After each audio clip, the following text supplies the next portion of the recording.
sociologists will tell you that the byproducts of pop culture, that they draw their inspiration from music, dancing, and fashion. Critics though would call them pops, say they are typical of a generation of hallmarks of aggression, promiscuity, and aimlessness, all dressed up like nowhere to go generation. There is no way that I can take my eyes off you. So let me wrap my hands around it. It's just you and me tonight. Damn confused, you looking so fine. Thinking about you all the damn time. When I feel hungry, I go to the store, to the dry foods to get some more. Damn confused, you looking so fine. Staring at you all the damn time. But damn baby girl, you looking so nice. By the end of the day, you're gonna be mine.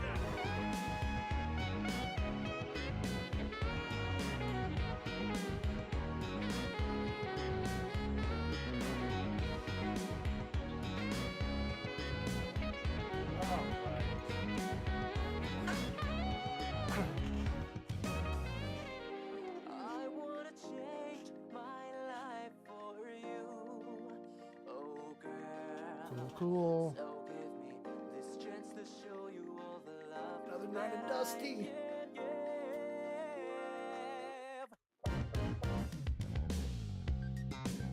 give. And playing something while we watch him, I guess. I don't know. Let's see.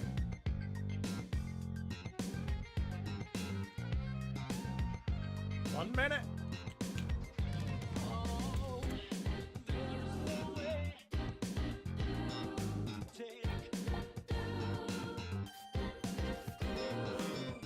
Dusty.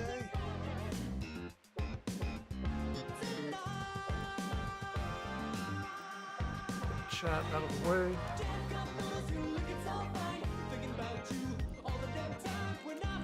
Here we go.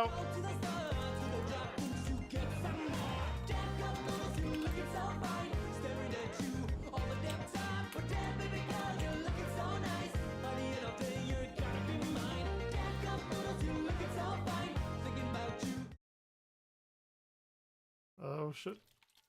Let's hear it.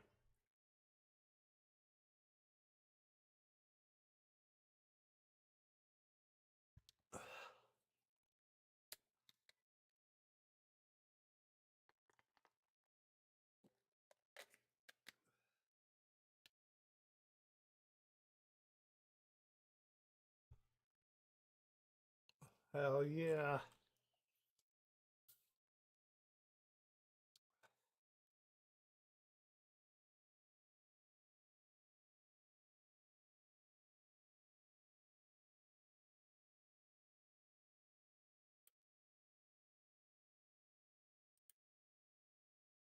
It's so good.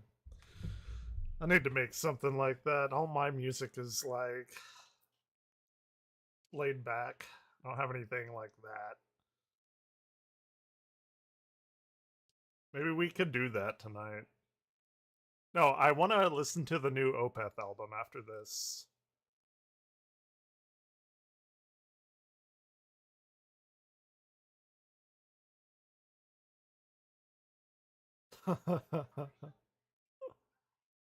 Oh, cool. We're gonna do UFO 50. Oh, yeah.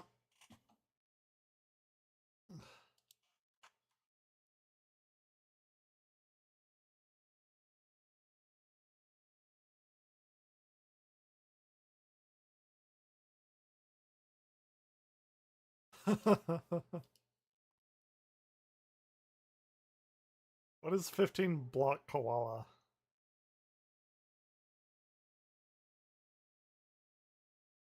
Oh, I've already made this. I've already done this. Wait, does it not?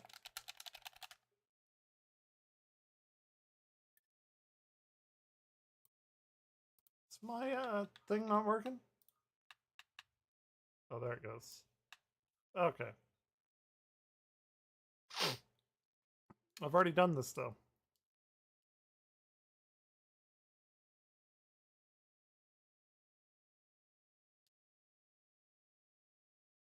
Who what? Drink?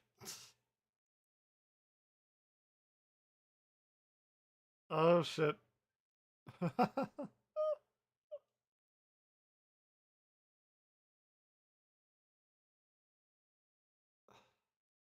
Thinky play?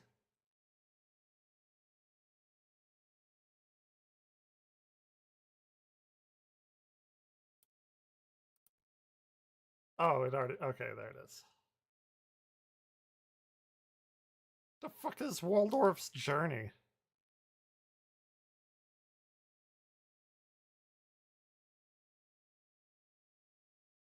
Alright, Waldorf. The fuck is this guy?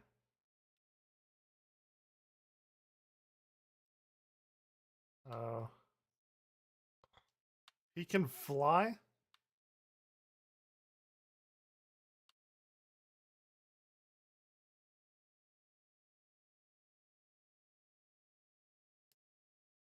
No! Oh, Dusty. Oh, it's Dusty. Don't do that.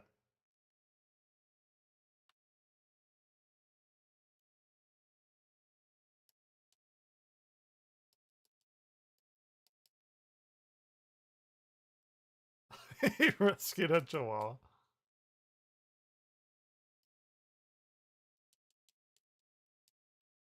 No, no, no, no, no, no, no, no! No!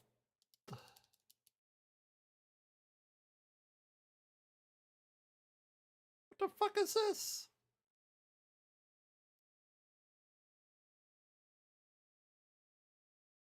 Wait, what is this?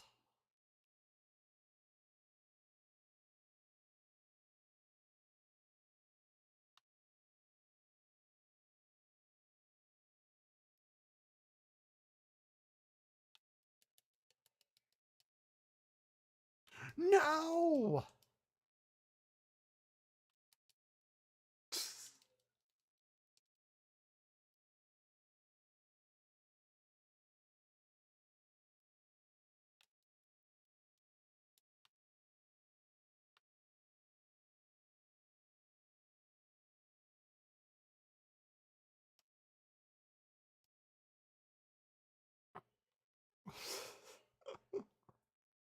That's funny.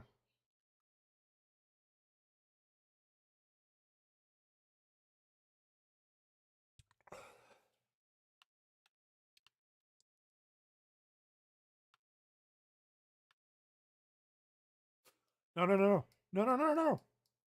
Oh, shit.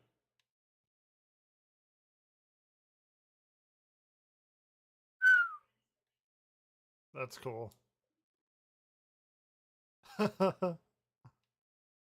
Uh-oh.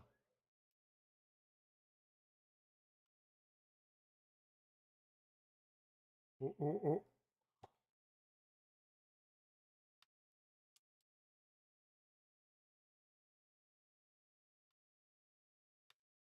No, no, no, no, no.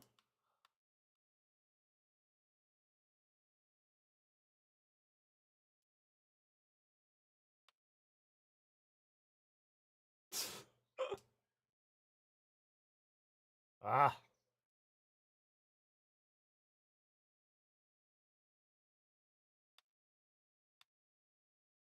No, no, no, no, no, no, no.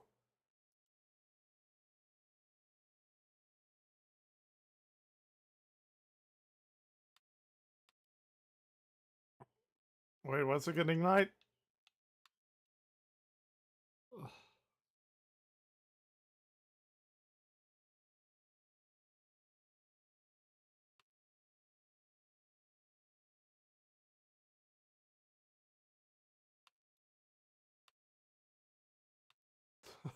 It's pretty hot in here, too.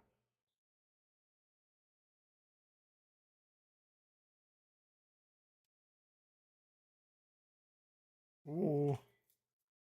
Spooky.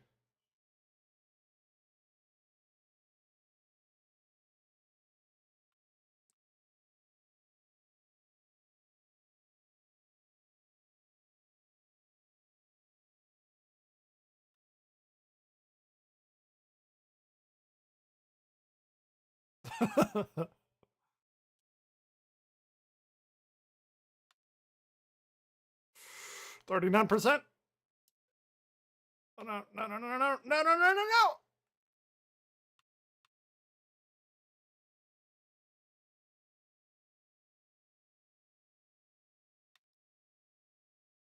Okay. We're good. We're fine.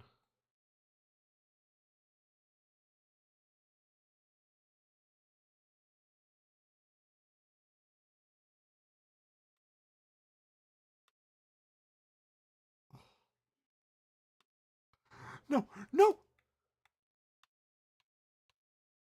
Oh, wait. He's not even on. What the fuck?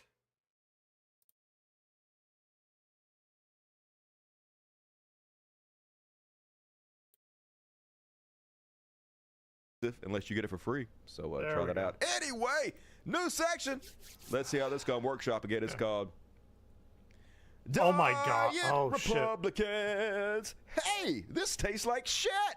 And this is going to be my new section talking about Democrats because they're awful and they're not going to save us. Do not put any faith whatsoever in Democrats. They're not as bad as Republicans, but they are diet we Republicans. have to start all the way and back not to the good. beginning. Do we? And I already made one for MAGA Tears. It's MAGA Tears. I love to drink your delicious MAGA Tears. It's Hungry Eyes. It sounds exactly like it. Everybody loves it. Everybody gets it directly right off the bat because it's so obvious what song I'm parodying. And anyway, Diet Republicans taste like shit. First off, folks, hey, I know you're worried. You're like, hey, the Democrats are not going to stand up to Donald Trump. They're feckless. All They're right, we're weak. good. They're We're pussies. fine. They're spineless. They're cowards. They're the worst among us. We can't depend on them. Wrong! Chuck Schumer, the best of us. He going to stand up to Donald Trump. March 12th, 2 days ago, 2 days. Senate Minority Leader Chuck Schumer, Democrat in New York, yay, New York, announced Wednesday that Democrats would oppose the funding bill approved by House Republicans. So basically, Democrats don't have any power, right?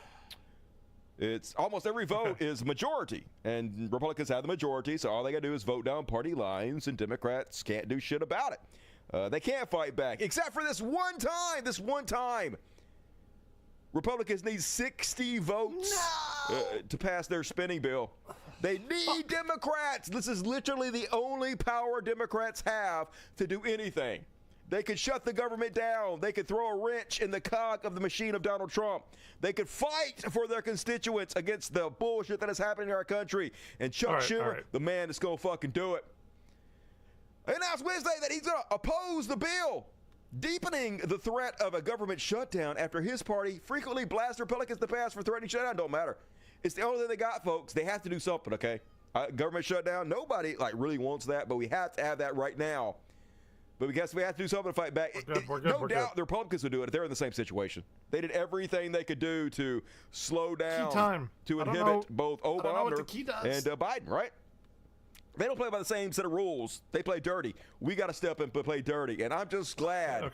I know everybody is to see Chuck Schumer, the brave son bitch he is, step up and decide what's that? He immediately caved. He caved. Oh shit! Yes, he caved. Less than 24 hours later, Chuck Schumer caved to Donald Trump. He got nothing. Literally got nothing. He negotiated for nothing. He got nothing. Caved fucking immediately. Under a shutdown, it is the executive branch, in this case Trump, Musk, Doge, and Vogt, who's head of the OMB, who we all know are authoritarians, vicious, nasty. Okay, die. Die in Minecraft. Die immediately in video games. Die, please, sir. You useless, feckless piece of shit. But folks, don't give up yet. Hey, it's not over. It's not over to the fat lady saying, y'all. I did not know that. They still need like 10 Democrats to vote for this thing, right? So, or 8. They ain't got to fucking vote yet. Hey, they're going to stand up against Chuck Schumer. Chuck Schumer ain't the boss of nobody, right? Here's a AOC explaining the whole thing. Would you, what do you think of the job that Chuck Schumer is doing? Would you ever challenge him, do you think? I think that what we need right now is a united Senate Democratic caucus that can stand up for this country and not vote for cloture and not vote for this bill. And I think that the strength that we have is in this moment. reconciliation and all of these right now. Strength. Republicans We're do gonna not do need it. democratic It's gonna votes be for done that. tonight. They need it for this. This is the only time they And need so us. the strength of our leadership in this We're so moment strong. is going to demonstrate the strength of our caucus. We're going to And I demonstrate cannot the strength of our urge caucus. enough how bad of an idea it is Yep. to empower and enable It'd be a bad Donald idea, y'all. Trump and Elon Musk. That's why in they're this not gonna do moment. it. It is dangerous. So and it is dangerous. reckless. Well, you just Dangerous, reckless. They can't do it. Hey, she's not going to oppose Schumer, right? Because they need to be all together, unified against this. And Right. even inside and trading, Nancy Pelosi was like, no, we're standing up. Pelosi statement on the government funding bill. Long story short, hell no. We are not going to cave. This is the only power we got, folks. We're going to vote against this bill. We're going to make them negotiate with us. And we're going to get something for our people for fucking once. Instead of laying down like little bitches, we're going to fight. Oh, yeah, they voted for it. They voted for it immediately, 62 to 38. Of course they did. It's done. Yeah, they got enough Democratic votes. Schumer and, of course, Fetterman. Fetterman jumped in with Donald Trump. Oh, shocking that Fetterman would sell out the Democrats. But, yes, they passed it immediately. They caved. Yep. The most useless motherfuckers on earth. They're not going to save you. We have to have a third party. Either the system has to collapse or we have to have a party. anyway. Like, no two ways about it. They even went immediately on social media to make fun of Schumer. Here's House Judiciary GOP. Schumer came, Trump won, incredible. Laughing right at Schumer's face, laughing at all of us. And why wouldn't they? Why wouldn't they laugh at somebody who's so fucking pathetic? Somebody who's so sorry ass as the Democrats are. Yes. We are a joke. Yeah.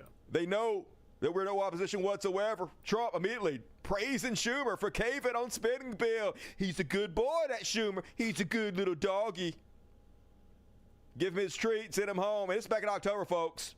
Here they are back in October. It's a small club, and you and I aren't in it. Here's Chuck Schumer and Donald Trump I do just like the laughing it saxophone. up. Just the best of friends. He gonna pat his boy Chuck Schumer like the dog he is. Yeah, I love you, Schumer. I love you. I know you're controlled opposition. I know you ain't gonna really do shit. I know you're fucking spineless. You ain't gonna stand up to anything I goddamn do, and I love you for it. Just let me one rough shot over the whole goddamn country. Let me destroy the economy. Let me do anything, and you do nothing. You the best, Schumi. Shoomy. So that's where we're at, folks. And please, can you please Show just me stand now, up to Trump please. in literally any way, please? All right, we're I'm back gonna to it, vote for sorry. Trump's spending bill. Yeah, of course you are. We already knew it. We knew it to begin with. Why did you even pretend like you were? There's a dark shape I guess on the just to make horizon. us feel like assholes for believing you. And even the Onion giving him the business. Chuck Schumer helps pull Democrats back from the brink of courage. Good on you, Chucky I boy. saw that. I would hate for us to be courageous for once, form any kind of opposition to the fascists What and is right Nazis above taking us? over our entire fucking country. Why would we? You guys get paid to pretend to be the opposition party, so you need something Propeller. to justify all that money. And yeah, Dems complaining that they just don't have the leverage to do anything for 2 months. Then voting the moment they do have leverage in order to avoid a GOP-controlled damn. I shutdown didn't know I of the was using government it now. that Musk is already emaciating. Doesn't come off as responsible. It comes off as Okay, useless, okay. and that's what they are. Every step of the way. That's what they've been this whole fucking time. Useless Democrats, diet fucking Republicans, and yes, they taste like shit. And then they asked ALC again after they voted for it. I think there is a deep sense of outrage and betrayal, and this is not. Let's just listen about- again.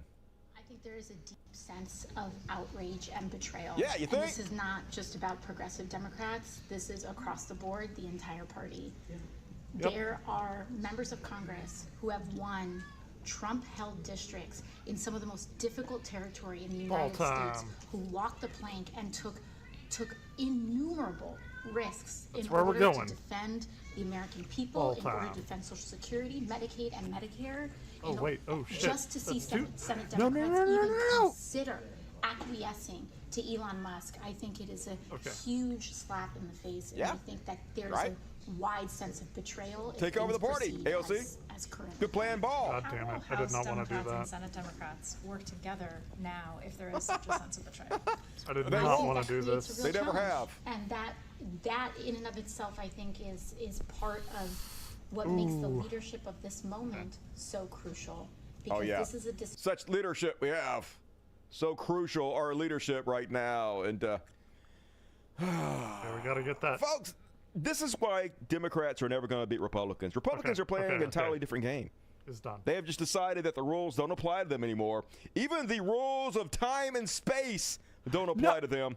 Here's Rachel Maddow to explain their new crazy plan to get out of having to hold Donald Trump accountable in any way. So basically, I'm going to set this clip up. Democrats put forward a proposal, a bill that before Donald Trump can do what he wants to do, if the Democrats, according to the law, put this forward, the Congress has to vote on it. They have 15 days, and they 100%, according to the law, have to vote on whether they agree with what Donald Trump is doing or not. So here's how Republicans are ensuring that they don't actually have to follow the law and vote. I mentioned this in the other video, but I want to show you exactly what it is.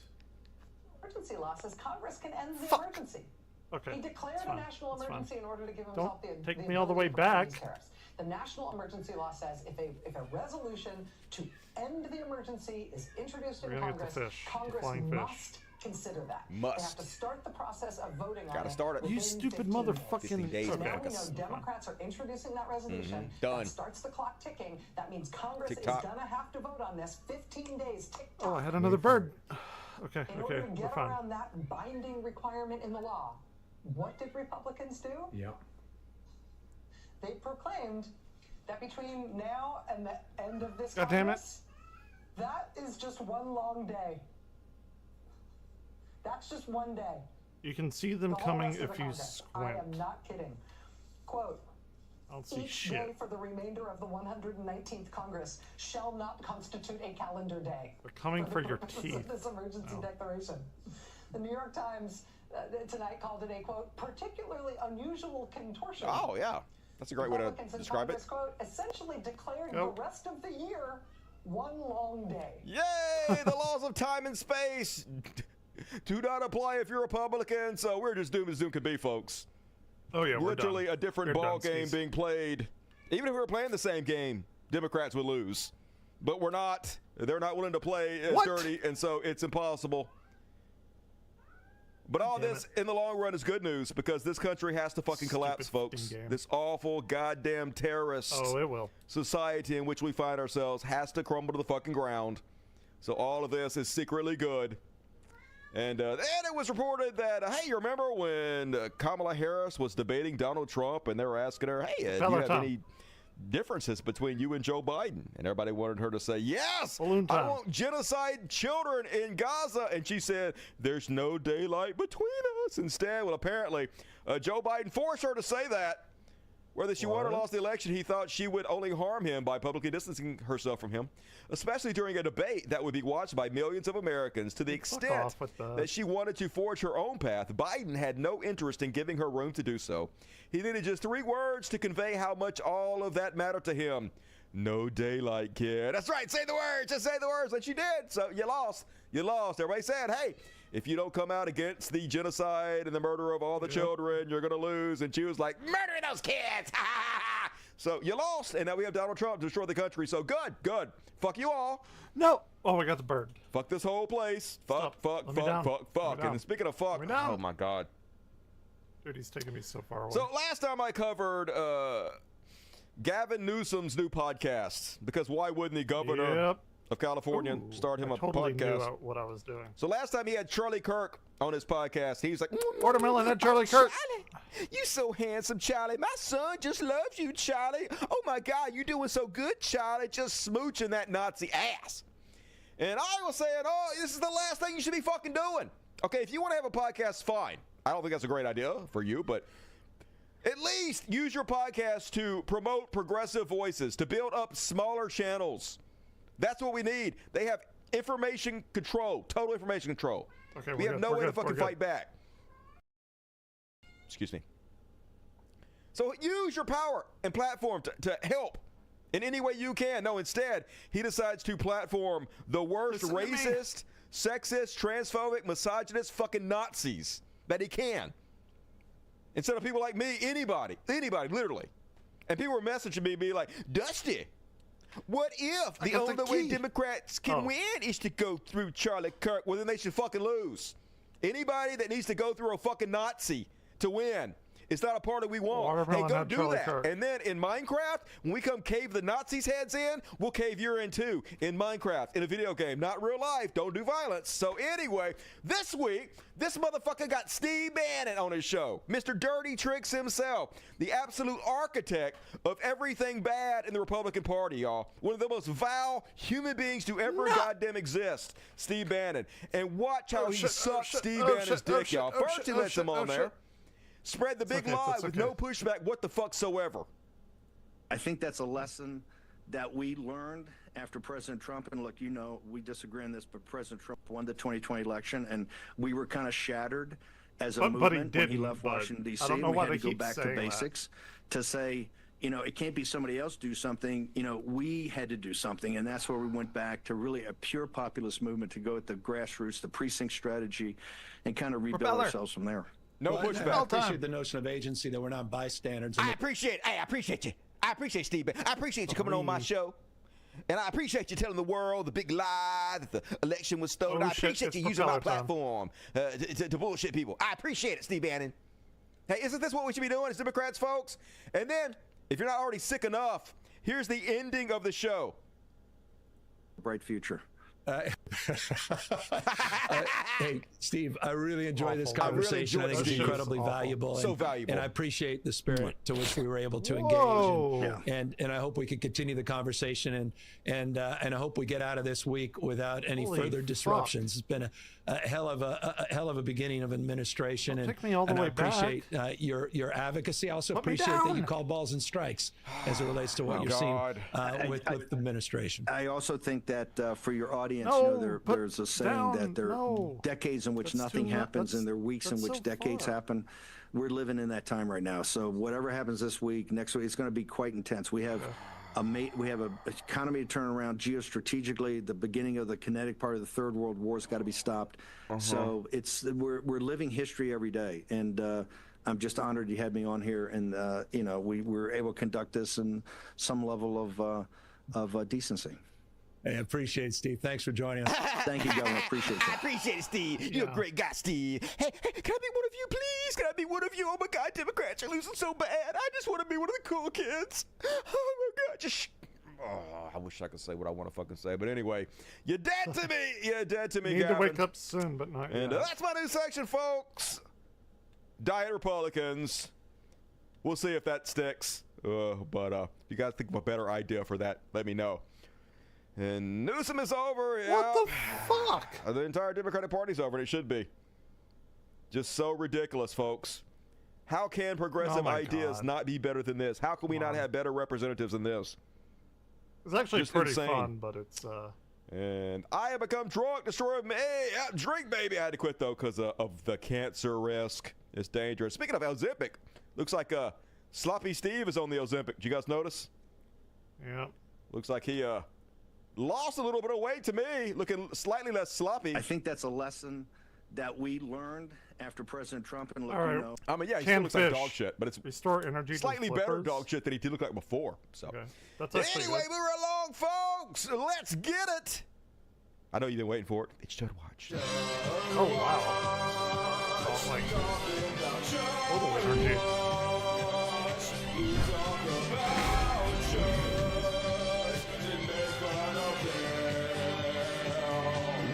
Trouble, y'all. Yeah, we're in trouble. We got this boomer Alzheimer's patients running everything, destroying our whole country. Listen to this meandering bullshit. Like if your Alzheimer's grandpa was saying this, you would take him back to the home and put him on medication. I broke into Los Angeles. Can you believe it? I had a break-in. I invaded Los Angeles.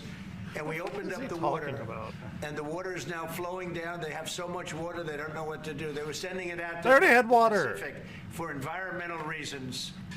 Okay, can you believe it? It just drained into a 25,000 houses. Culvert where nobody's evaporated. ever seen anything like it. But I broke into Los Angeles for the water. Released the water in the Los Angeles. Of course, none of that ever fucking happened. He did go in one part of California, and he made them release all the water that they were storing for the drought for farmers for the summertime, and the water was basically just wasted, just ran to nowhere and was fucking wasted. So that he is did a true story. Potentially destroy a bunch of crops for the summer. But he definitely didn't break into Los Angeles like he's Nicolas Cage trying to steal the Declaration of Independence or something. Okay, nap time, Grandpa. Can I do it? And then he admitted it, folks. Hey, the only reason he's talking about the trans issues is because it helped him get elected. We already know this. We already know they don't actually care about trans issues. Nobody does. They just pretend to because that gets them votes. And I saw this morning one of them is pretty well known. One is arguing, fighting like crazy over men being able to play in women's sports. I said, I thought that was tried. I thought that was about a 95%. I think it's a 95% issue. But in a way, I want them to keep doing it because I don't think they can win a race. And I tell the Republicans, I said, don't bring that subject up because there's no election right now. But about a week before the election, bring it up because you can't lose. I became president because people are so fear of trans people for no fucking reason. Just so stupid. But yeah, this is why the country has to collapse, folks.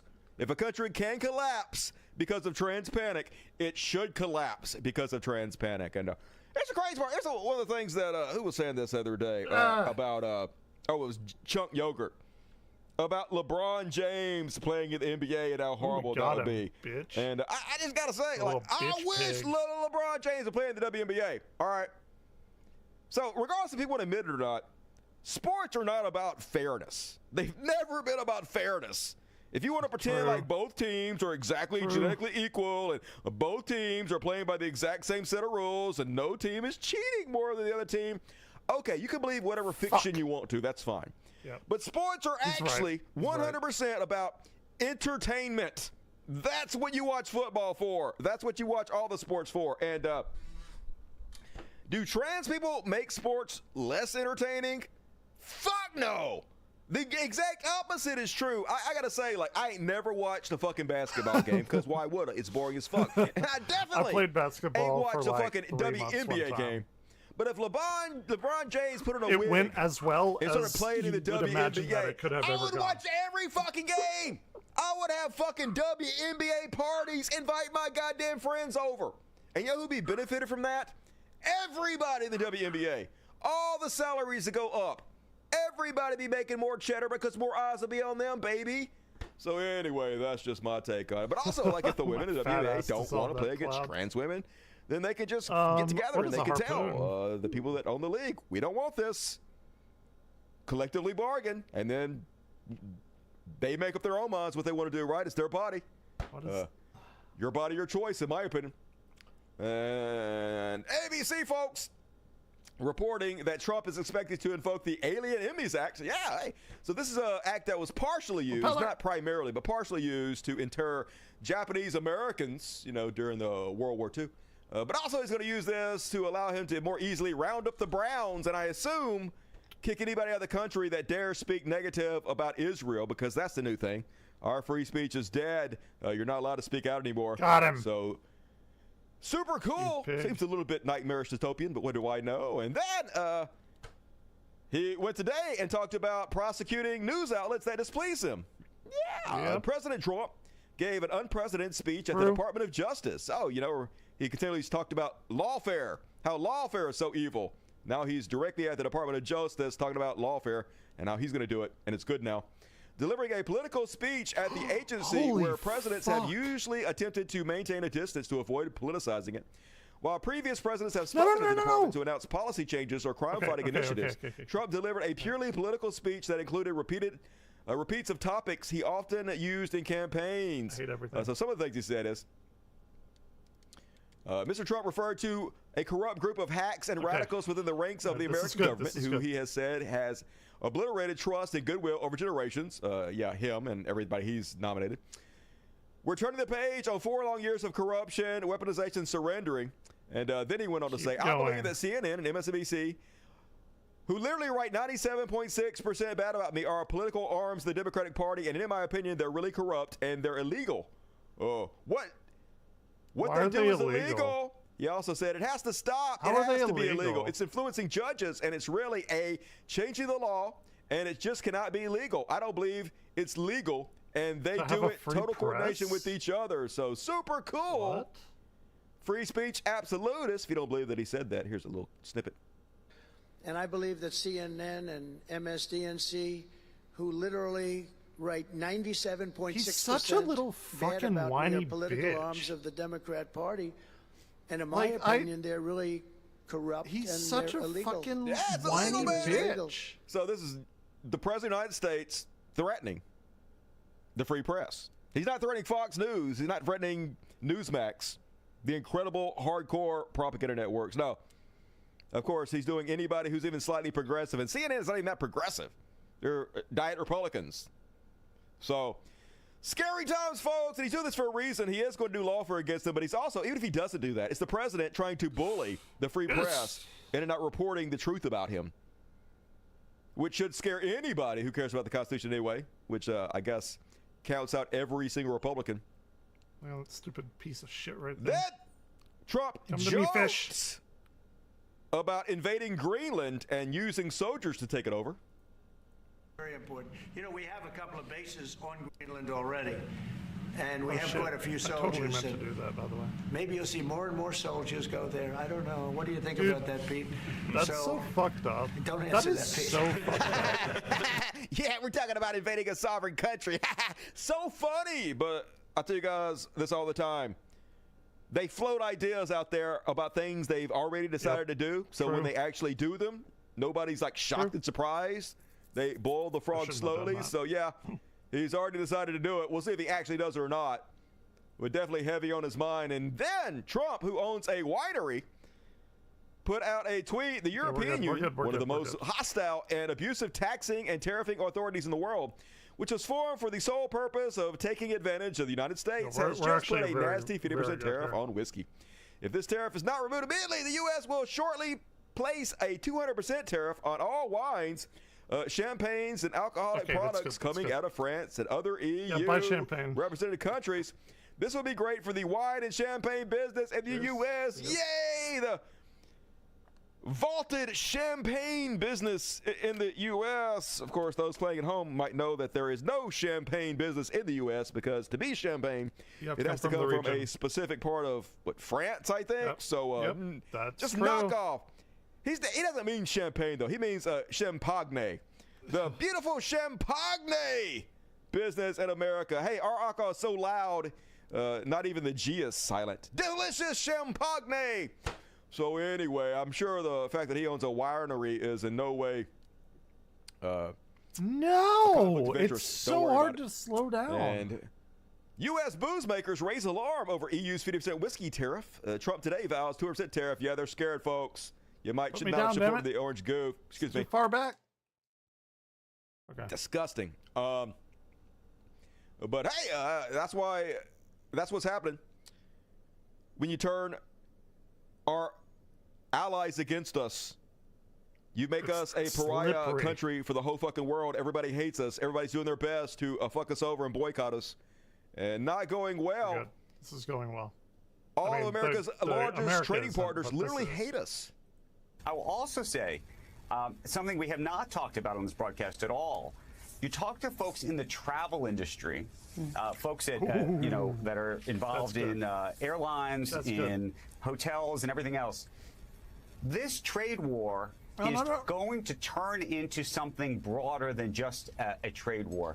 People in other countries are not coming to the United States the way they used to. You are going to see travel drop. Foreigners saying, we don't like these people, literally. And I think that has an economic impact, but has a much broader, more profound impact that has not even been sort of calculated in what's going on here.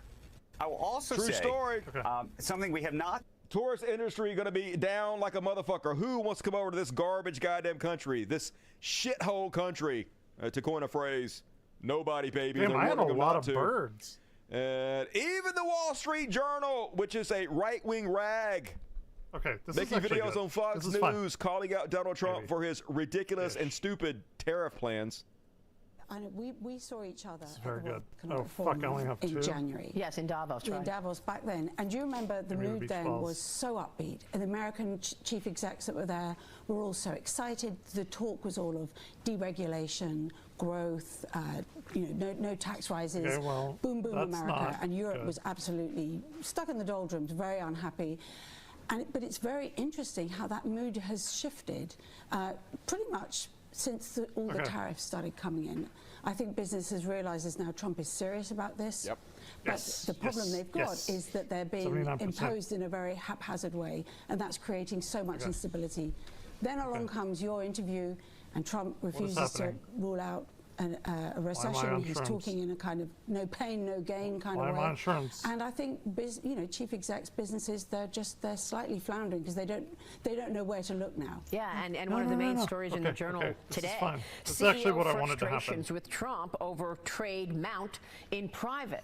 So the president has been speaking to lots of CEOs this week. He was at the Business Roundtable, and of course, lots of CEOs told me at the Business Council they're not sure where things are going.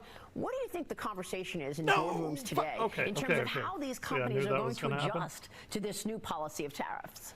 Well, I think one thing's very clear from our reporting is they're reluctant to say anything publicly. Dude, I did the same thing I think that story is about this roundtable of business people. There were some sort of informal polls. Yeah, 81%. Deserve what you get. If you won't speak out against the orange fucking go. It's actually very in its first month in office,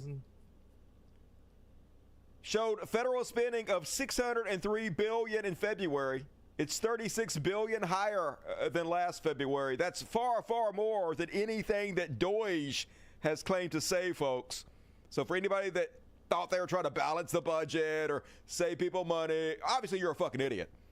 The entire point of this is to fire everybody in the government, to steal your Social Security, and to not balance the budget with it. Not give a dime back to the people they stole it from. Funnel it directly to the top, to the 0.001%, because everything for them, nothing for you. They hate you. No, sir. No, sir. And they want to watch you die, folks. And are we tired of winning yet? U.S. stock market loses $5 trillion in value in 3 weeks. Now, it did go up like 600 points a day, but still, it's down more than 3,000 points in the last month. So at least $4 trillion in value in the last 3 weeks. But hey, greatness! It may sound bad, folks, but it's actually good. That's what has to happen. We have to have more pain before people rise up. But they're doing everything they can to stop the revolution. Okay, this is like perfect. Fox News telling people, hey, don't worry about it. Ingram says, ignore and tune out the plunging markets. Isn't it great to have an optimistic president who has a real plan to make life better? Just ignore the sky is falling reports. Ignore the 3,000 point crash of the stock market. Ignore the fact that you're all getting fired. Just ignore it. Stick your head in the sand and love it, baby. You're ruled by a fat orange dictator stealing all your money. Isn't it great? And here's the other avenue they're using to try to justify the economy collapsing. It'd be worse if Kamala was president. What do you want to say about the tariff fight? Look, we have to remember, step back for just 1 second. We have to remember that if Kamala Harris had won on November 5th, the stock market would be down 50%. But what about if this? They're doing what about Source? Trust me, bro. Yeah, it'd be down 1,000,000%. We'd all be dead now. All the blacks would have eaten our pets. They'd trans every single one of you. Every one of your kids, forced feminization for everybody, be hell on earth. They'd be opening portals, demons be coming out eating your fucking flesh. So yeah, it's bad. 3,000 points in 1 month is horrible, but not as bad as Kamala. Be afraid, y'all. Just good God. Imagine. Fucking boomers watching Fox News all day, and they don't care though, folks. Speaking of boomers, they don't actually give a shit what's happening. They're completely fine with Trump being a king. Did it bother you when Donald Trump referred to himself as a king on his social media post? I didn't hear that. I don't think nothing bothers me that Donald Trump says. Nothing bothers me that Donald Trump says. He can literally say it don't matter, okay? Donald Trump could literally shoot my husband in the face. I don't give a fuck. He is my God, and I will love him and worship him no matter what he does. Okay. But do you think that having a king goes with the American way of life? It's just like they calling Elvis the king. It's the exact same thing. Hey, the President of the United States calling himself the king, it's exactly the same thing as a musician doing it, isn't it? Isn't that the same thing? It's 100% the same thing, y'all. King of rock and roll. Michael Jackson's the king of rock and roll. He was the king of pop, dumb bitch. the difference. He's the king of the presidency for us.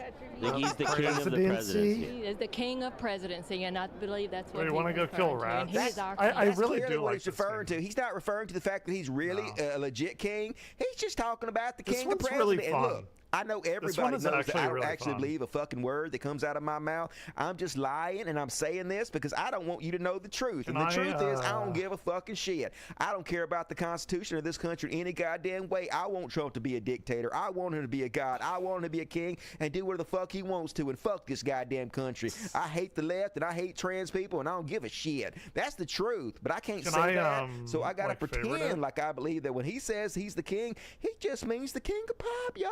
Do you believe me? No, we don't believe you, bitch. Lies all they fucking do. Can't you? I thought you could favor And this. then another shocker. Imagine my surprise. Former NFL player Le'Veon Bell, who joined Trump on stage at a rally in Pennsylvania it's so last October, fucking has hot been in here, ordered to dude. pay his cousin $25 million for raping her when she was a child. What? Wow. Another Trump-supporting pedophile? I don't believe. Oh, I believe it, of course. It's always the way, folks. Shit. Sorry, I keep 95% of pedophiles are Trump supporters. Fact check me on that. They don't care, though, folks. They literally don't care if their children are raped. They just pretend to believe that. They don't pretend to believe. They That's pretend. interesting. Yeah, they Let's pretend play to believe something that they want you to believe that they believe that. Let's quibble. When nothing could be further from the truth. This is And so then fucking hot we're going in to here. gloss over this, but apparently there's confirmation hearings in the Senate for Dr. Oz, who's going to be in charge of Medicare and Medicaid. So that's cool. If you're wondering why do these multi-millionaires pretty and cute. billionaires take these Is jobs in the Elvis kinda government where they hot? make $150,000, $200,000 a Alpha's year, okay. why would they do that? Nemo? Are they doing that out of the kindness of their own heart because they love America so? No. They're doing that to Lala, go to America I so they can get more tax cuts. go. Even though they're not making a lot of money in their job, the money they'll save in tax cuts, the millions and billions of dollars, is way worth it. Spend a couple months of their lives destroying our government and fleecing all of us out every fucking penny. That's what he's doing. The fuck is this? They're going to take our Social Security, y'all. That's the plan. And white supremacy, it's back on full-fledged. It never went anywhere, but it went like underground just a little bit. They tried to hide it just a teeny bit, but not anymore. What do you Department of want, Justice Mac? drops Texas racist gerrymandering lawsuit. So yeah, they gerrymandered all the districts in Texas to make sure I'm sorry. do a bunch of fuckery that all the black people were in this Not all really bad. strange district. So their votes count way less. They only get like one representative, and they don't water down all the whiteys. So the white people and the Why is Republicans my R can have all their representatives. So representative government doesn't work anymore, folks. We have to abolish it. The first thing that needs to happen when this country collapses is do not let them set up another system with representative government. Okay, we don't need it. That might have been fine 200 years ago when we didn't have the fucking internet, telephone, and TVs and shit. But it's an outdated concept. Oh, I'm gonna bet on. But yeah, racism Cosmo? all the fucking time. And even more racism. Apparently, Linda McMahon, you know, Vince McMahon's wife, Why is who she ran in the WWE and is now the Why is she part Secretary of Education for some reason in this country. So now they're investigating 50 colleges for diversity. Oh no, you guys try to help black people and brown people? Straight to jail with you. Can't have that. We have to intimidate you. Make sure that you don't in my any own way try to give a button's hand fucked up up, too. to the people that we've oppressed for hundreds of years in this fucking country. To hell with that. Think of the white folks, will you? So, yep, that's happening right before she abolishes the Department of Education. More racism. Apparently, Pete Hegseth, you know, the Fox News correspondent who now runs our military. Okay. Arlington National Cemetery So this scrubs is like website a, of links for like a grave sites of betting black, simulator. Hispanic, and female veterans. That's all so, this is. That's yeah, they have a new interesting. mandate that anything that mentions like race, like hey, this black guy represented his community real well. He was the leader of a black unit, the Tuskegee Airmen or whatever. No, can't have any of that. Can't have any mention of race whatsoever or gender. So all that has to be scrubbed. We can't have you knowing really that care for black a betting folks served their simulator right country this second. and died with respect and honor. We can't have any of that, folks. So gone memory hold in this 1984-esque hell in which we find How do ourselves. And then, Oh, hey, here it I don't know, is this bad? Somebody tell me if this is bad. Hegseth to overhaul U.S. rules against war crimes. Yes, Pete Hegseth, who on Fox News used his position to continuously advocate for the pardoning of war criminals, our military members who blatantly murdered, cut off children's heads and shit. He made sure they got pardoned. Now they're trying to water down the rules for war crimes. Seems bad to me. I don't know. Maybe I'm overreacting. But yikes. Good news, though, at least. Apparently, Trump's plan to start a 30,000-person concentration camp at Gitmo has failed miserably, like most everything the Orange Geek does. Apparently, it costs $20,000 to fly one person over there, and there's only like 10 people there. So good. Maybe they won't use that as a concentration camp for the rest of us, but I have a feeling that they're keeping it as Plan B, just in case us lefties get out of pocket a little bit. Okay. And then, no, brainworms apparently conducting raid on poppers manufacturers. You guys know what poppers are? Poppers are like a primarily gay drug, but not entirely. You might have seen them in gay porn, which you all watch.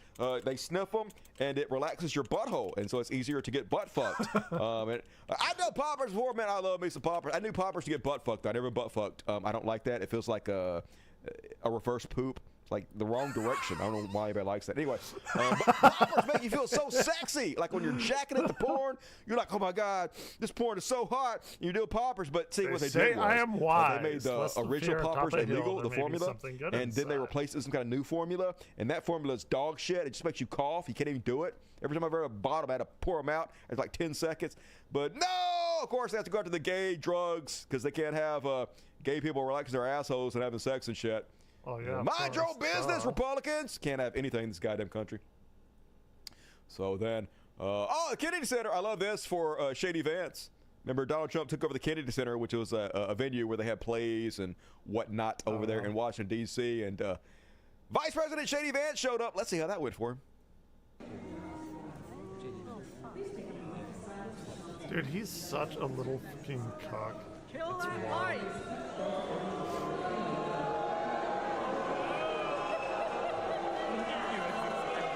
Boo that man! Hell yeah. Let's go.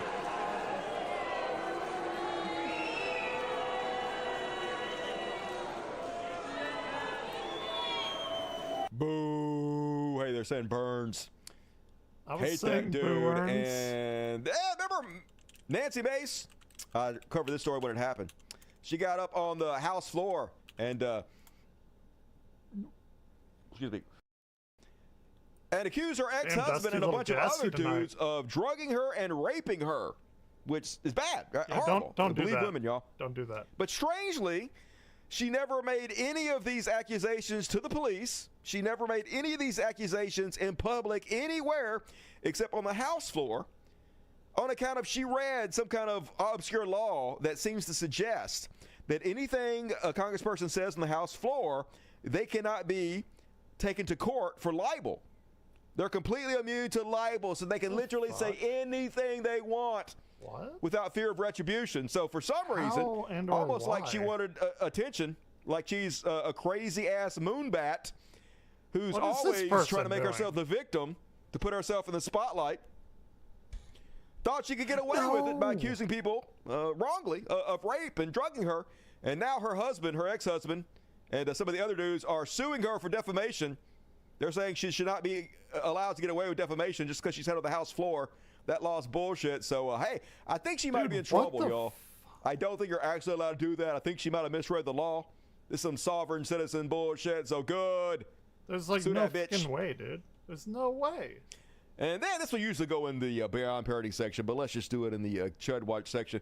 You guys know who Pete Buttigieg is? He's our former transportation secretary. Super nice guy, well-spoken, continuously went on Fox News and whooped their ass. Literally never brings up the gay thing unless they bring it up first. Just nice, tries to do his job, stick to the fucking facts. Or if you're Fox News.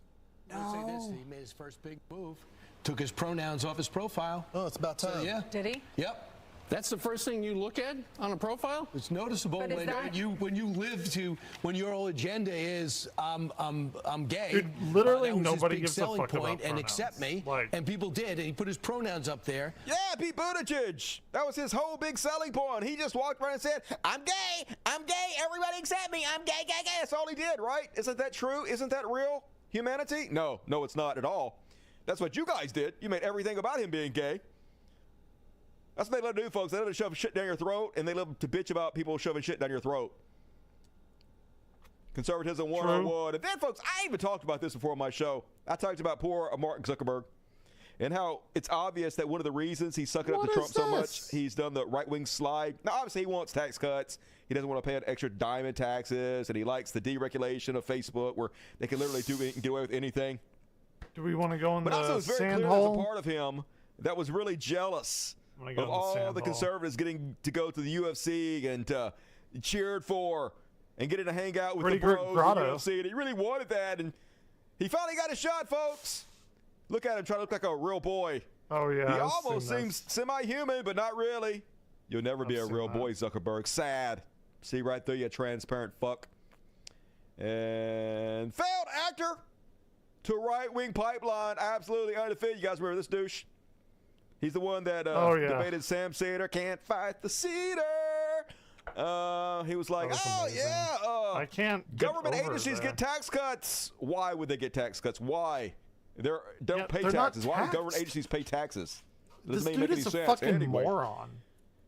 You're going to be shocked. Apparently, he's an actor who formerly worked on DEI projects, even though his entire spiel was how horrible DEI is, how we need to eliminate DEI because it's unfair. Here he is, being a filmmaker for minority groups. There's so many issues. Yeah, here he is. He's a minority filmmaker. Wow. Who specifically made films targeting minorities and DEI. Always the way. And looking bad, dude. Looking real bad. Whatever's How do you happened to get you, I'm past sorry. that? I don't think I can get past that. But being a There must right-wing be douche some definitely kind of, ages like, you and makes you look horrible. Thing I need or something. I don't know. And they're so fake, y'all. Oh, my God. Has there ever been more of a fake people than conservatives? So here's No, Helena I'm out of Babbitt, whatever the fuck her name strokes. is. Donald Trump's lawyer, Alina Habba. I was close. Alina Habba, Donald Trump's horrible lawyer who lost every case for Gotta go him, to the but hill. clearly only hired her because she's To the attractive. left. Well, yeah. Here she is on a podcast with alleged rapist, sex trafficker, and not alleged, admitted con man, and woman beater, Andrew Tate. And she's absolutely lusting over him, flirting. Dude, Clear that's as so day, fucking flirting weird. That's so weird. Like, how can people with this like him? rapist. Hey. Hello, Alina. Stupid name, anyway. Hi. Nice to meet you. Nice to meet I'm a you. big fan. I'm a big fan. Well, nice to meet you. I'm a fan. I'm You're a the one big fan. I'm a big fan. How nice. It's so nice to meet you, Andrew Tate.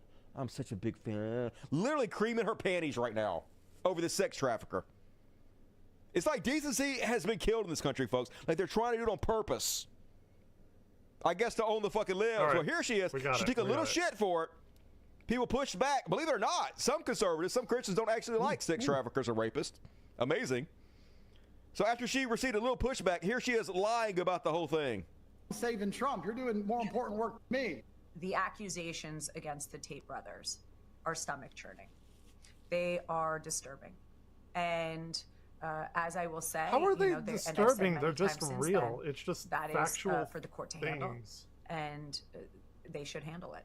Basically, people have told me you said you're a fan or something like that.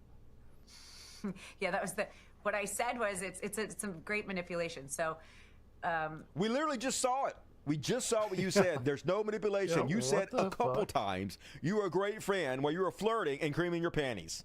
Now lie to us. Who you gonna believe? Her or your own eyes, folks? the Tate brothers, have a tremendous social media presence in terms of, and what we were discussing with politics in the UK. He was talking about running. And I have a great I social am media always presence, passionate too. about What the people fuck? that How are are you supposed to vocal do That's what it that? was. against It's like impossible. certain There's things. no fucking Now, way. that is very separate. I So want to be very separate. clear than Mhm. accusations of human trafficking, Definitely. accusations of anything, Mhm. rape, whatever the accusations are. Lords of You have Disconia. to put that in one bucket, and that really is a very No, you don't. No, you don't. If they're accused of rape and they're admitted con man and they're on tape talking about beating women, you don't have to have two separate buckets. You can say, fuck these dudes, fuck these douches. If they say something I like, I'll go find somebody else who said that and praise them. Somebody that's not a rapist or sex trafficker. But no, these people are just the most vile humans on earth. That's what they get off on, Blue Raiders folks. are harassing Key Mountain Pass must be dealt with. No decency, no class in this country whatsoever. Not like we ever had a lot, but now they're destroying decency on purpose. And I'm so owned. I don't know about you guys. And now we're going to finish up the Chud Watch section with the town halls that are going on. More town halls this week. Republicans going back to face their constituents. Let's see how that's going for them. This is Representative Chuck Edwards. Why do you support a president that cares nothing about NATO, Ukraine, and democracy, but cares about Putin and other dictators? Here we go. Why does he look like Sebastian Gorka? Who is this guy? What the fuck is happening?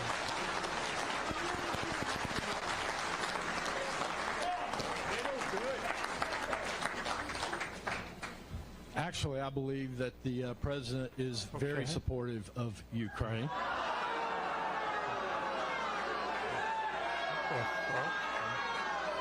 So we have to, like, kill them, I guess? Yeah, who are you going to believe? Your own eyes or this guy, folks? Okay. Let's see what's going on. Interesting. Yeah, man, he didn't get any better for him. Now, this is how you should ask questions, folks. These guys are already hip to how conservatives answer questions. They don't actually answer a question. They listen, and then they pivot to something totally different than what you said and ignore your question and just say talking points. So this guy was onto it. Great question. Do you support the annexation of Canada and/or Greenland? And this is a yes or no question. I don't want you to wander off into the woods. I don't want to hear about your latest week in your office. Ooh. So where you going? Come back, dick. Bitch. I still got time. Okay, so I'm trying to get your opinion on this as a I yes don't know or what the no. pluses Do you support are, so Trump I'm not quite sure on annexing Canada or Greenland? And do you like the way he treats the premier or the president of Canada, calling him governor? Bam. Is that the way you do as a diplomat? Is that the way the United States should act to our closest neighbors? You know, is this? And I've still got a little more time. Do you enjoy the way he's tried to This is interesting. It's like air hockey. Minerals from the Ukraine? Do you like bullying people that need your help? Do you go for kicking the guy when he's down? Do you support Trump in these really things? Aiming for this is a yes or no. The no's in there. Let me answer the first one, and then there was one that really stuck out that I'd like to also answer. I believe your first question that you wanted yes or no is, do I support annexing Greenland and Canada? The short answer to that is no, I do not. Good. They do whatever the orange group tells them to. There was another question in there. I think it was, do I support a deal? I'm going to paraphrase a little bit. A deal with Ukraine. Oh no! In obtaining minerals and helping the United States taxpayer recoup the $140 billion or so that we've sent over there. The answer is yes. I do support that. Boo. Boo that man. And so things got progressively worse for Chuck Edwards. Here he is throwing veterans out to... Oh, this guy is like fucked. It's Mono. Yeah. Boom! He got fucked hard.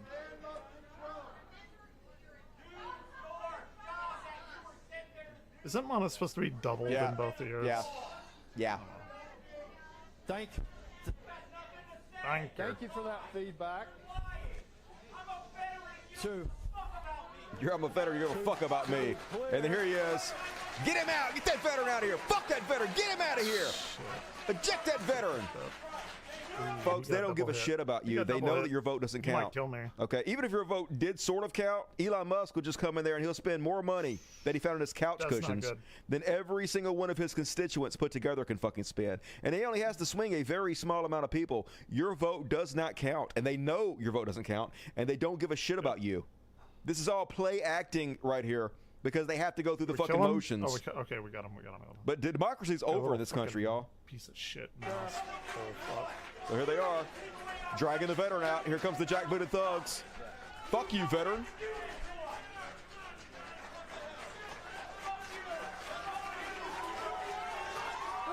And then let's look at another angle at them dragging this veteran out. What's that little motherfucker doing over there?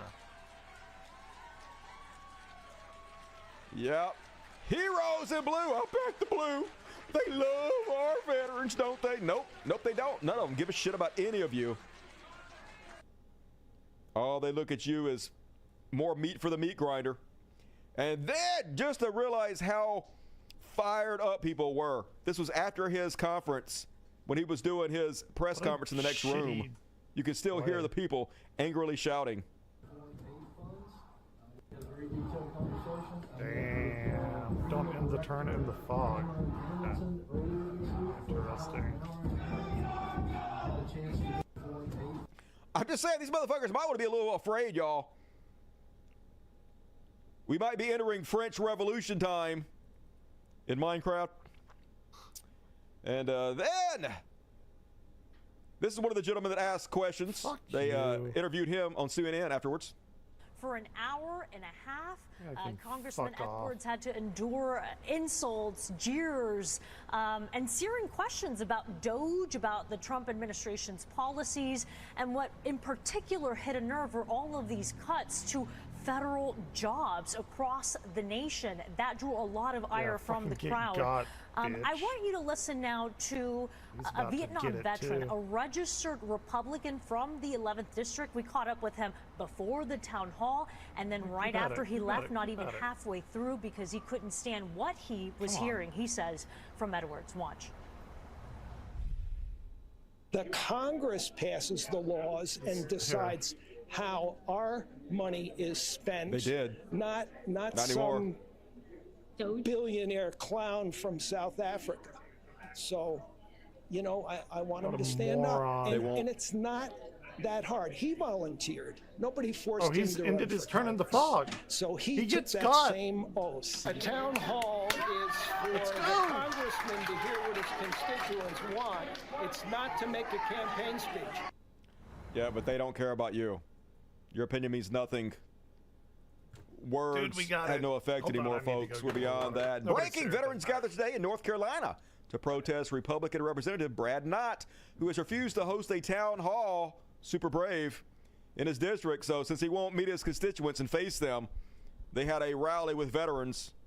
Next up, we've got Scott Peoples, everybody, who you all may have seen on the campaign trail this last year, fighting for veterans. And I love this caricature of Elon. Spot on. I'm not gonna play more of that video, but you go, veterans. I guess they feel like they're doing something. Gotta try something, right? Excuse me. And folks, have you seen this? So Tom Tillis, who is a Republican congressperson, released a series of phone calls he's received of death threats. People are mad, y'all. This is what they're phoning in to their Republican congresspeople. Good afternoon, Senator Tillis. That's how northern warbacks think about you southern white trash. That's what the ones who won the Civil War think about you. Do you understand that inferior bad genes, inbred stupid you and all your people? Yeah, Tom Tillis, afraid of death threats. Then get the out of office. I would like to talk to Tom Tillis and ask him why he thinks it's okay for him to take money from this nation and it over.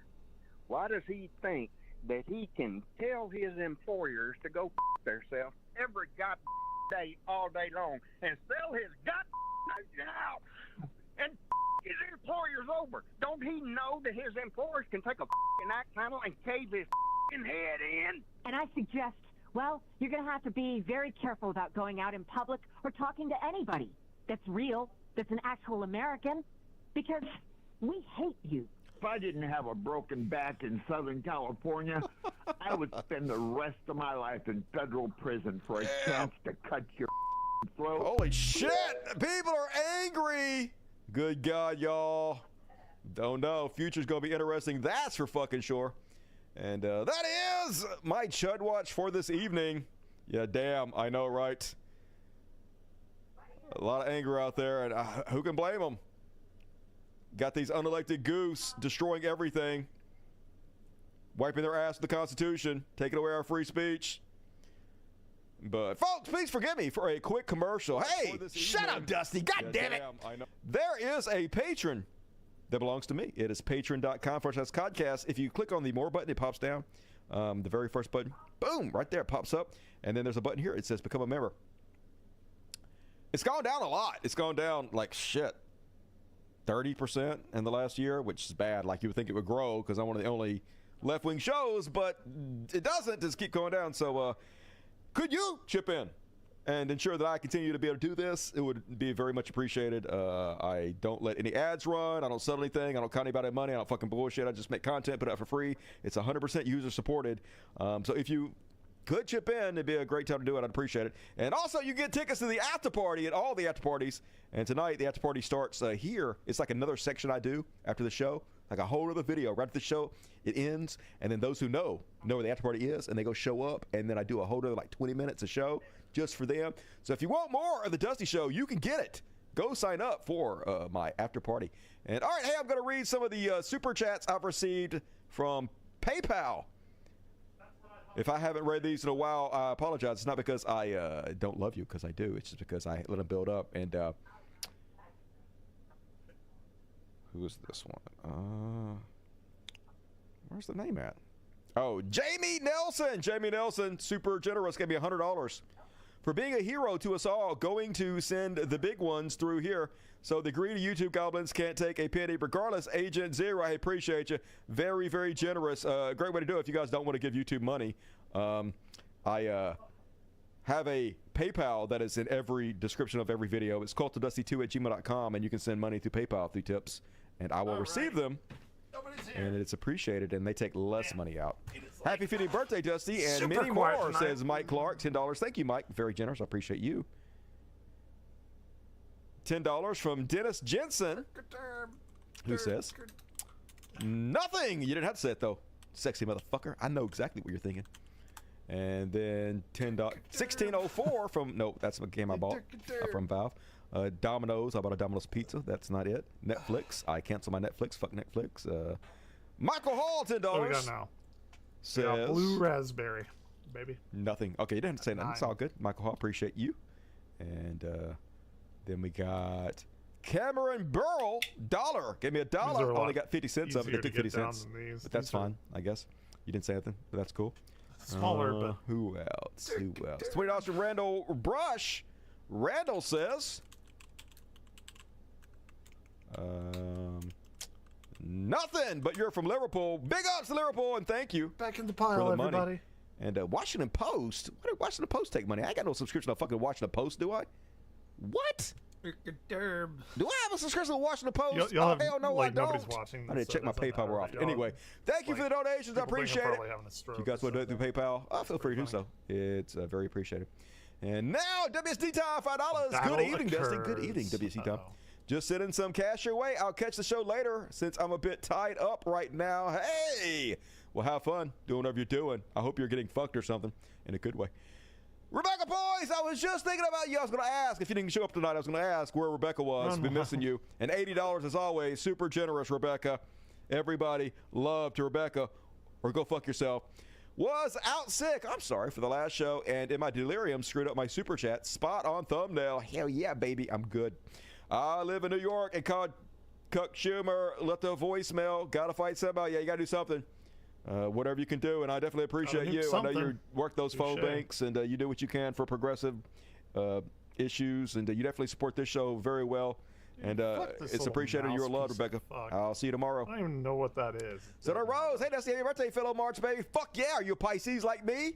I can't swim worth a shit. Sedona, just sending some appreciation your way, Dusty. You're fantastic, and I love having your show in my life. Hey, as always, I love having all of you in my life. On that one. You know, you guys are really the reason I wake up in the morning and even make a fucking effort. Don't make me cry, Sedona, but I love you, and thank you for sharing this life with me. Melanated for life, $20. I predict that Schumer would give us the old sausage in the back door. Yeah, it was pretty obvious. He did it for Blackstone Inc. Look him up, a.k.a. the money.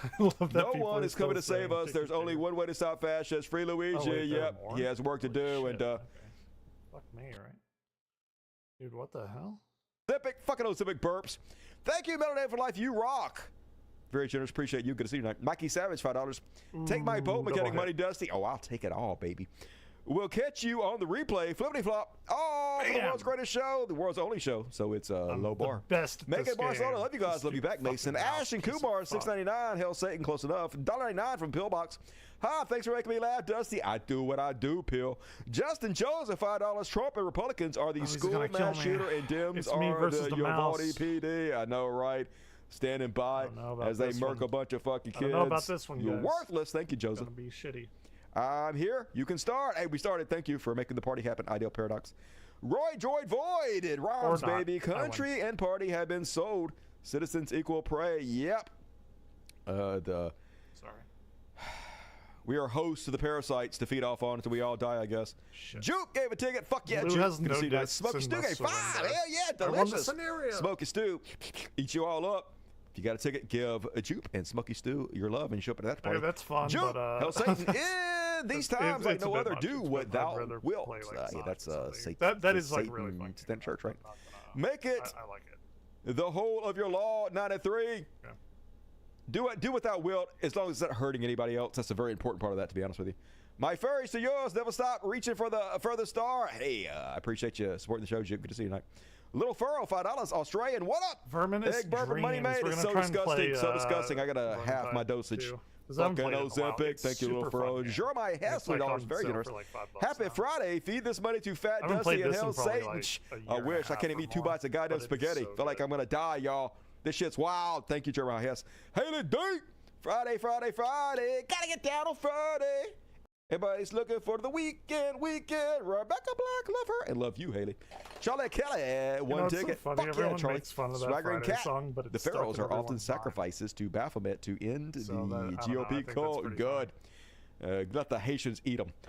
Between their chants, they send their regards. Hey, and I send scritches to all of yours. Love you, Swaggering. $3 from The Monopoly.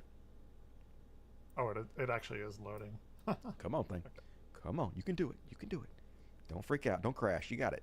Thumbs up and I appreciate you. And Kevin Milligan, that's like $30 in free tickets. You know what's annoying? 10 tickets. It's like I've gotten back into Dragonlance. Party, give Kevin Milligan your love. If you want a free ticket, you got to show up here live because they're giving out randomly to everybody. Finally. You got a chance. It's like and they give away every week. These very generous people. I wish there were Dragonlance. In my chat, I knew it was going to crash. It was just a matter of time. Yeah. I guess I got a memory leak. Anyway, show up live. And if you got a ticket, give them all your love. I appreciate you. Thank you, Kevin Milligan. Pick Jupiter Quake, Hell Satan. I had the girls in Ho Hoist make a bunch of Trump voodoo dolls. Been throwing them down the stairs all day. Man, I only wish that worked, but sounds fun. And thank you, Jupe. Picks a Pusher. I'm live streaming the show on big screen beta. Fuck yeah, you in the VR? Love me some VR. I'm looking forward to that new Crystal Super coming out. Justin Joseph, I can't feel bad for veterans who voted for Trump. I know, right? And now getting what they voted for. All I hear is the South Park redneck yelling, they took our jobs. Yep, the only foreigner that took your jobs is Elon Musk. Learn to love it, sluts. Agent Orange, $25. That's good enough to read you sexy. That was a fake name. I swear. LOL. What was a fake name? I'm out of the loop, but I still love you, Agent Orange. Haley D, 10 tickets. Fuck yeah, Haley. If you got a ticket, be sure to give Haley your love and show up at the after party. Check the members section of YouTube for the link to the after party. It says AP exclamation point. You'll figure it out. You're smart. Thank you, Haley. And last, MJ. Look online for protests, but the info seems throttled. Found 501. And actually, yeah, we don't have a free press anymore. They almost never report any of the stuff that I'm reporting. I love this. I guess that's good for me, but bad for America. And thank you to everybody donating tonight. And there's still plenty of time for you to donate if you want to, if you're able. Yeah, I'm going to read all the rest of the super chats at the end of the show, so get them in early and get them in often. Got to reset the chat since everything fucking crashed. But hey, I'm good at this, so I can do it real quick. And now I got to refresh this. And Bob's your uncle. We're ready to roll again. Now we're moving on to a section I like to call, I bet it's Elon, baby. Yep. Sing along if you know the words. It's very simple. It goes, Elon, Elon. Oh, baby, this a motherfucker gotta go. Yeah. And Louie. Remember Louie? We fuck all the girls all kinds of ways. That's what I hear every time I hear that song. And first off, on President Elon, first off, he released this tweet that said that Hitler wasn't actually responsible for killing millions of people. It was the government, baby. He's doing this to demonize government workers, to make the government workers seem like Nazis, seem like the threat to society. Alice Smith, Stalin, Mao, and Hitler didn't murder millions of people. Their public sector workers did. To which Elon immediately reposted, true. Government workers are the bad guys, y'all, not billionaires. Not me sucking every goddamn dollar out of the system. Not me stealing your Social Security money. It's the government workers or Hitlers, not me doing the goddamn Nazi salute twice. And, yep, Musk retweeted the claim that Hitler didn't murder millions of people. Seems bad. Don't think I'd be buying a Tesla if I were you. Then he's threatening lawfare against any other PAC that pushes progressive values. Act Blue needs to be investigated for financing terror and accepting money from foreign terror groups. So conservatives have way more PACs than Democrats do. They have all the fucking money. Act Blue gets very little money compared to what Elon Musk puts into the fucking race, but they want to make sure that the left has nothing, that Democrats have nothing. Even though they're not the left, they're really additional content. I like that. But literally, they want to crush any opposition whatsoever to make sure our voices can't be heard. And they're going to use the legal system to do it, folks. They're going to use cash to the FBI to shut down everybody. They're literally filing charges against Habitat for Humanity now, folks. This game's fucking amazing if nobody's ever played it. So crazy. It's so fucking good. Meanwhile, Johns Hopkins is cutting 2,000 jobs, mostly to research for Alzheimer's, maternal health, and gun violence. So what do we need that for? No jobs for you, baby.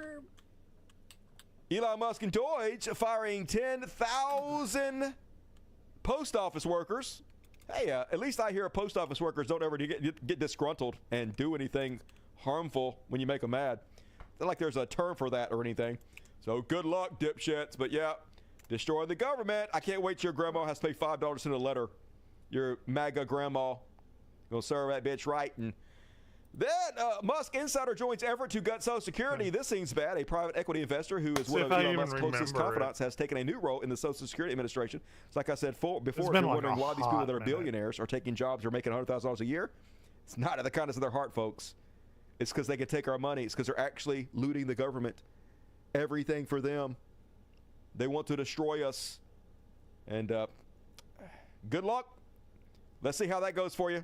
I think you guys might be overplaying your hand a little bit. So it'll probably play pretty good. And they're not even trying to hide it, folks. This is Commerce Secretary Lutnick just coming right out and saying they're going to cut $1 trillion in entitlements like Social Security and Medicare. DLC, dude. And let me tell you, he's got a plan to balance this budget, right? We are going to take... They literally aren't going to balance the budget. Donald Trump's already in his first term spent more money than any president ever has, added $8 trillion to the deficit. Now they're saying he might add as much as $11 trillion. He's already spent $60 billion more this month than Joe Biden did February last month.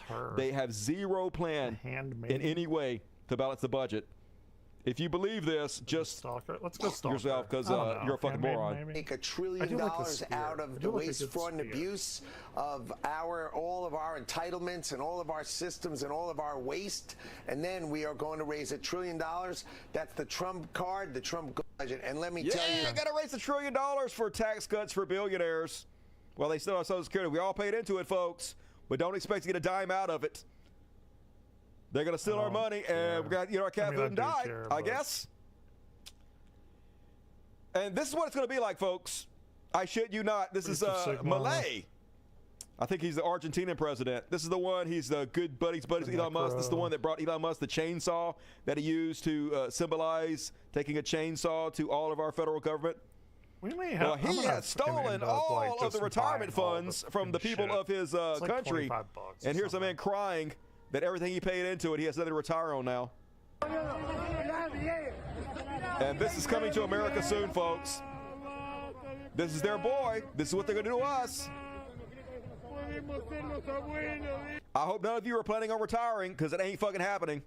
It's awful. Unless we do something about it. Unless we stop them, folks. Unless we fucking stop them. Our only chance. And, oh, what? I don't know. How did this get in here? Spear? What even is this? The corpse of Mussolini hanging by his feet in the Pizzali? I don't even know. I don't even know what this is. I don't even know what that is doing there. And then, this is spotted in London. At least London trying to fight back a little bit. Tesla, the swastika, now with white power steering. And yeah, nailed it. That's a pretty good one. And I didn't show you guys a couple of these in the last show because we ran out of time. But a lot of good parody videos got made about Donald Trump's ridiculous commercial where he sat on the White House lawn and shilled Teslers. And let me show you a few of them. This one basically just showed exactly what they said. This is how crazy the commercial is. How fucked this country is. How embarrassing our representatives are. I love Tesla. You know, I like to drive cars, but I'm not allowed to. You like them Teslers? What's your message? Genius. Buying a new car while there are some folks who will see this clip at home and love they them are Teslers. Struggling with their retirement accounts down at the moment. Uncertainty about work ahead. Well, I think you're going to do great. Mission, I love progression. Tesla. You gotta love the Teslas, man. The biggest especially whenever Trump is getting rid of all the charging stations. It's gonna be great. I see him all the time. He's constantly, he has 5 of them. One, the Cybertruck, I bought for a very special young woman, you know. I'm sure you've never heard of her, Ty. And, I love the cat there. Orion. No, you can't drive, you pampered bitch. There's a strong man in Canada who said he was going to charge. Champion unlocked. You have unlocked a new difficulty. Dude, they've added like a billion things. I love Tesla. I do love Tesla. Tesla. People are going to get killed. Lots of people. This is I know. The only thing I know is the beast. This is a different panel than I've had. Everything's computer. All right, enough of that. Oh, embarrassing. And then also the Daily Show put out the best parody I saw, as they're wont to do. Let's have a look. Tesla. Going on now at the White House Tesla Auto Mall. It's the biggest sale of the year. Very safe, it's very strong, heavy. It's all steel, stainless steel. Let's come on down to Pennsylvania Avenue, just off Route 29, to get our best deal ever on a brand new Tesla. I want to make a good deal here. They have one, which is $35,000, which is pretty low. Get a Model 1 with a different panel and everything's computer. This is a different panel than I've had. Everything's computer. So don't waste your time going to those other Tesla dealerships with riots and flaming Cybertrucks. You gotta come down to White House Tesla Auto Mall. I love Tesla. You gotta come down to White House Tesla Auto Mall. This is really amazing. The degradation of America never ends, and good God, do we deserve it, folks. This seems terrible, but it's actually great. And that Tesla cars now have more rights than you and I do, folks. Oh, wait. We have people we're locking up on that. We have someone in jail right now from one of the dealerships. They threw a Molotov cocktail through a dealership. They're looking at up to 20 years in prison.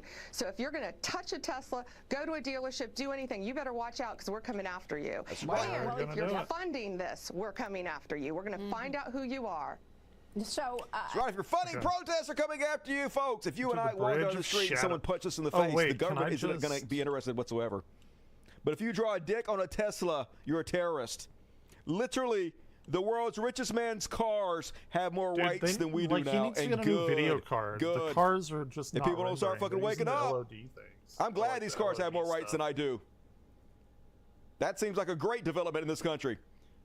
And then a series of videos just to show you how much of a piece of shit these cars are, folks. Imagine paying $100,000 for this.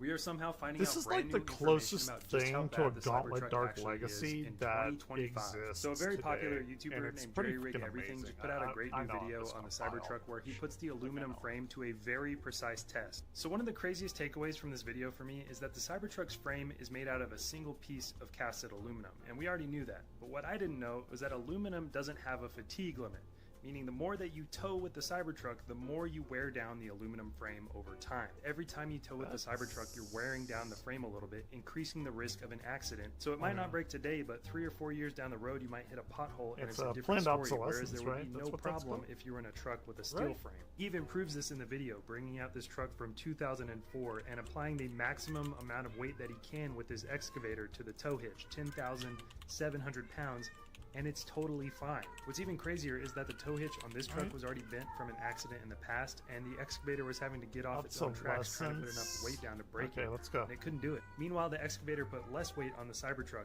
and that's what this happened. game is basically like a garbage trucks made for idiots by a moron. It's amazing. I know. And remember, Elon said they were going to float, which is minor moderations. You could use them as a boat. Remember? We have new video from Ventura showing fire crews pulling a Tesla Cybertruck from the bottom of the harbor. This was the scene this morning at the Ventura Harbor. The fire battalion chief says that someone was trying to launch a jet ski when the Cybertruck sank. It was completely submerged when crews arrived. They had to send down a diver to hook it up to a tow truck. You can see the water pouring out of that flooded truck after crews got it. Like a regular car would just dry out, be fine. But not when it's all computer. That's a dead truck. And one more. They literally had this thing glued together, folks. Look at the shit. Just the whole front end just coming out by itself, attached by nothing but glue. People paid $150,000 for these things. Just good God. That saying, a fool and his money is soon parted, has never been more true. But you guys deserve it. Idiot chuckle fucks. And that is my He Shall Be Elon, President Elon section for this week. Glue, yep. Glue it all together, baby. They won't know until it's too late. They'll still say, I love the truck, Elon. They'll still suck my dick regardless of what I do, so why not grift them? If they're still going to kiss my ass, regardless of how poorly I treat them, why should I treat them good? This is what every con man thinks, what every televangelist thinks. They have no respect for their victims, and why should they? Come on, guys. He's getting me. It looks cheaply made. It is very cheaply made. It's a piece of garbage. And, all right, get your super chats in. We're moving along, folks. Next up. Yay! I don't like this part. I mean, I like it, but I don't care. Die, motherfucker! Oh, shit. Religious bullshit. Religious bullshit. It's time for religious bullshit. It is time for religious bullshit. And folks, you're not gonna believe it. They finally caught one. Missouri youth pastor, a youth pastor, pleads guilty to child porn charges. A former church youth ministry volunteer in Phelps County pleaded guilty in federal court to child pornography offenses. Is he trans? Bradley Colvin, 52, was arrested last March following a Missouri State Highway Patrol investigation into online child pornography. And man, it's been one day since my last show, folks. One fucking day. Yep. I did a show Wednesday, Thursday, today's Friday. In one fucking day. Where's 1, my 2, spear? 3, like, 4. I know it said I had a spear. 5 new arrests in one day. A preacher's fucking your kids. Mississippi pastor arrested on child porn charges, child sex charges. Chris Spink pastor, that's here in Mississippi, is behind bars Thursday after he was arrested for statutory rape. Y'all can vote, by the way. It's a pastor at First Presbyterian Church in Crystal Springs. Yeah, shocker. Nobody's watching me. A Crystal Springs pastor is behind bars facing several charges, including statutory rape and sexual battery. Make shit happen. Police arrested Christopher Weilet, the pastor at First Presbyterian Church. All Get right, the then we fuck got off of us. Washington Mormon Church. Oh my God! The Mormons. I'm going to die. I'm going to die. I'm going to die. I'm going to die. I'm going to die. Member and primary teacher Buckland Darrell, who was sentenced to only 8 years in prison for the rape of 5 children under the age of 12 last year, has been charged with more child sex crime after 2 additional victims came forward. Yep, it's always the ones you most expect. Did and my Illinois pastor Arrested on multiple child porn charges, a Beloit pastor is accused of sharing child pornography, according to police.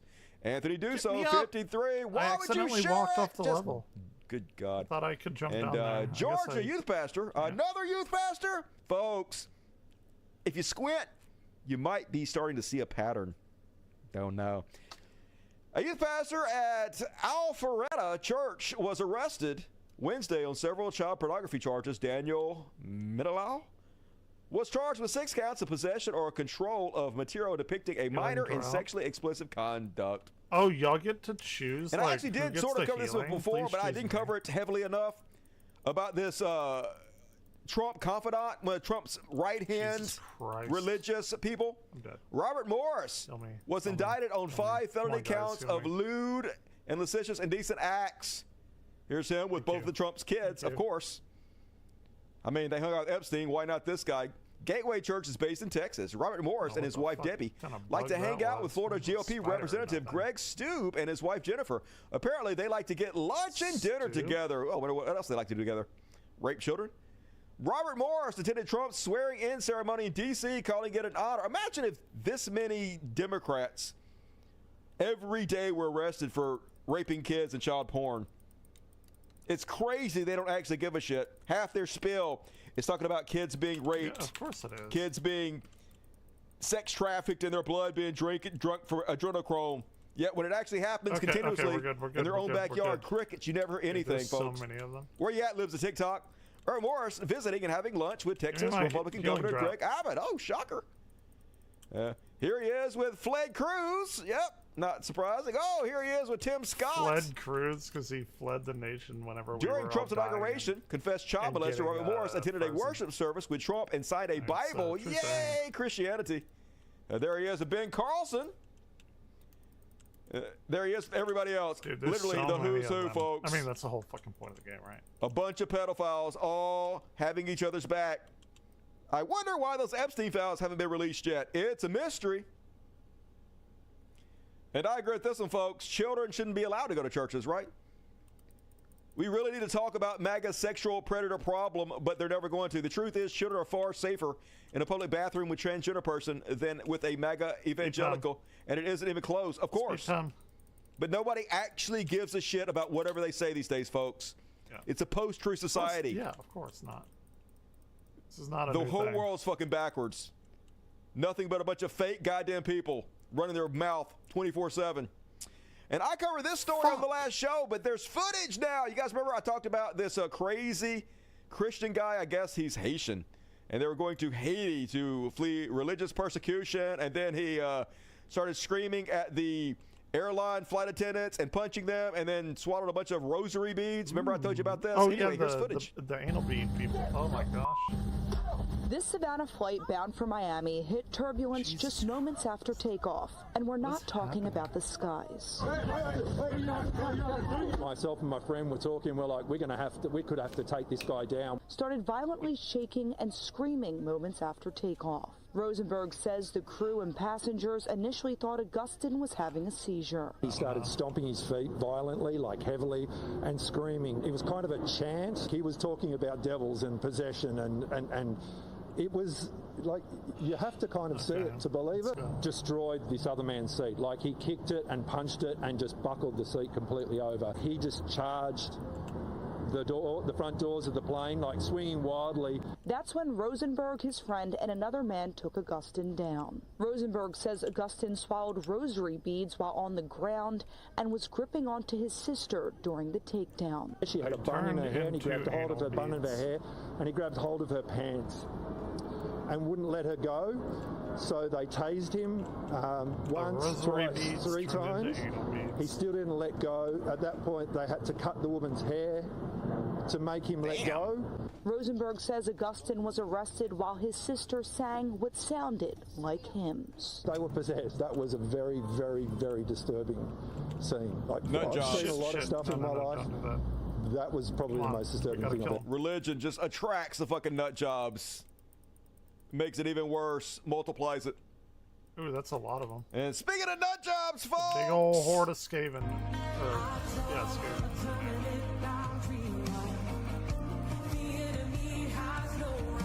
Okay, first off, you could show a movie theater on that forehead.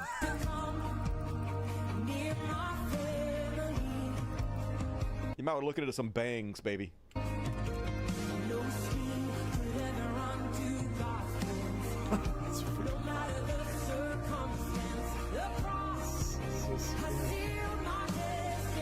You know she's a psycho because there's no TV in her living room.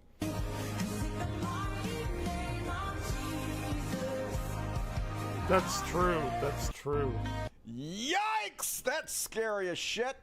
Looks like that character on Saturday Night Live with a little baby hand. You know what I'm talking about. And, oh, what other craziness do we have from the world of religion this week? Hey, why don't I kneel in front of my pastor and simulate sucking his dick? Yay! Totally normal. Dude, this is so...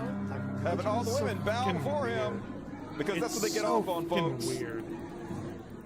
These crazy women. A lot of these women just want the dick.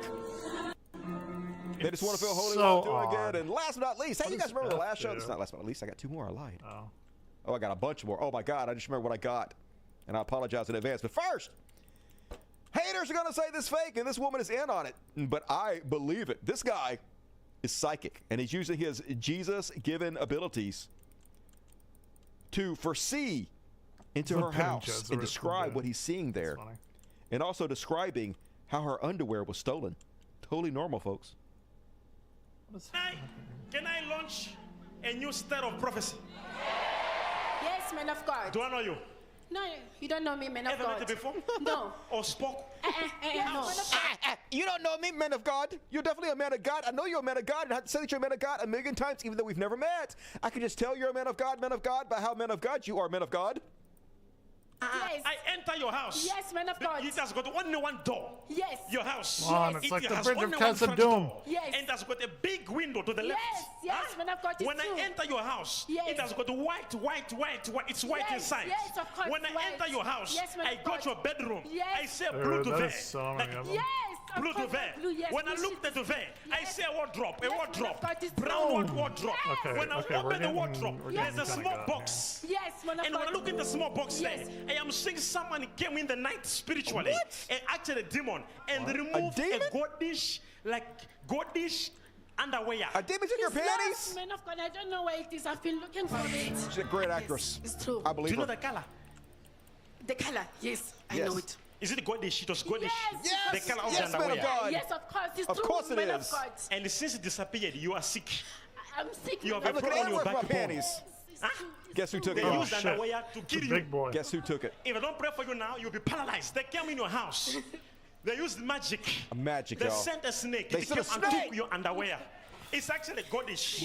Come on, They sent a snake to steal this woman's goat underwear to put a curse on his her. butt. Real. Remember the last show I showed you? A snake was coming out of that woman's pussy. Remember that? It's probably the same snake. I got my eye on you, snake. Stay away from pussies and panties, snake. God damn it. I mean, it's fucking snakes. It's what he showed. I got 2 more, and folks, I apologize in advance for what you're about to witness, but I saw this, and so do you. So you guys know how we always talk about how the coolest thing in the world is Christian rap? Of course, we all know this. Well, you know what's cooler than Christian rap? all day long. Children singing Christian rap. Oh my God. Let's have a look, shall we? Okay. Give him praise because my God is a great. I know he blessed me each day. Feel like my lips are dreams. I know that hell is mad at me. It's cause we're at the lead. All I gotta do is say his name. Every single demon gonna needs to like wash his I glory to God, you know this off the red. This kid ain't even lip syncing right. You don't even know the words of your own song, you little bastard. It's coming down, can you even Dude, that is so many.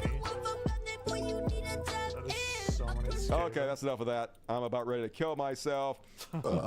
Burp on that. And folks, we've already established that the coolest thing in the world is Christian rap, right? But what can be cooler than that? How about Christian rap rock? Here we go. Ooh, new metal. You're a dangerous loaf of bread. You're a dangerous loaf of bread. Dangerous loaf of bread? You're a dangerous loaf of bread. What does that even mean? I don't understand. Don't you know the enemy? Yes, I do. I am him. He hates to see us coming. I do hate to see you coming. Because we're just wild enough to do stuff like You're so wild. dangerous loaf of bread. Oh my God, your loaf of bread is so wild and dangerous. What is happening? And we tell him, we're going to keep rolling. Keep on rolling. Right over your head. Over my head? With your loaf of bread? You need to add that to it. Add it. Just like this, say, I'm a dangerous loaf of bread. What is happening? What are they talking about? God, Opeth makes better Christian songs. He talks about his love. Dude's like a harlot of God. I'm a dangerous became a nun. Mason Melendez, one of the best songs I've ever created. And then we have like this, like. I'm gonna keep rolling right over your head. I'm scared to the core of my being. What the fuck? And that is my religious bullshit for tonight. I apologize. And hey, Modi, yep. Nothing more dangerous than a loaf of bread, apparently. Don't think about it. I am frightened. I mean. And fuck this. Yes, I know. I am always sorry. Let's move on, folks. Let's move on. You guys ready to be even more depressed? How could you be more depressed than having to watch that? I have a way. Free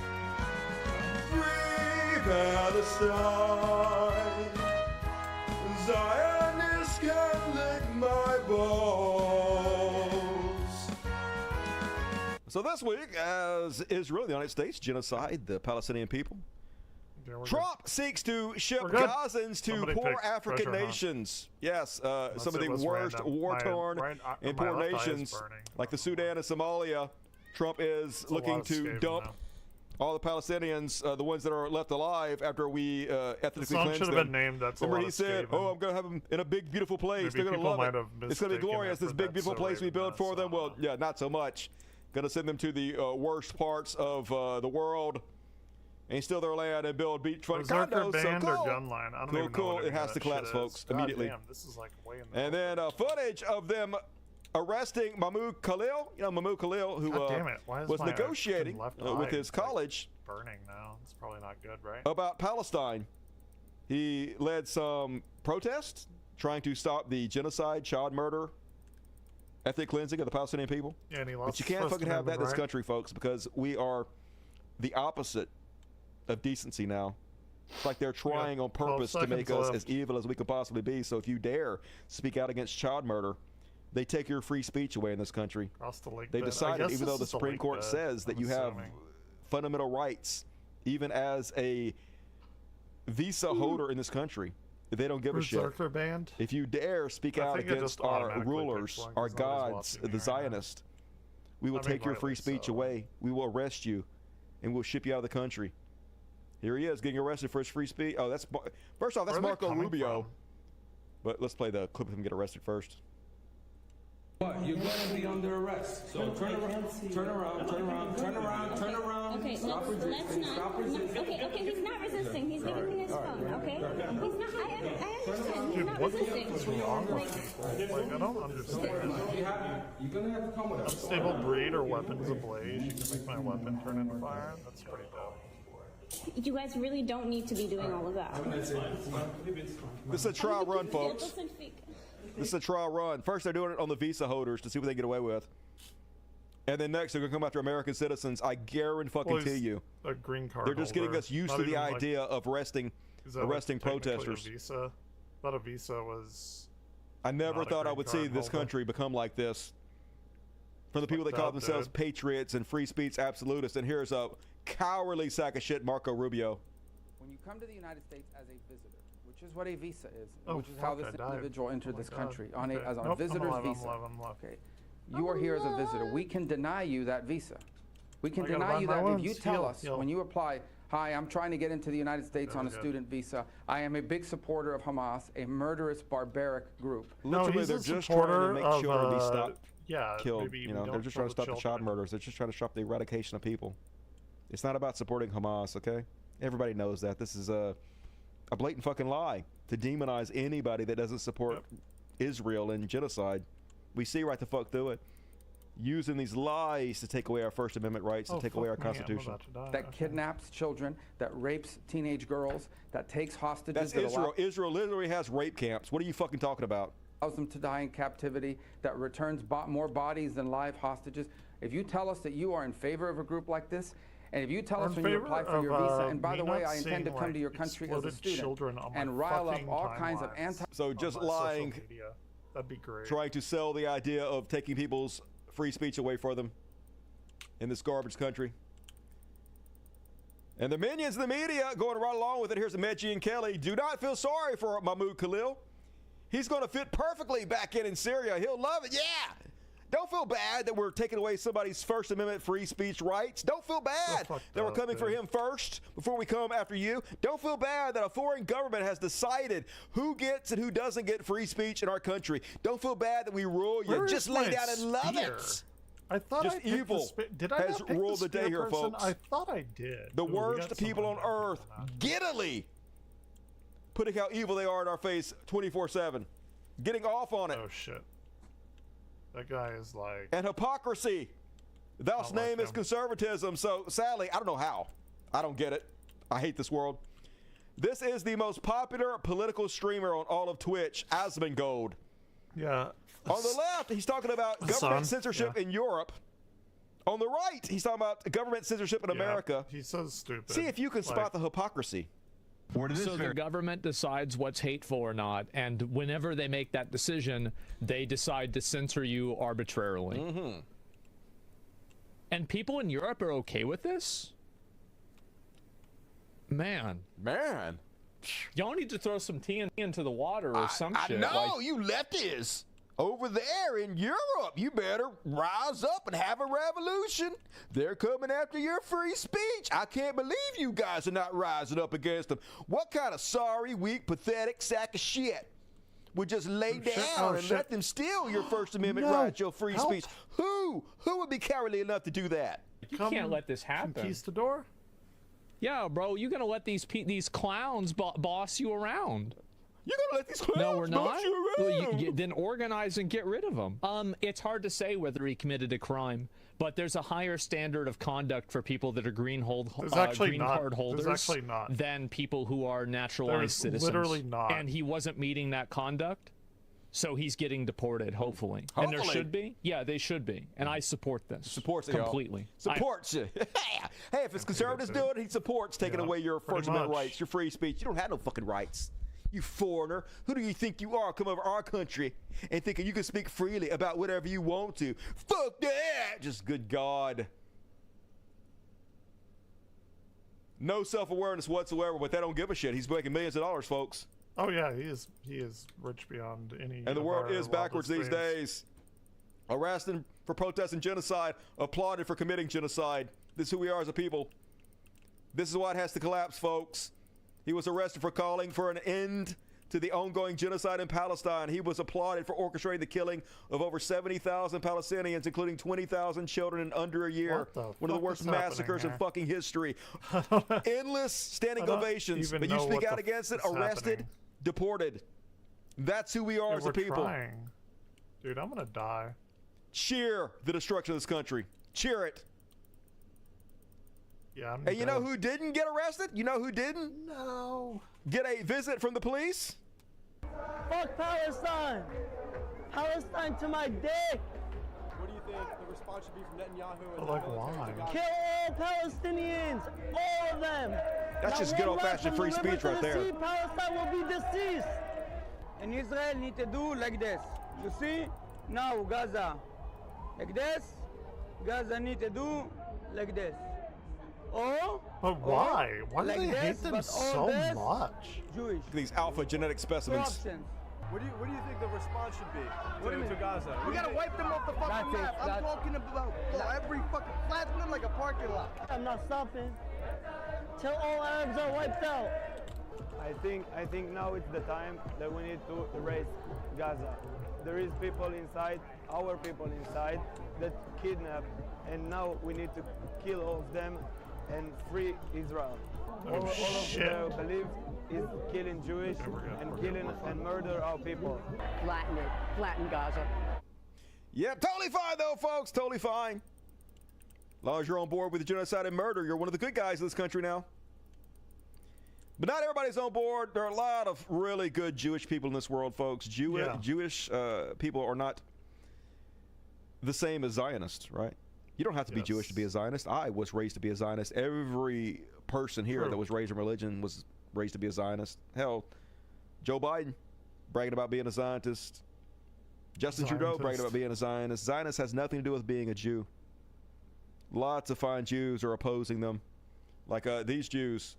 And Jewish Voice for Peace leading a sit-in in the lobby of the Trump Tower to demand the release of Mamad Khalil. And thank you, you fucking heroes. Thank you. Thank you for showing us the decency of your people. Thank you for showing us that Zionism and Jewishness are not the same thing. The ones that conflate Zionism with Jewishness are actually the ones who are anti-Semitic.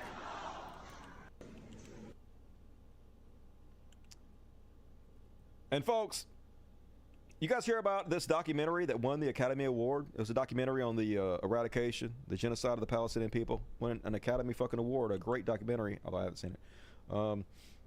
They can't even find a distributor. Imagine winning an Oscar and still not being able to find a distributor for your work because speaking out against genocide in our society is verboten.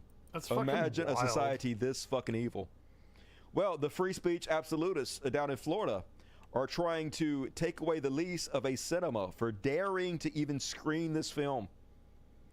A cinema showing an Oscar-winning film might be shut down in Trump's America.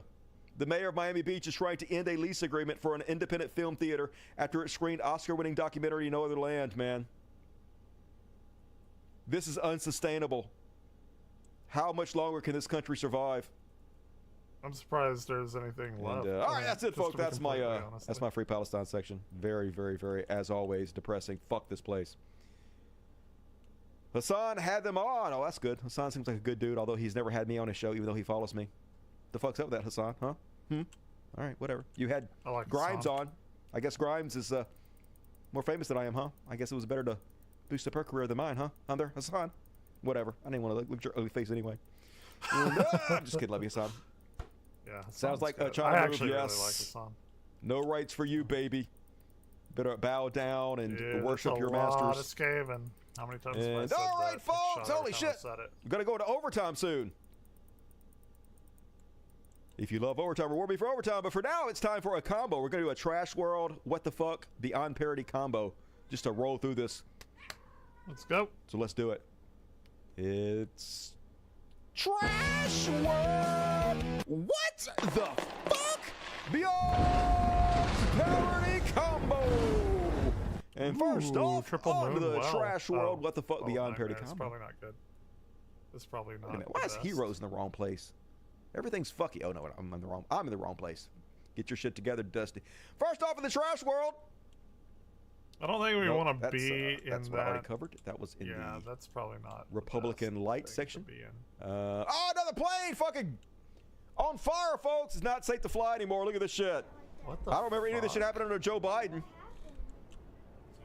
It's on fire, yeah. All the passengers out of the wing because an American Airlines plane has caught on fire. Jesus Christ. I'm sure there's nothing to worry about, folks. Can't even fly in this country. That's how far things have gone to hell. Can we, like, not be in here? For us Americans. Is that a thing? And, man, talking about the destruction of decency in this country. Who would have thought we would ever have stooped to this level, y'all? So this teacher in Idaho got in trouble for posting this. A sign which says, in this room, everyone is welcome, important, accepted, respected, encouraged, valued, equal. And this. Everyone is welcome, with hands of different skin tones. Sarah Inama is a teacher at Lewis and Clark Middle School in Meridian, Idaho, near Boise. According to the Idaho Statesman, the school district said that regarding the Everyone is Welcome sign, it was not the message that was the issue, but rather the hands of different skin tones on the poster. The hands of different skin tones.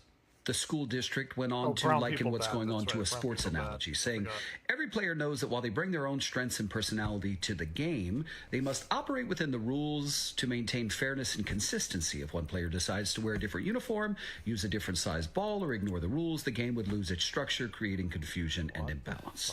The teacher is not backing down. She has refused to take down the posters. She initially took them down, but then after talking with her husband and reflecting on it herself, she decided to put them back up. Sarah told KTVB TV in Boise, Idaho, that she was told by an official at the school that not everyone believes everyone is welcome. So that's why there's a problem with the poster which says everyone is welcome. Sarah says she's now wanting to protect her students from racist sentiments that are affecting their classroom. The Idaho Statesman also quoted the academic officer for the district, saying they told the teacher that her signs may have violated Idaho's Dignity and Non-Discrimination in Public Education Act, as well as school policy, which requires signs to be content neutral and conducive to a positive learning environment. Because this, they believe, is not neutral and not conducive to a positive learning environment. They've made teachers the enemy now. They've made decency enemy number one now. If you're not hateful of this country, you're definitely not paying a fucking attention. Just hard to believe what we've become in such a short period of time. Something like this would have made anybody blink when I was growing up. Would have made anybody blink 10 years ago. What happened, folks? What happened to us?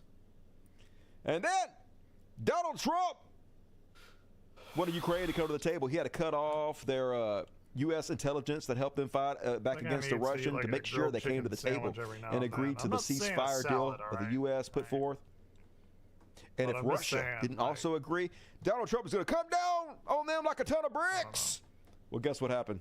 Russia has rejected the third-day ceasefire in Ukraine proposed by the U.S. Yuri Yegosov, Putin's foreign policy advisor, says this would be nothing other than a temporary breather for Ukrainian troops. So, you know, any second, Donald Trump is going to be true to his word and come out, criticize Putin, lay the hammer down on Russia. He's not. Yeah, shocker. It's all a fucking joke, folks. And then on the what the fuck section, did you guys see this doughy white guy knock out a very nice airline employee for no reason? Oh, I guess we go up here. Yeah. Dude being very nice, wasn't doing anything, just a sucker punch for no reason. Why? They had to take the guy to the hospital. He had a concussion. So enjoy prison and also the no-fly list, you complete jackass. Like, why? And what the fuck is wrong with people? Just don't. Parents lose it at Cristo Rey High School in Milwaukee after a hidden camera was allegedly found in the girls' locker room. Former security coordinator Fernando Bustos was criminally charged after allegedly being caught with over 400 videos of girls changing. Oh, imagine that. They mad. I don't blame them. Stage capitalism, baby. I bet he's a Trump supporter. What do you think?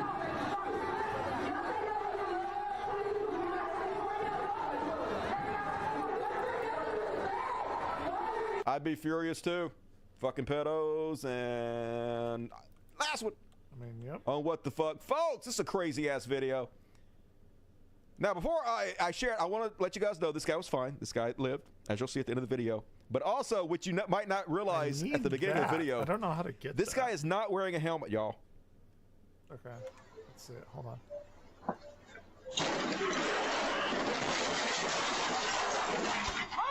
Oh my God, this guy's the hardest hit ever. Look at this badass motherfucker. His head How literally... are you alive? Look at this. It went over your head twice. He just got up. That is a tough son of a bitch right there. Tell you what. What the fuck? And also, this is why you wear a helmet. Like, what are you not wearing a helmet for, dude? You could have died. You could have died, dummy.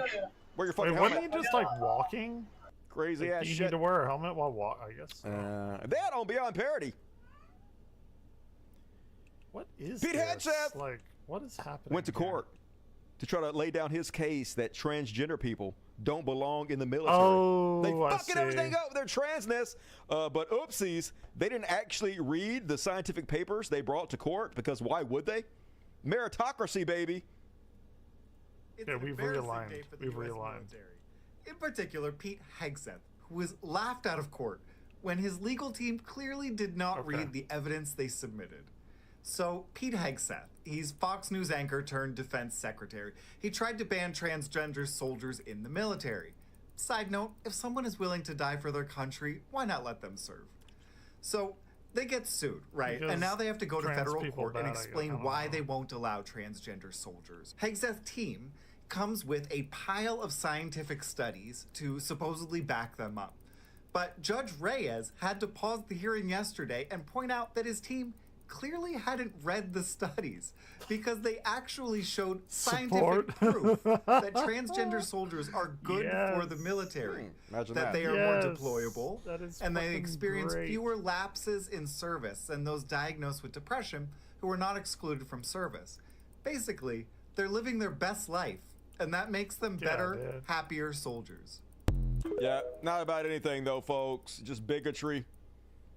Trying to sell the dumbest people on earth fear in order to push through their agenda. Very obvious. And last but not least, no, I lied. There's several more. Oh, yeah, did you guys see this one? More. There it is. That's so this is a Congressman Brandon Gale, because of course he's a congressman, put out this tweet. Multiculturalism will tear our country apart. Yeah, damn multiculturalism. Only, he's married to Denise D'Souza's daughter. You know, convicted felon Denise D'Souza, Indian American. You're married to his daughter. How is this not multiculturalism? Oh, she hot. I give him that. Yeah, but good God, what the fuck is wrong with these people? So apparently, the reason he got famous to begin with, the reason he's a congressperson to begin with, is because he married Denise D'Souza's daughter, and they started a business together where they started this right-wing rag, right? And he also is one of the people that helped create the 2000 Mules documentary, you know, the one that they've admitted was a total lie and completely fabricated. Yeah, well, if you are willing to do that, obviously you're going to be a congressperson in this fucking country because we're the fucking worst. But, yeah, how is this not? What the fuck? Is he getting divorced? What is happening? Oh, well, don't think about it. That on the Beyond Parody. Okay, we're good. We're fine. Everything's good. The White House put out this statement, folks, and we can all totally believe it. This is real life. President Trump's plan to waive all taxes for America under $150,000 per year. He's definitely going to do it, folks. He's definitely going to eliminate all taxes for every American who makes under $150,000 a year. Right after he balances the budget. It will take effect after he balances the budget, according to Commerce Secretary Howard Lutnick. So sure, folks, hold your breath. 100% going to happen. Also, they're going to give everybody ponies and free dick surgery if you want a bigger dick. As soon as he balances the budget, dick surgery for everybody. So hooray! Me and my tiny dick can't wait. So stupid. And last but not least, on Beyond Parody. Imagine being such a piece of shit you piss off Switzerland, one of the happiest people on earth. Here's their latest parade, and yes, they have an army of middle fingers flipping off Donald Trump, who is also a middle finger. Who's also himself a middle finger. And there's a bunch of these motherfuckers. They went all out for this. Holy shit.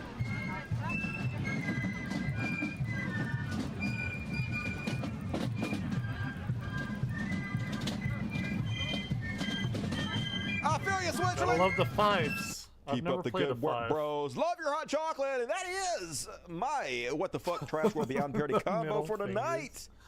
Fuck yeah. And that's not AI slop. That was real, baby. I would tell you if it was. And hey, who loves overtime? Everybody on earth loves overtime. And so now we're in overtime. So if you like overtime, please reward me for overtime. About to finish you guys up with a happy ending, a hero section. So prepare your anus. Let's fucking end it and do it. How do I prepare my anus? I've never done that before.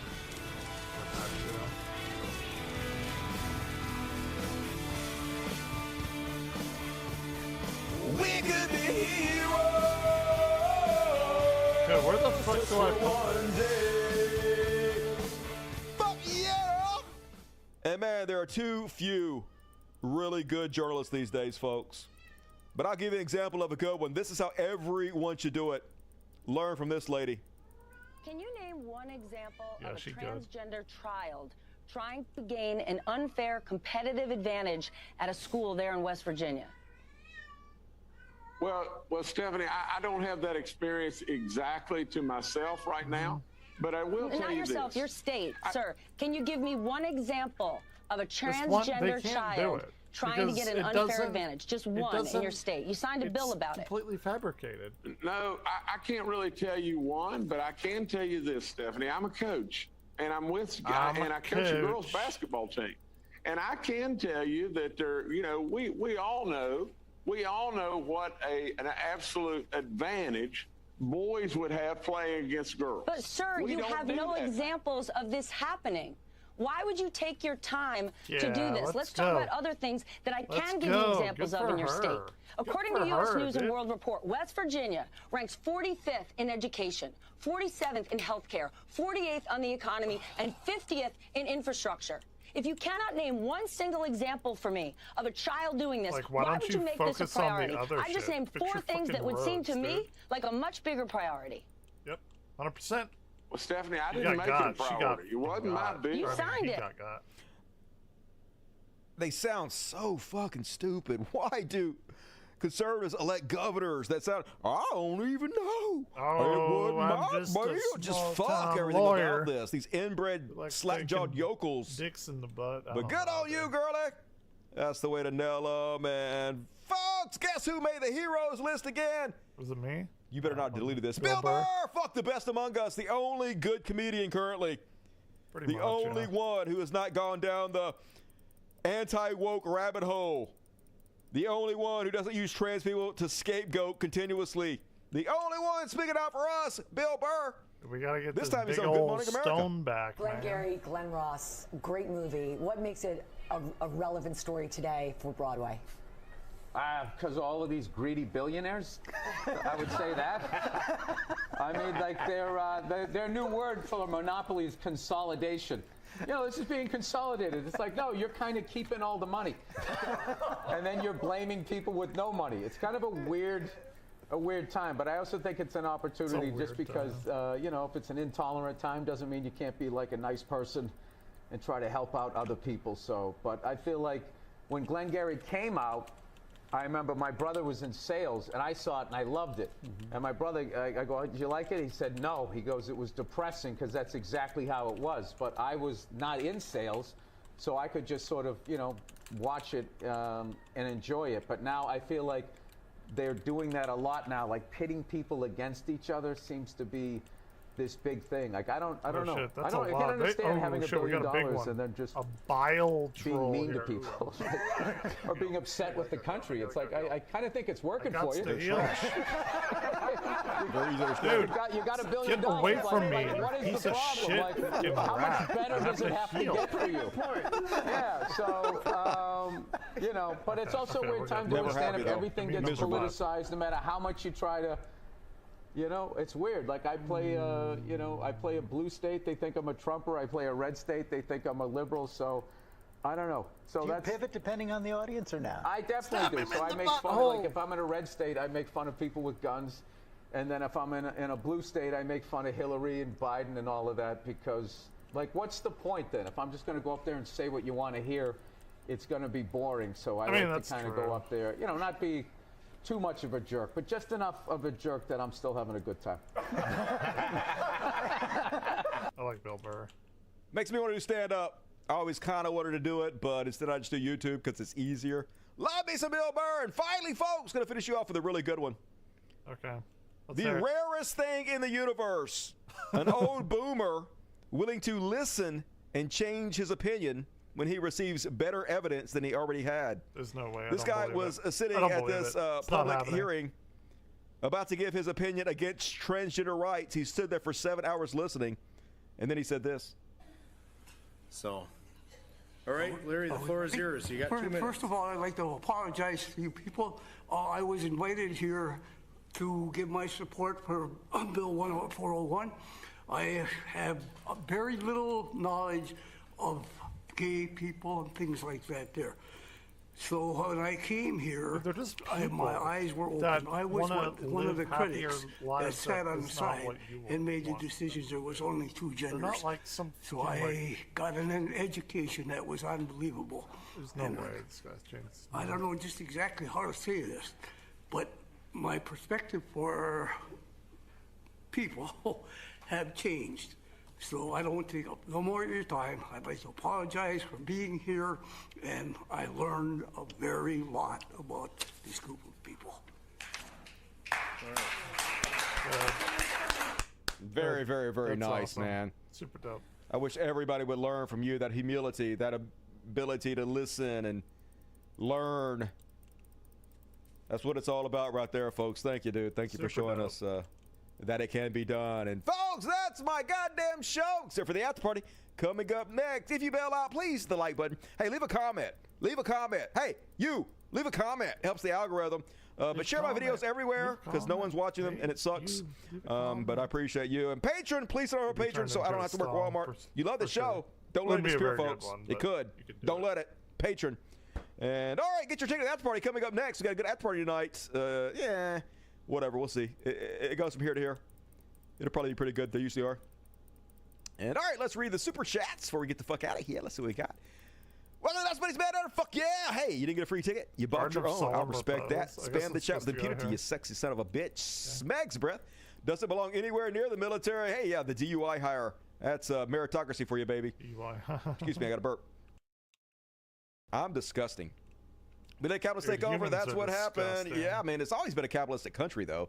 It seems like it's really gone down the hill lately since Trump, for sure. Sith Mage, what up, Sith? Always here for you, broski. I appreciate you. No one watches my shit stuff, but I still try to promote it. Yeah, I know it's depressing, isn't it? All you can do is put it out there and see what happens. It's hard to get your name out there if no one knows who you are. Why would anybody watch? The planetarium director job is amazing. Hey, I'm glad to hear it. Fuck yeah. Keep doing you, man. I'm glad to hear things going good for you. I was the first PayPal super chat you read. Fuck yeah, Agent Orange. You rock. Thank you for sending me on PayPal. Love you. Middle data for life is BBC. Is it? Okay, I didn't know that. Thank you, BBC. You got an alt account. Hey, you just outed yourself. Fuck yeah. Hope you're doing well wherever you're at. Wink. Me and MJ, I look online for protests. All right, I read that. All right, that's it, folks. Hey, I'll be back Monday. I gotta go see my uncle tomorrow, the one that's dying of cancer. Yeah. Still trying to figure out what I'm gonna say to him. It happens. But we'll see. Hopefully, he's not gonna be a dick about Trump. He's a big Trump supporter, and I know he really wants to put it in my face because I haven't seen him since Trump got elected. We're gonna watch the after party too, so y'all kind of get it for free. But I wish everyone would support him.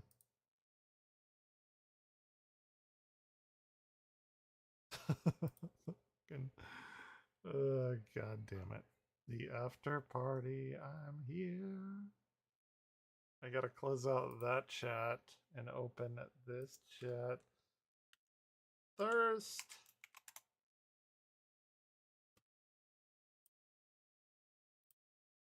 Damn it.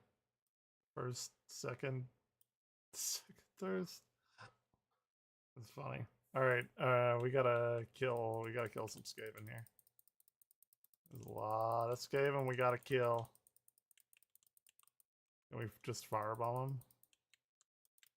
Oh, we can. It actually works quite a bit. Ooh, Spawn of Chaos. That's not good. That's not a Skaven. That is a bad boy. That is a person that is awful. He is... Okay, that is not Skaven at all. That is a Chaos character. Can we just shoot him in the tentacle hole thing?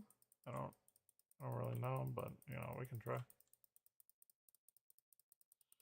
I want to shoot him in the tentacle hole. I feel like that would be the hole to... Oh, everyone is going to die. Here, revive people. Oh god, revive them all. Oh no, oh no, oh no. Oh, I'm dead. I'm dead. I think we're dead. I think this is, it's done. I got thirst. Oh wait. I think one bot is alive. I think the cleric of whatever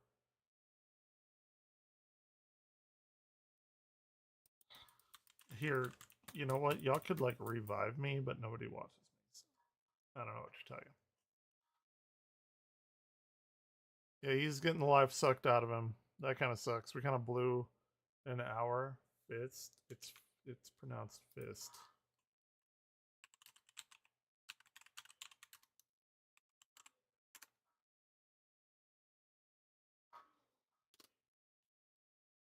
First.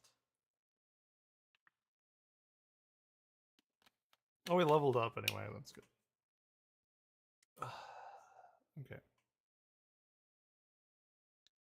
We did not make it though, and that's sad. We're all very sad.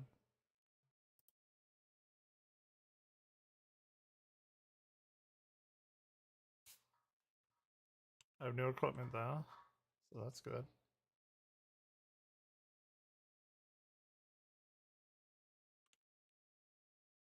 Where is the equipment factory? Oh, we have verses in here too. God damn, dude. They have really kept up with this game.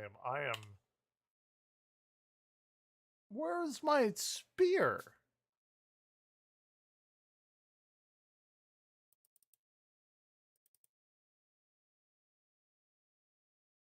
Like, why do I have...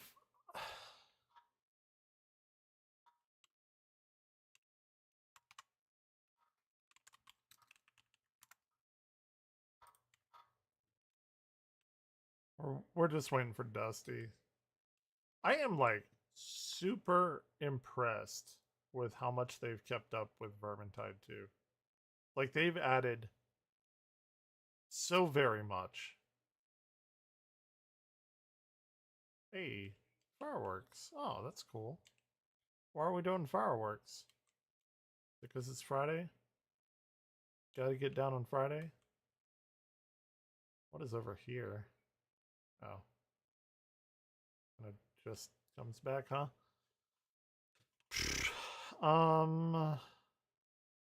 Spoils of War. Equipment. Getting better equipment will help you complete tougher missions. You get new equipment from Spoils of War. Each career can equip 2 weapons, 1 necklace, 1 charm, 1 trinket. The equipment comes in different rarities. Yeah. We got a spoil. Open. Is it what, a loot box or something? Ooh, sexy. Crossbow. Necklace. And a swift bow. Green leaves Eduoth. Okay, well that was it. No, I have like a bunch of more shit, don't I? Like, I know I do. I have a fuckload of shit. Downloadable content. Price unavailable. What happens if I hit a... How much is the Ultimate Edition, and what does that get me? If it's like actually possible, and here's the answer. If you dropped a nuke on a hurricane, you might think the force would be enough to completely destroy it. But hurricanes release the same amount of energy as a 10 megaton bomb every 20 minutes. That's almost 700 times bigger than the bomb dropped on Hiroshima. To destroy a hurricane, you'd need to change the air pressure at the eye of the storm. But even the biggest nuclear bomb in the world would only change it for a few seconds. So instead, you would need to drop 700 nukes, one after the other, to destroy the hurricane completely. So much money on Steam sales. 700 nukes! That's a lot of nukes. Like I've bought probably so shouldn't much do that. In my play. opinion, probably don't drop 700 nukes. Dude, I dropped 700 nukes today in my toilet. Go radioactive hurricane, making things worse. Plus, there'll be sharks in it, Sharknadoes, and then what mission are we gonna do? Funny. I've like integrated this into my Twitch. They start bringing up the US. Are you in Liberty? Vegas Remember yet? that was back in I don't know, like 40 years ago. No. Wait, what? United States Liberty is one of their ships, and Israel just attacked it on purpose and tried to sink it. And they like had American flags flying on it. They're like, "Hey, we're Americans," and they were like, "Stop!" I need to get Israel just trying to kill us anyway. I guess they were trying to start a war with somebody else and pretend like they did it. I don't know. Israel got away with it. They didn't do anything to them. But somebody mentioned it on Tim Pool's show, and his life flashed before his eyes. Watch this shit. Dude, I'm concerned with having American aircraft carriers over there. Like, what I keep being told about the USS Liberty. That's something with the I'm doing a 5-hour drive tomorrow, but no, you should. No. Wait. You should be careful about that. Allegedly, the Israeli. You should be careful about that one. Okay, you're not supposed to talk about Israel does bad to us. Okay. That is verboten, okay? They are the God people. So I got the new Necromancer. It doesn't matter who shot the ship down, dude, okay? If Israel did it, just pretend like it didn't happen, okay? Don't make me take this beating off, because I won't. Of course, jet fighter aircraft. I mean, they did end up paying out the American government. So I'm concerned like false flag operation, like a missile comes out of Gaza and hits one of our aircraft carriers, but it was actually an Israeli missile. Well, I don't want. we should get out of there. It doesn't.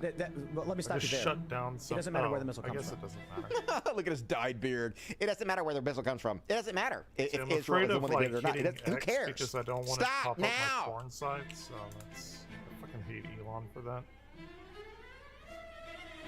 Oh really, Alcatraz? I've been to Alcatraz. Yeah, that was fucking Alcatraz. weird. That was definitely fucking weird. But it's ball temple. It's not. I expect nothing more. It's still in use, right? And, oh, Elon! Oh my God! I've shared this before too, but this got viral again in the last couple of days, and it's such an embarrassing tweet. I have to share it. This is what people that huff their own farts sound like. Elon would people that are trying to suck up to Elon Musk. How cringe it is. Elon says, "I don't like the taste of or effects of most alcohol, but there is something quite beautiful about red wine in a fine glass." Wait, is this and then some butt kisser named Peter Pham, I guarantee he's rich. Or is this like a rumor? You a glass at a friend's house in San Francisco after another mutual friend's wedding in 17. That'd be dope. I was decanting another. You didn't want to wait. Honey Badger drinks when he won't. My only complaint hasn't been for decades. That's what I thought. My only complaint about Oblivion, I have a few. And they can be rectified with mods. And I'm curious if they do a remake, will the mods be available or what? So I got into Oblivion with Morrowind, and I was a huge Morrowind fan, and I hated that they got rid of armor, and even more so, I hated that they got rid of spears, because in my Oblivion or my Elder Scrolls characters, I always played in Argonian with a spear in medium armor because I like dragoons from Final Fantasy, and I always played a dragoon in Morrowind. Now, Oblivion rectified all of that with mods. Like, there's a billion mods out there, and we got spears, we got medium armor, all that shit. But, like, that is a top priority for me. Level 4. See, and I don't like the fact, and this is like just a game thing. So when I play Oblivion, I basically never do the main storyline because it's annoying to have the fucking portals pop up like every 10 steps. I hate that shit. I love the graphics of Oblivion. I love the layout. I love the different areas and stuff. I think it's so good. I think it's the best Elder Scrolls game as far as like where it's set at and all of that. Yeah, it's just like, you know, you go to Kvatch and you do the thing and you rescue Sean Ben and he, you know, it's an alternate world where he escaped as Boromir. That's my headcanon. And he went to a different world. But I just hate those Oblivion portals popping up just fucking everywhere. It's annoying. But the world they made is like so good. I think it even is better than Skyrim. Like Skyrim's fine or whatever, but and I mean personally for me, I'm a big Morrowind guy. I fucking love Morrowind. But the combat is shitty. Shivering Isles is so good with fucking what's his name, Sheogorath or whatever, the fucking crazy dude. The funny thing about Morrowind, dude, I gotta get a new fucking keyboard. This one just my R, F, and 4 button. Something's like weird. I don't know. It's like not registering. Morrowind. There's a funny meme And it's God damn it. It's when Anakin and Obi-Wan are fighting and they're just like flinging their lightsabers or whatever, and it goes in a loop. And that's basically like the meme, just because, you know, if you don't have good combat in Morrowind, you just hit them and it looks like you're hitting them, but you're like not. So it's just I don't know. I don't know if I can find the meme.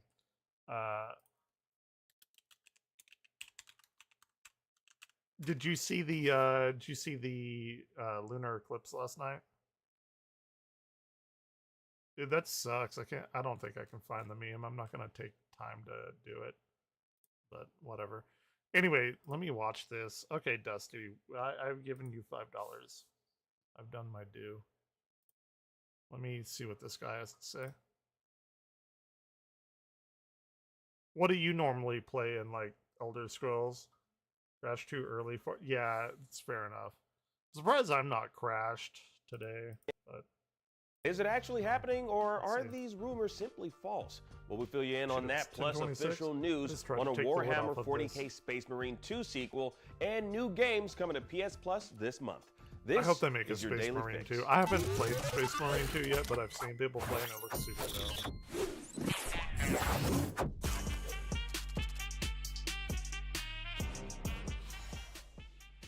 All right, let's get right into the news. So you're like what they call like a Gish character. Oblivion remake is reportedly set to be announced by Bethesda with a release soon after its announcement. Like a red mage.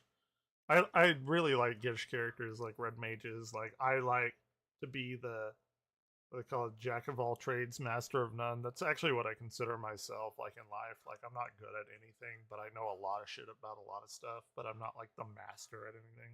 This, according to known leaker Nate the Hate, who previously and accurately leaked the announcement date of the Nintendo Switch 2.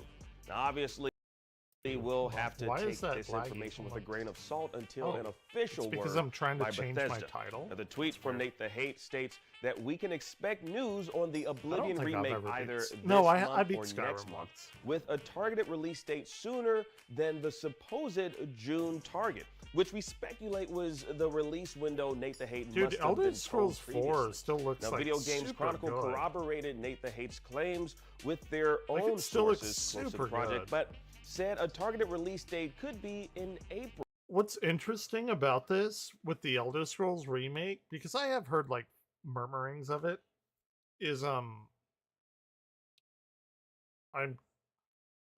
think that they fucked up Starfield. And I actually was like a person that liked Starfield, but I like Starfield for different reasons than most like gamers would. Just because like astronomy, and I really like the detail that they put into like the orbits and gravity and stuff, but like nobody cares about that shit. And for instance, like Fallout 76, which I'm like really tempted to buy, I hear is like really, really good now. And I don't even really like Fallout. I love the show, but I'm not really like a big Fallout gamer, but I'm really tempted to buy it for like $10.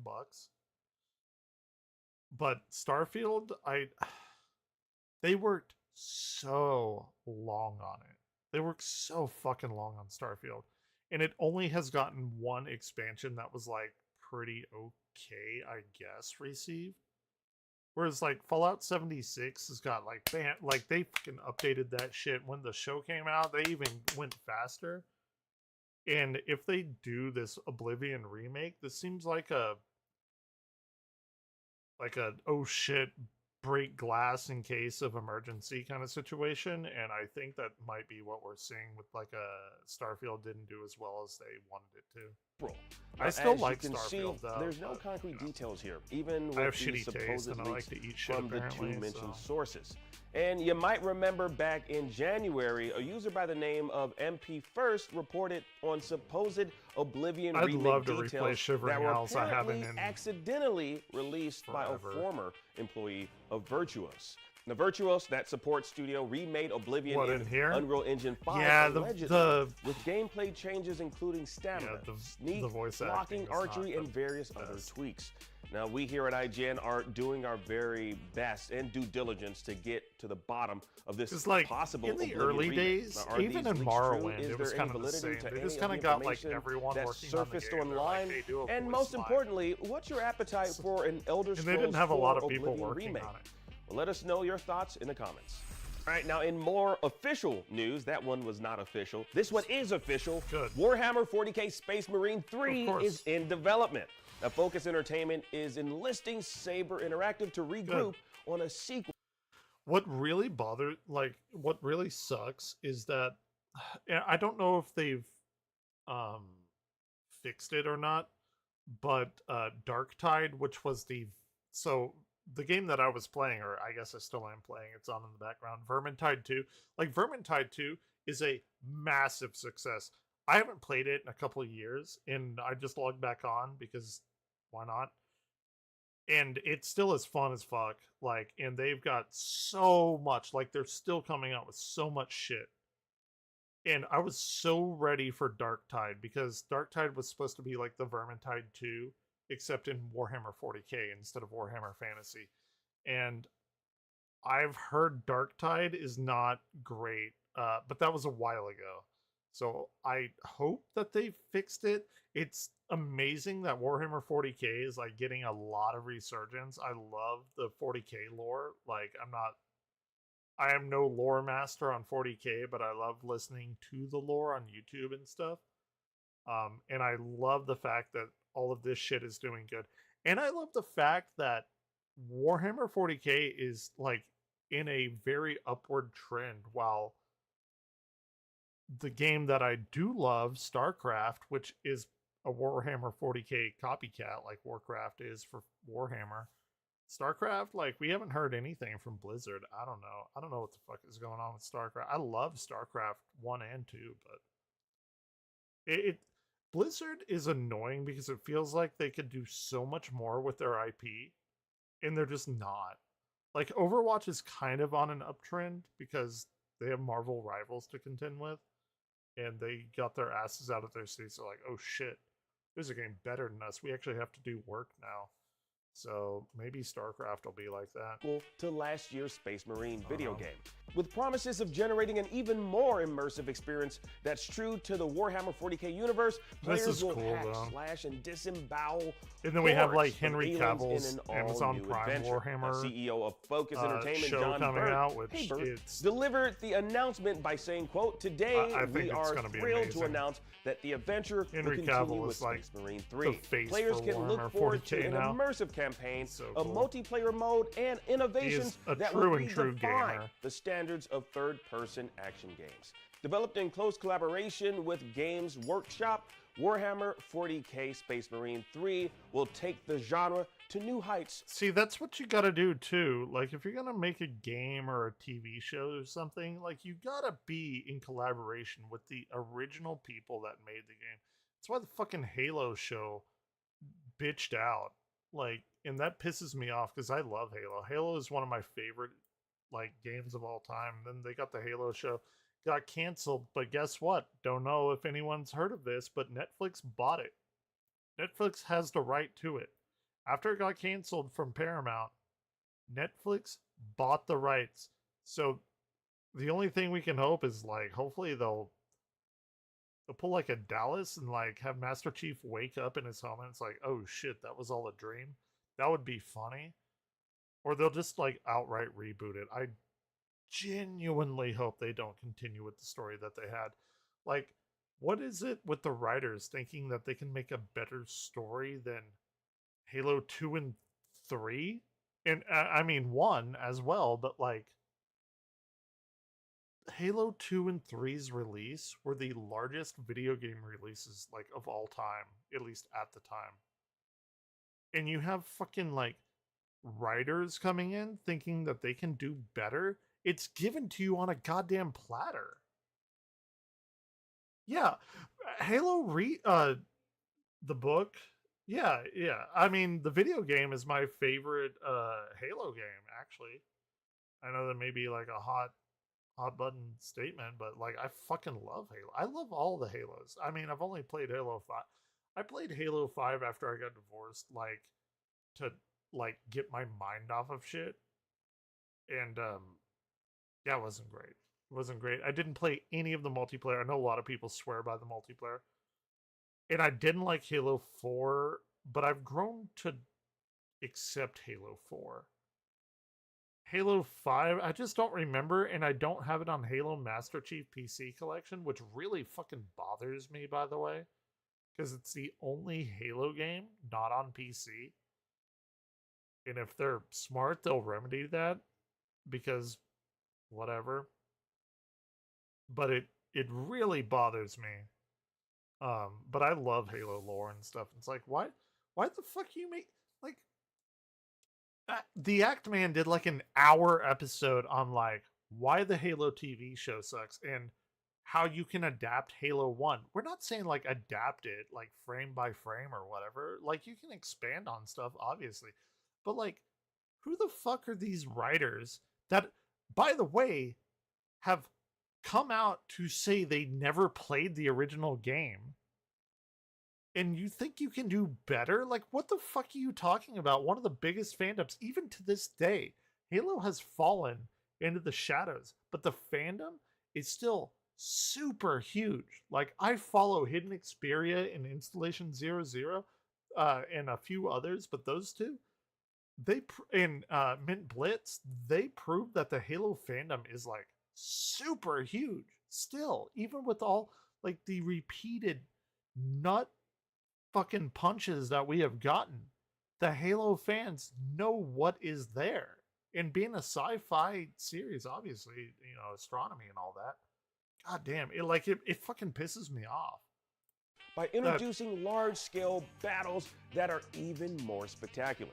A Space Marine 2 removing was his helmet impressive, within the first like 15 minutes is, and on a personal like, note, I think that's when I never played the first Space Marine video game, but as a Gears of War fan, I decided to pick up Space Marine 2 because I noticed similarities when I watched gameplay videos, and I was rather impressed. Yeah, it's freaking awesome. It felt like a derivative of Gears in the best way, the best possible way. Gears. This is Man, exciting news, and Gears we'll keep you games. posted as more news I develops. played Gears 1. I haven't played really And anything finally, beyond the that. new games you can experience this month as PS Plus Extra and Premium. Prince of Persia got robbed. Prince of Persia fucking got robbed. And people are saying like it's because Ubisoft set the price too high. I haven't beaten Prince of Persia, but I love Metroidvania. Metroidvania is probably my favorite game genre. I would have said RPGs, but I've played Super Metroid like a billion times. I've played it nearly daily for however many years. Prince of Persia is amazing. And Metroid got away with a $60 game tag because it's Metroid. And even then, a lot of people bitched about it. I love Metroid Dread. People are like, oh, it's a 2D side scroller, blah blah blah, and it's like, dude, it's a new Metroid game. Shut the fuck up. But Ubisoft tried to do it with Prince of Persia, and Prince of Persia is a great fucking game. But I don't think it was priced too high because I think it's worth the price. But most people think of 2D side scroller Metroidvania games should be priced at maybe like $20 or $30. Probably like 30 would have been a sweet spot. But I believe they priced it at like 50 or something. It was either like 40 or 50, and like everyone's like, oh, it's priced too high. It really wasn't, but like I understand like today's, you know, day and age or whatever. See, my Prince of Persia, my very first one was The War Within. It wasn't Sands of Time. It was War Within on GameCube. And they had Lamb of God, I Walk Alone, and there was another. There were 2 Lamb of God licensed songs. And I didn't really care about Lamb of God then. Like, I was a big metalhead. I was like In Flames, Opeth, Amon Amarth, Children of Bodom. By the way, I like right now, like right after this, I'm going to listen to the new Opeth album. I've been putting it off for months and months. It's been way too long, and we're going to do a full listen to it here in a minute.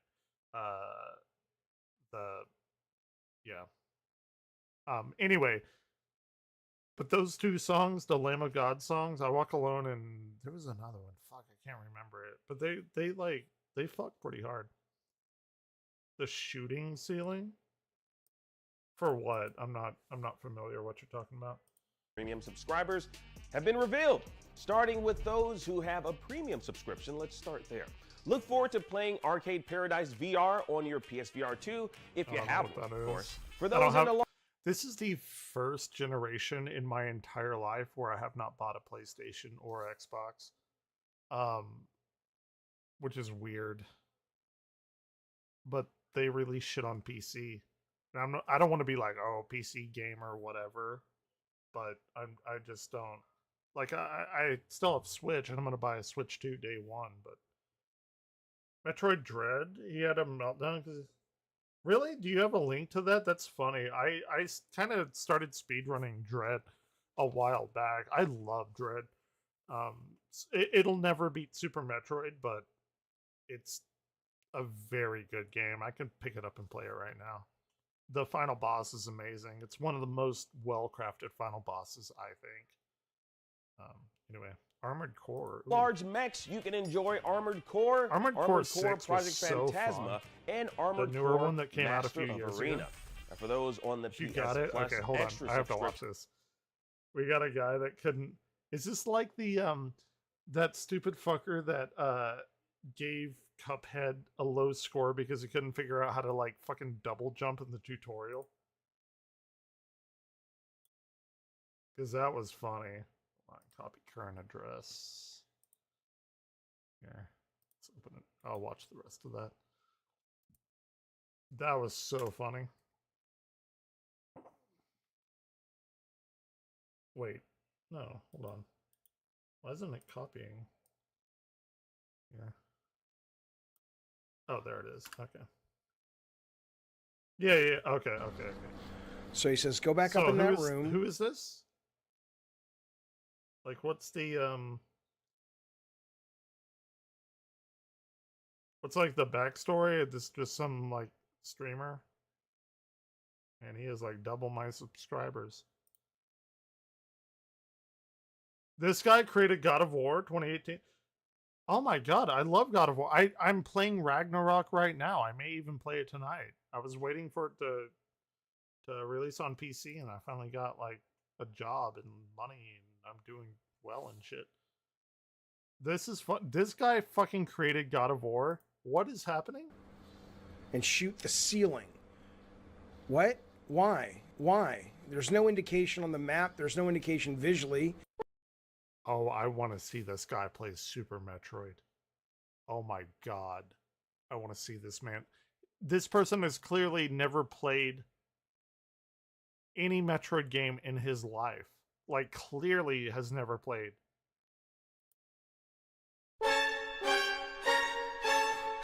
The fucking Dragon Ball Z. Heritage Month. Oh, I haven't been here before. The guy's, like, clearly never... needs to be shot. Watch this. This is ridiculous.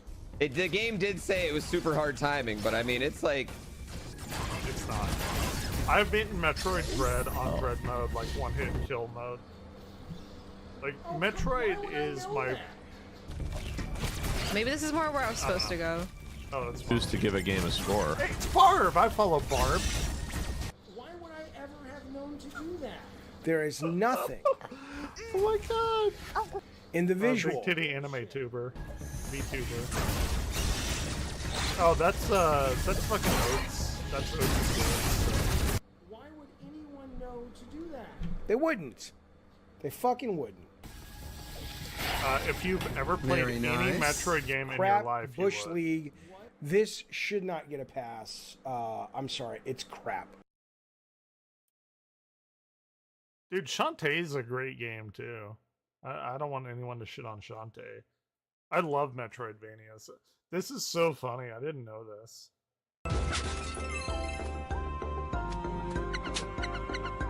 Why? Wait, is this him playing Shantae? And like going into a secret Pacific GameStop playing games.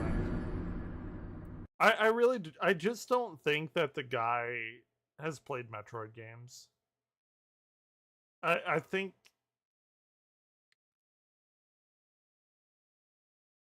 his reaction is a bit overboard for sure, but like I get it. That's why I love fucking watching people play Super Metroid for the first time.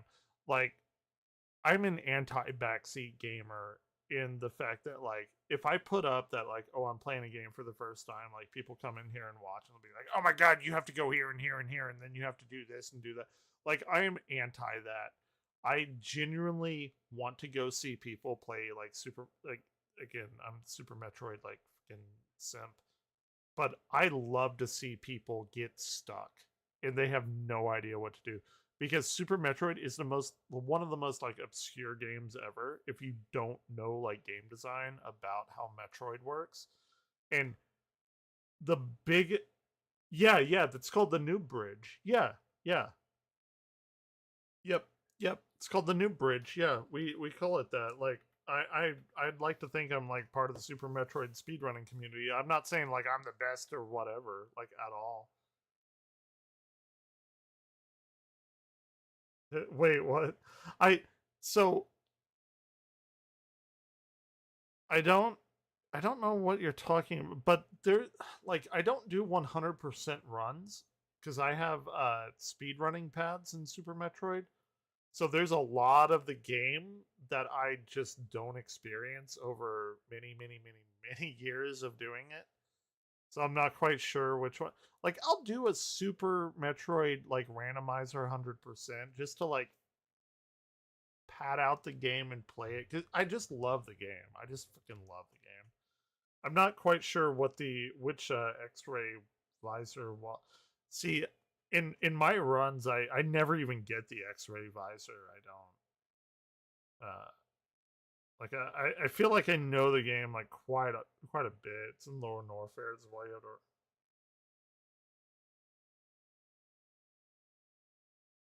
Is it when you're in the escape? I think I might know what you're talking about. Maybe. God damn, like, now I want to play. Oh, shit. You like Mega Man, right? Or Sonic, do you like Mega... Sorry, I'm completely switching the tone, but I there's something I just got today that I'd like to show.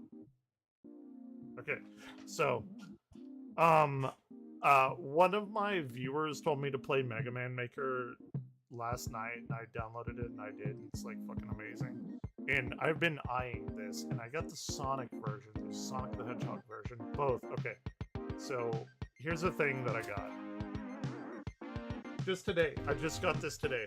And there's a lot in it. Here, hold on. Let me, I'm gonna go to, like, big camera.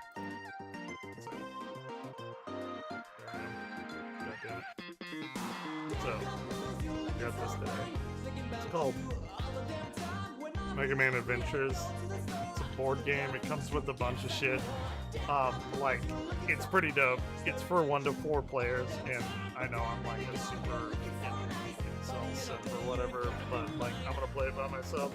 But it has like Mega Man 1 through 3 robot bosses and stuff, and there's like so much shit in it, but it's not even that like I want to play it. It like the art and everything. It costs $32 and it has all of the robot masters and stuff.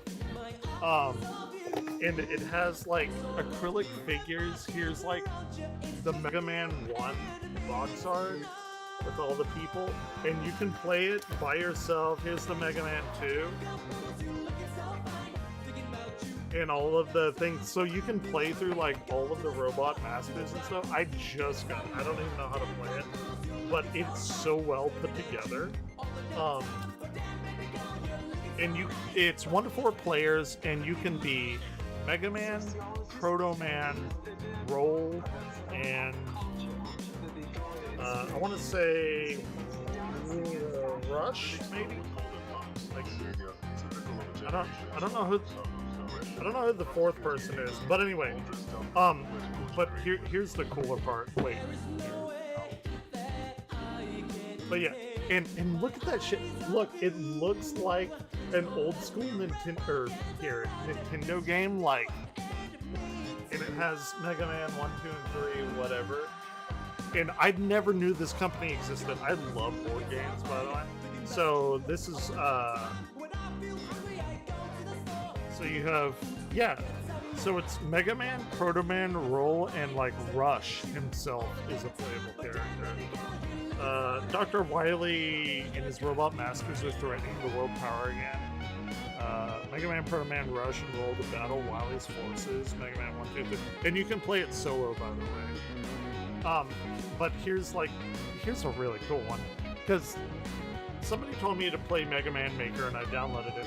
I love Mega Man. Mega Man 3 is like top tier for me. I know a lot of people like Mega Man 2.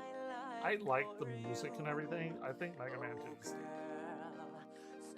It's so easily broken, and Metal Man beats like everything except maybe one or two bosses. I still love it, but this is the big one. This one actually is, dude. Look at this shit. This looks like a fucking Sega Genesis Sonic, like a Sega Genesis thing. But here's a cool thing I've never seen done before. And this also is 1 to 4 players. So you can be Sonic, Tails, Knuckles, or Amy. And like you go through zones. It has like 4 zones in it. I haven't played it yet. No, I haven't been that much of it. So, but they have Green Hill Zone. And then they have Chemical Plant Zone, because you like Chemical Plant Zone is almost synonymous with like Green Hill Zone is. And then Sonic 3 you have Lava Reef Zone. And then they have Sonic CD, you have Stardust Speedway. So here's a cool thing about it though. So you have all this shit, you have everything, and whatever, it comes with all kinds of shit. But, and you're not supposed to do this, but if you take out the little plastic casing, you get these 2 cards. And you're not supposed to know this, like, technically, but you get Mighty and Ray from Sonic Mania. And you get another zone called Doomsday Zone. And I haven't played it yet. But what it is, why they're there, is that... And this is so cool to me. Like, I don't even know if I want to open it. I kind of just want to keep it as it is. But if you take the manual, Sonic Roll, you know, you can read it or whatever. But here at the end, it says,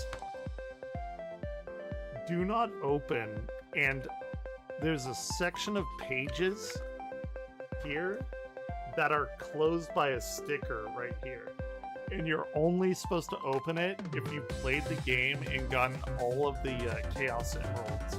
And I don't know, but what I'm guessing is you open it. If you got all the Chaos Emeralds, you unlock Mighty and Ray the squirrel, and you unlock the Doomsday Zone, and you get like extra shit. I think that is so fucking cool. I am really impressed with what they've done here. And this one is also like $30. So each one of these are like $30. They're by a company called Kess. And this is called Sonic Roll. That's Mega Man Adventures, same kind of deal. You gotta support those companies. And I know I'm like fucking adult child or whatever, but I think it's really cool that they did that. They really gave the like video game aspect of it, and I gotta support that for sure. Oh, I will say the Sonic one is much heftier than the Mega Man one.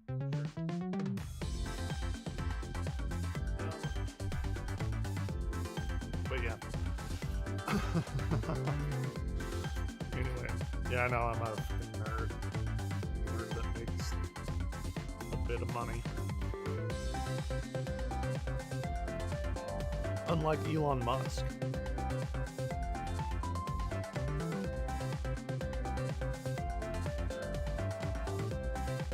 Here, let's continue this. Oh wait, we saw that. Super Metroid, world design of Super Metroid boss keys. Interesting. I actually would like to watch that. I'm not gonna watch it right now.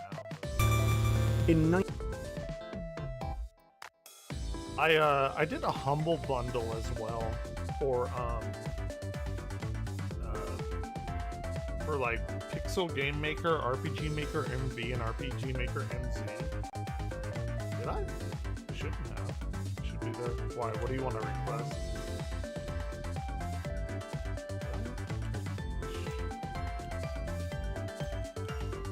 Doesn't sound like something I did.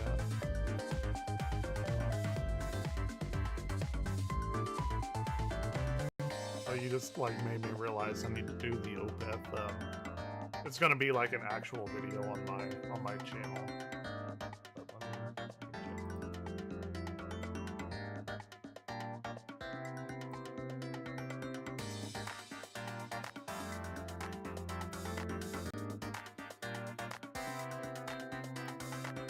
Settings, stream monetization. Surely it's not monetization, right? Content?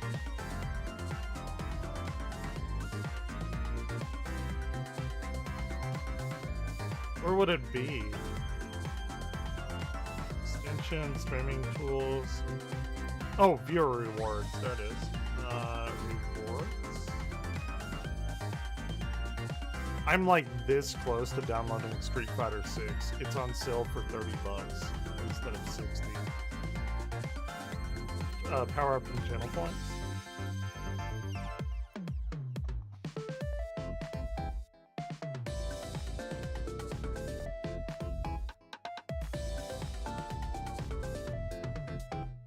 No, song request is still on there. It's 2,000 points. It's right there. It's activated.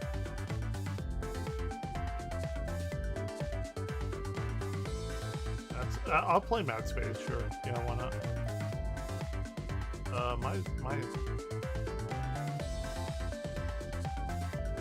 Or did I not? Did I just like not see it? Is what the only thing I'm doing right now is I have a Restream opened up, so anyone on YouTube or whatever, and this is like part of OBS. So actually, you reminded me that it's probably because I didn't bring up the viewer rewards thing.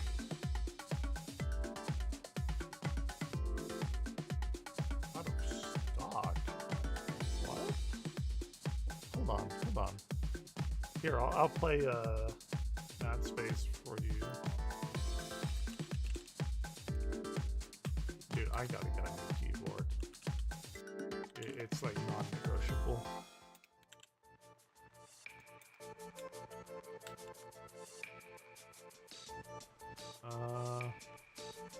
34 North, 12 East for Mad Space.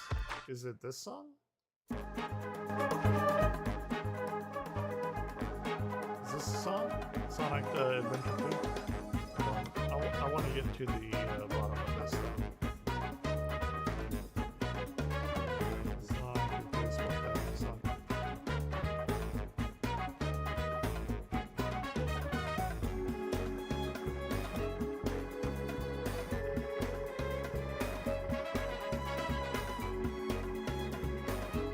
Paused redemptions of this reward type? Did I really? I didn't want to do that. How do I...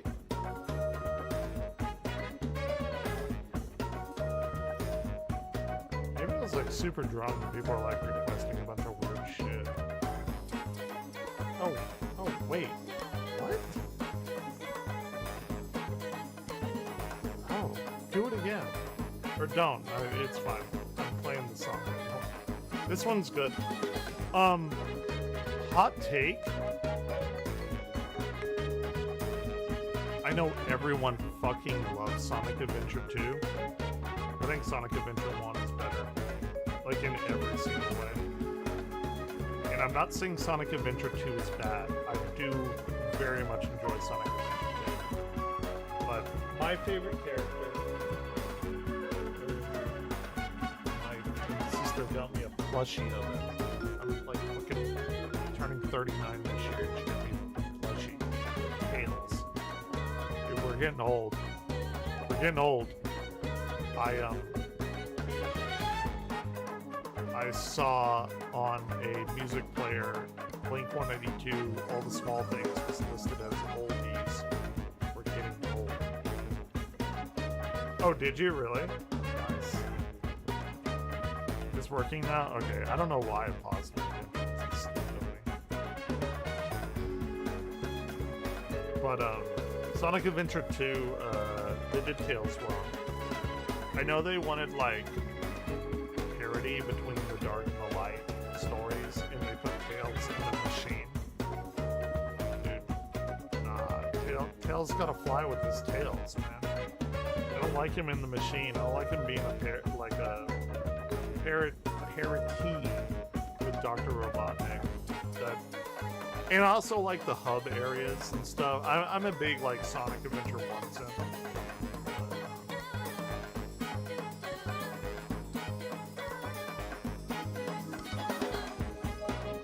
Well, I'm glad it works.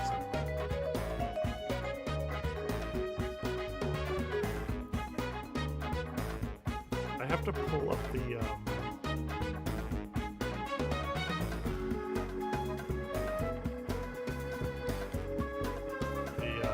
there's like a 60 seconds, so the only chat and the prediction.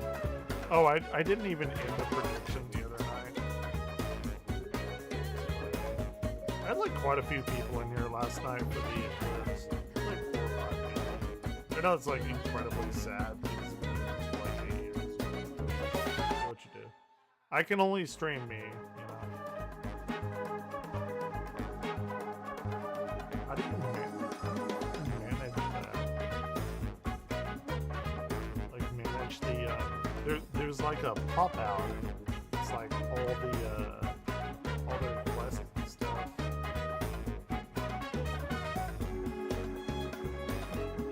Oh, it's right here. Buttsworth did it. It's the activity feed. It's stupid. I wasn't like paying attention to that. I really wish there was like a pop-up in the chat that would tell me when somebody has redeemed something.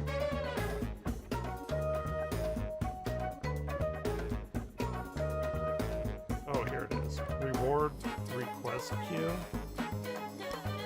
There it is. That's what I wanted. And I wanted to pop out the reward. That's what I was looking for. I need to do that like every time I stream. Vaporwave mode. Buttsworth isn't in here. Sorry, Buttsworth. Vaporwave mode. Load sacks. Somebody did it 3 months ago. Here's the load sacks.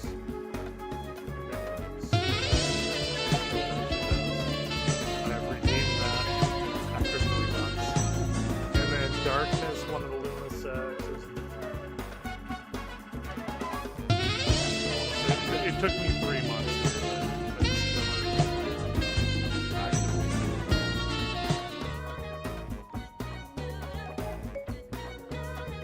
So this is like some upbeat lounge music.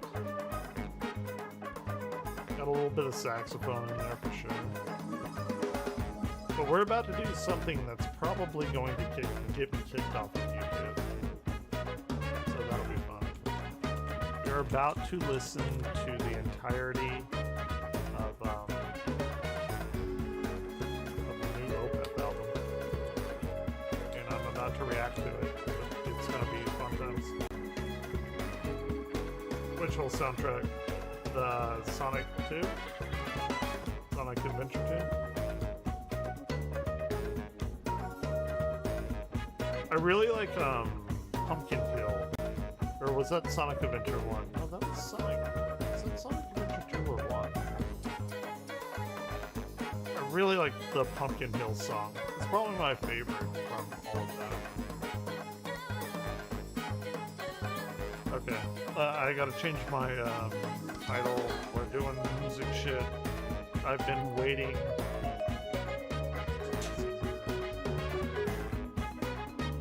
5 months for this. We're doing it. I've decided we're doing it tonight.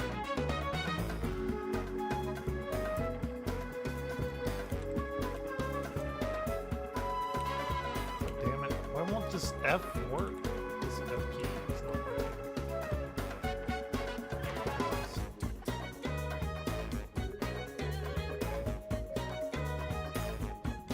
Is he really? Do you have like a link to his YouTube or something? 5 months. Dude, oh my god, this keyboard is going to kill me. I have to like push on the key with the fucking force of 1,000 suns. And sometimes I don't, but sometimes like I do. I don't know if there's like clumsy or something.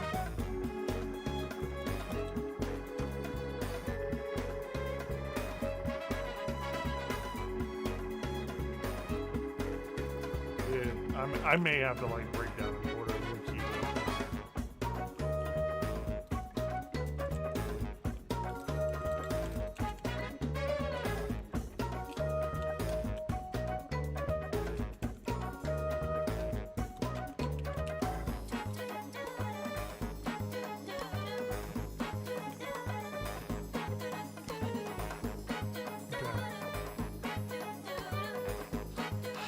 I'm gonna have to pause a lot. It's gonna be a big one. This is a big one for me. Opeth is my favorite, like, type of area of all time. Okay, check this out.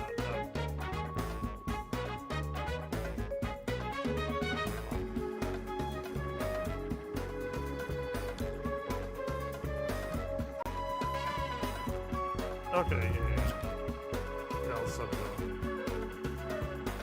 No, we're gonna do Opeth. I'm gonna have to change all.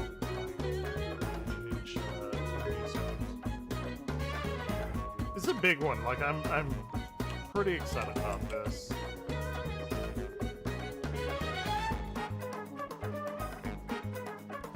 And this Opeth album is called. Wait, is this just like on? Oh my god, okay, I was like, how long is this song? It's been on repeat. It's like 3 minutes. I think we've listened to it like 5 times or something. So this is called The Last Will and Testament.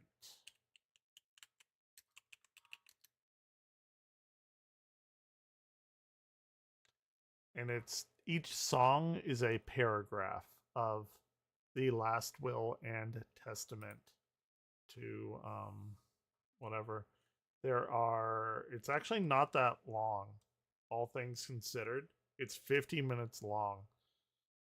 This paragraph 1, 2, 3, like it literally just says paragraph 1, 2, 3, 4, 5, 6, 7, and then it has a story never told. They're about 5 to 7 minutes long.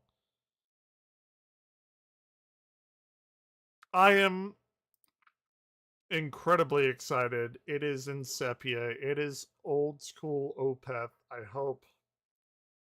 Opeth is the best. Let me start recording this.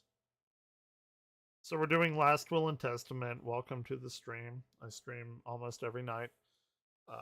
After 5 months, this released on November 29th. I'm pretty sure. I could be wrong about that, but this is the new Opeth album. Opeth is my favorite. Opeth is my favorite band alongside Arion. People are like, what's your favorite band? It's those two. I can't pick one. This is November 22nd, 2024. So we're about 5 months out. I always wanted to listen to this to whoever wanted to join. And we're doing it tonight. If YouTube doesn't annihilate me. If you're on YouTube, please give me a thumbs down. It takes the piss out of me, and it still gives me like rankings in the algorithm. So I'm always the first thumbs down. Super great. But yeah, we're doing Last Will and Testament. I don't know if there are any official music videos for any of these. I think there may be. If there are, I will play them instead of just listening to the music. But I do want to bring up the lyrics and everything. And that's what we're going to do tonight. Or at least right now. It's only 11. So this is about 50 minutes with me yammering about sucking Michael Ekerfeld's dick and stuff. It'll probably be closer to like 2 hours. Yeah, thank you. It'll be fun. It'll be fun. Let me change my category. I have my category on YouTube to entertainment. That is that's a stretch. Listening to Opeth, A Last Will and Testament. And we're gonna go and do category for music, and we're going to do what we do, right? Do what I do. I have never heard of this. Let me get out of this game. Sorry, I know it's real quick. Full album, 50 minutes. I literally have no idea what to expect. Other than a proggy album, it looks something similar to maybe Watershed, something like that. So let me see if oh shit. Okay. Well, there it is. Oh, they have the full album on here. We may watch the documentary. It depends on how I'm feeling. So, but they've like just uploaded it wholesale right here. Do they have official videos for it is my concern, because if they do, I'd rather watch the official videos just because it's more like entertaining to see. Last Will and Testament official video. Okay.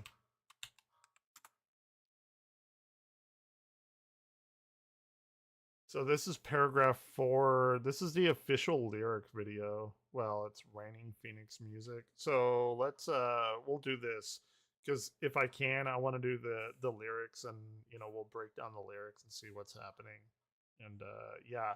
So the last one I did like album review and listen was Vermilion by oh fuck, what's her name? From Arion. Shit, I can't remember. She did a bunch of stuff with Arion, but the album's name is Vermilion. Simone Simmons. Yeah, she's great. She's amazing. That album is super dope.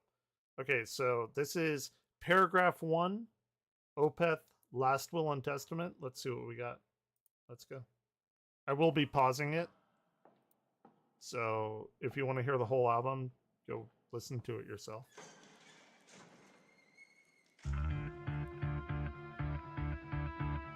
Okay.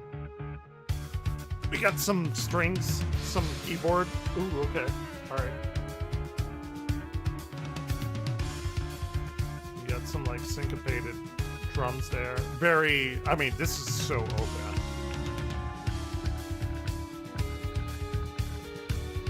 Very proggy. Very proggy. This is like old Opeth. This is like old Opeth. Oh my gosh. Okay. I'm excited.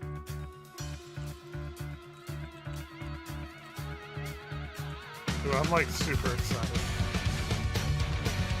Okay. It's a little watershedy, like I said.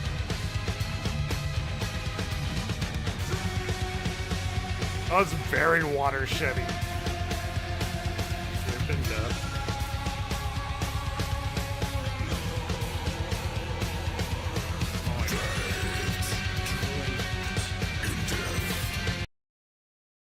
Michael Akerfeld's coming back with growling? Oh my god, I love it. Like, his singing voice is fucking sublime, but it's always nice to hear him because I know he went away from it because he didn't want it to fuck up his vocal cords. Fair enough, but man, this is like a blast from the past. Super dope.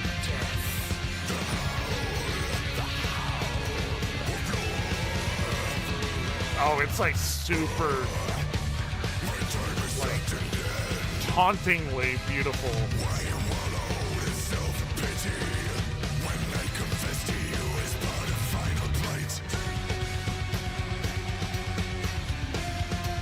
It's very watershedy. Ooh, it's so good.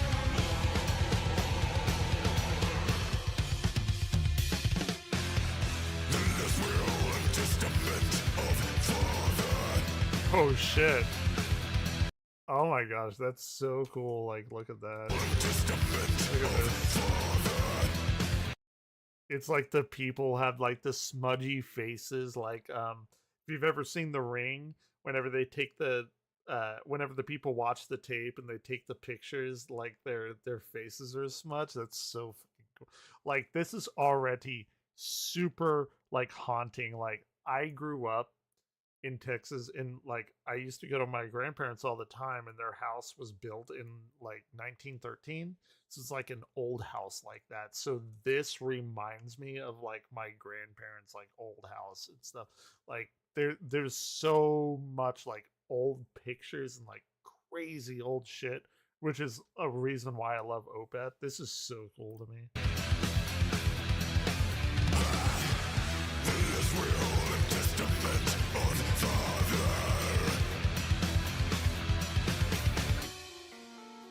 Ooh, okay, we got the organ here. We got the organ. Look at that. Look at that. Oh my gosh, look how prominent the Tycho Brahe crater is on the moon. I'm sorry, the astrophysicist guy here. That's like the number one thing I look at. If somebody has the moon, like, where's the Tycho Brahe crater? It's right there. It's like super fucking prominent. Okay.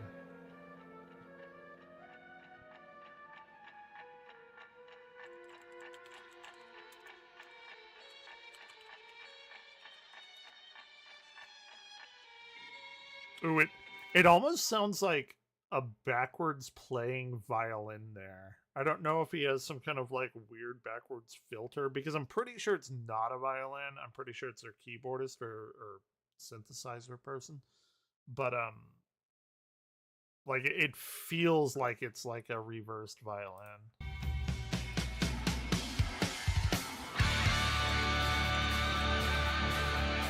Oh, look, their faces are all blurry too.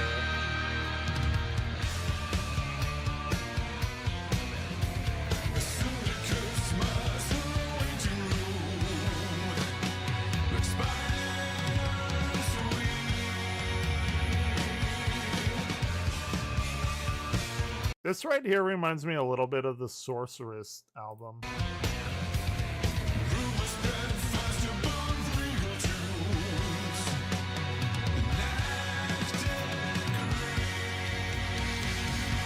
Connected Grief. It's good.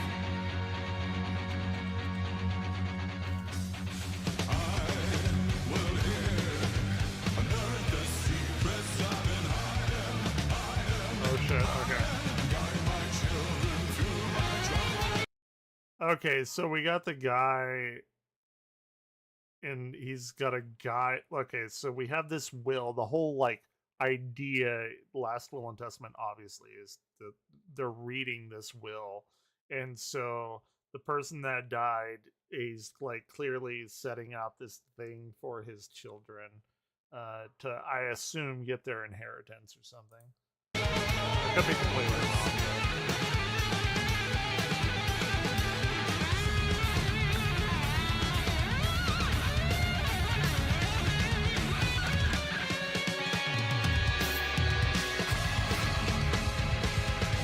Spider.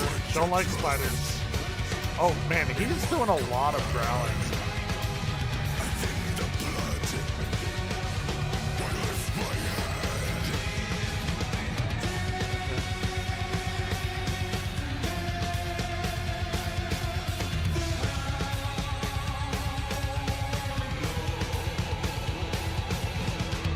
So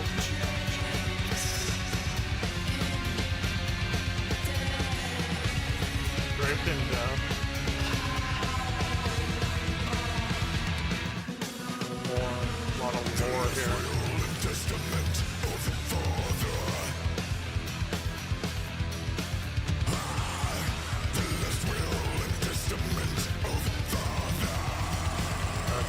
So this is like a setup.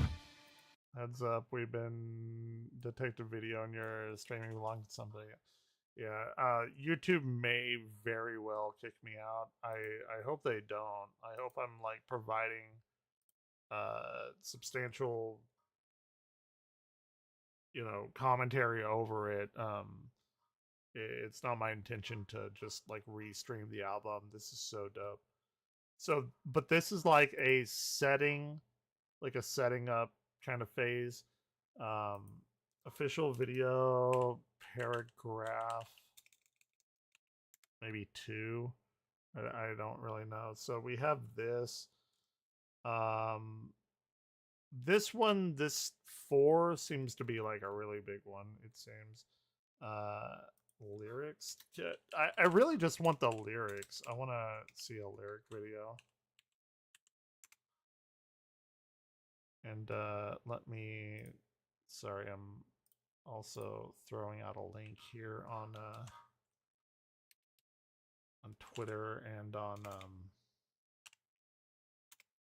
I should have done this beforehand, but I didn't. I don't know what to tell you.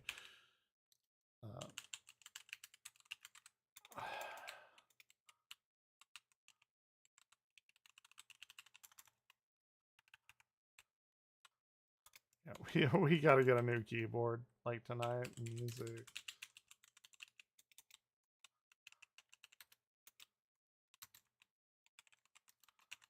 Metal keyboard.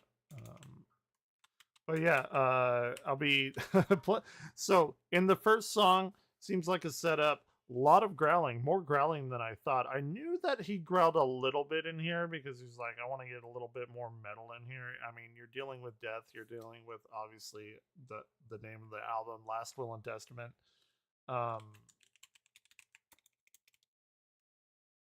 And I am not a musical theorist, whatever. I'm coming at this from I am a musician. I play a lot. I played saxophone forever. Guitar, like most of my guitar songs I know are Opeth songs. To Bid You Farewell, Face Melinda is my favorite song of all time. Famously, everyone knows that. All of the one people that are here that know that. Patterns in the Ivy 1 and 2, like, so good. To Bid You Farewell. There's just so many, right? Still Day Beneath the Sun is another like fucking banger that I play all the time. The More was the very first song I heard from Opeth. A Harvest was one of the early songs that I heard that I always play. Ending Credits, whenever I was in a band in college, like we played that. I know, oh, he was in a band in college who wasn't, right? But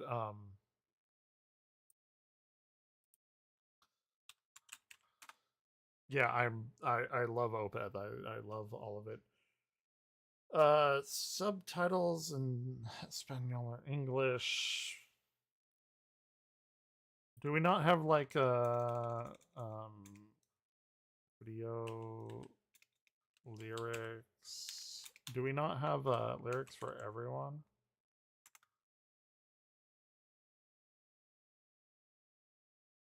So we have paragraph 1, official lyric video, paragraph 2. Sorry, my R button is broken. Paragraph 2. Seems like this is all we have. We may have to pull up lyrics outside of this. It seems. Okay, so let's listen to this.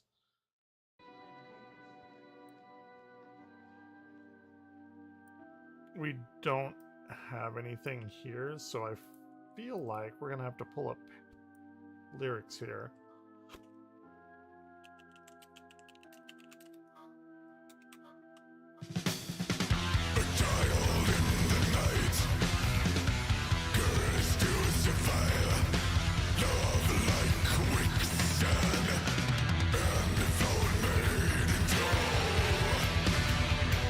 right, so a child in the night, cursed to survive, love like quicksand and deflowered, made in tow. Child in the night, cursed to survive. So some child was born in the night. He had to survive. Some kind of love was sinking. Maybe it was from a virgin? Okay. Very heavy on the growling.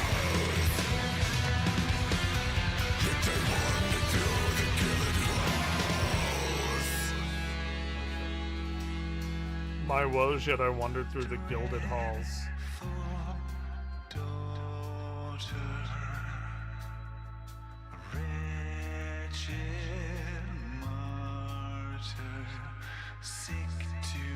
I love the organ. I know Michael Akerfeld loves organs. He loves his Hammond. Oh fuck, what's the Watershed song that's like so good with organ? Anyway, he does so well with these organs. It's so good, and you can hear it. Like, obviously, organ, people think of like churches, like old churches and stuff. Like, my grandmother used to play organ. In fact, funny story, that's how I began my quote unquote musical journey through this life. Is my first instrument was like a keyboard or whatever, and it was actually organ from my grandparents' house that was made in 1913. So yeah.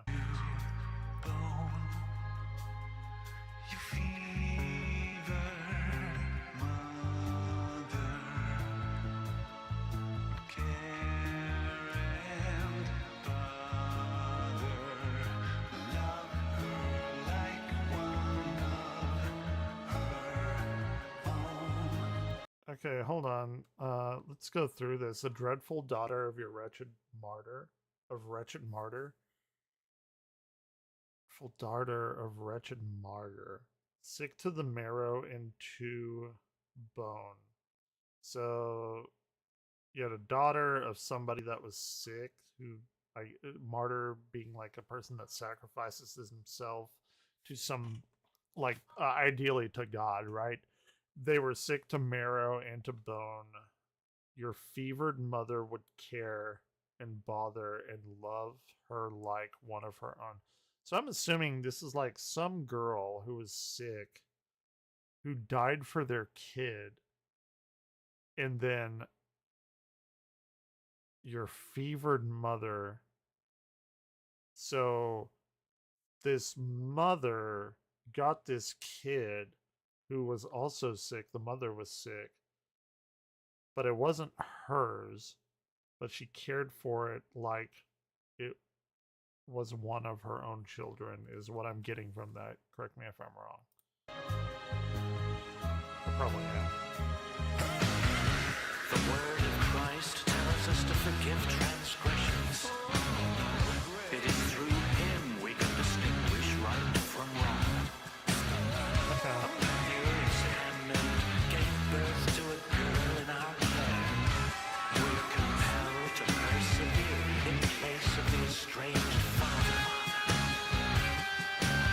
Ooh, it's very good.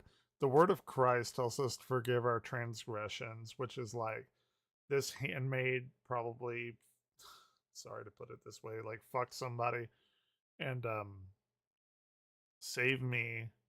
It is through him we can distinguish right from wrong. Scold me. So it seems like this is a very, like, what is that when you're religious and you can like whip yourself on the back, like it's like penance, right?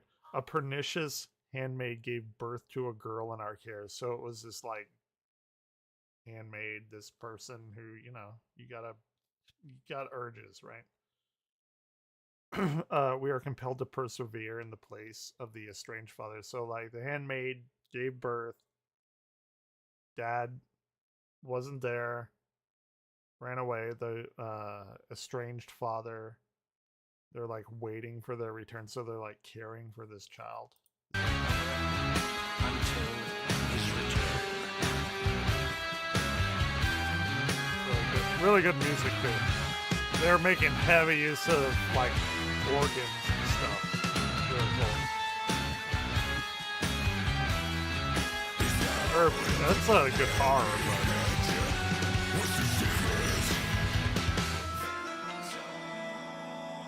It's a secret. Oh shit! Here we go. It sounds a little like a Lotus Eater. A little Lotus Eater-y.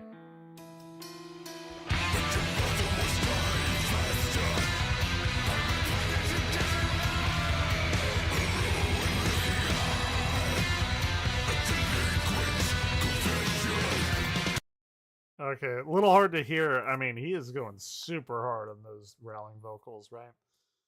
But your mother was dying faster, and by my penance and disarray, her ruin looking on a delinquent's confession. So he's talking to the kid that was born by the handmaid. Your mother, I don't know whether he's talking about his actual mother or the person that is raising him. I want to say it's the person that's raising him, but I could be wrong on that. And by my penance in disarray, so his penance is like he's trying to talk to the father or whatever to forgive himself. In disarray, her ruin looking on a delinquent's confession. So maybe this is his actual birth mother that's trying to confess.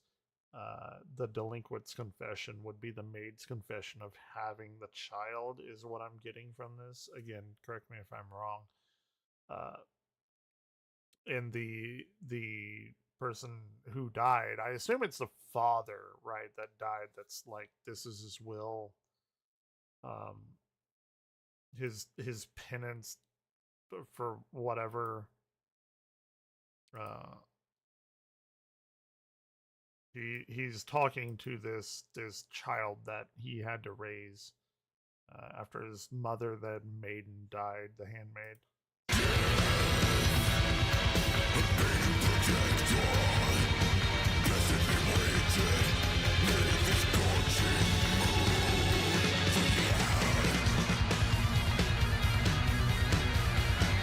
Crazy sweet bitch.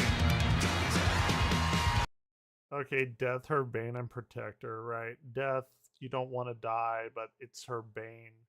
Like, obviously, like, it's your bane. Like, you don't want to die, but the protector, like, if she does die, like, she doesn't really have to raise a child, I guess, is what I'm getting from that. Placidly waiting neath the scorching moon for yield. So it's just waiting for her. Like, she's going to die, this handmaid. Which is what I understand it to be.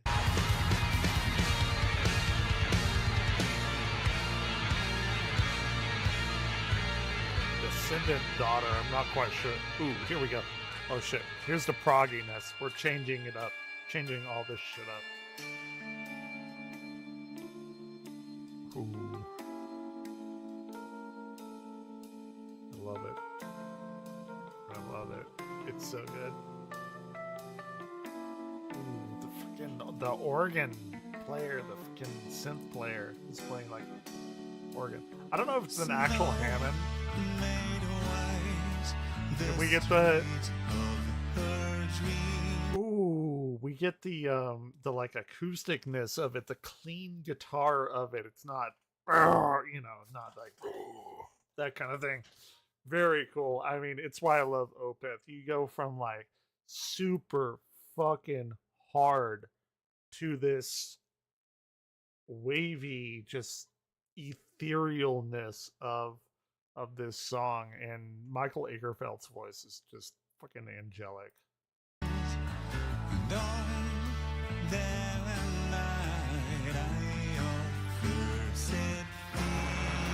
Oh shit, there we go. Okay.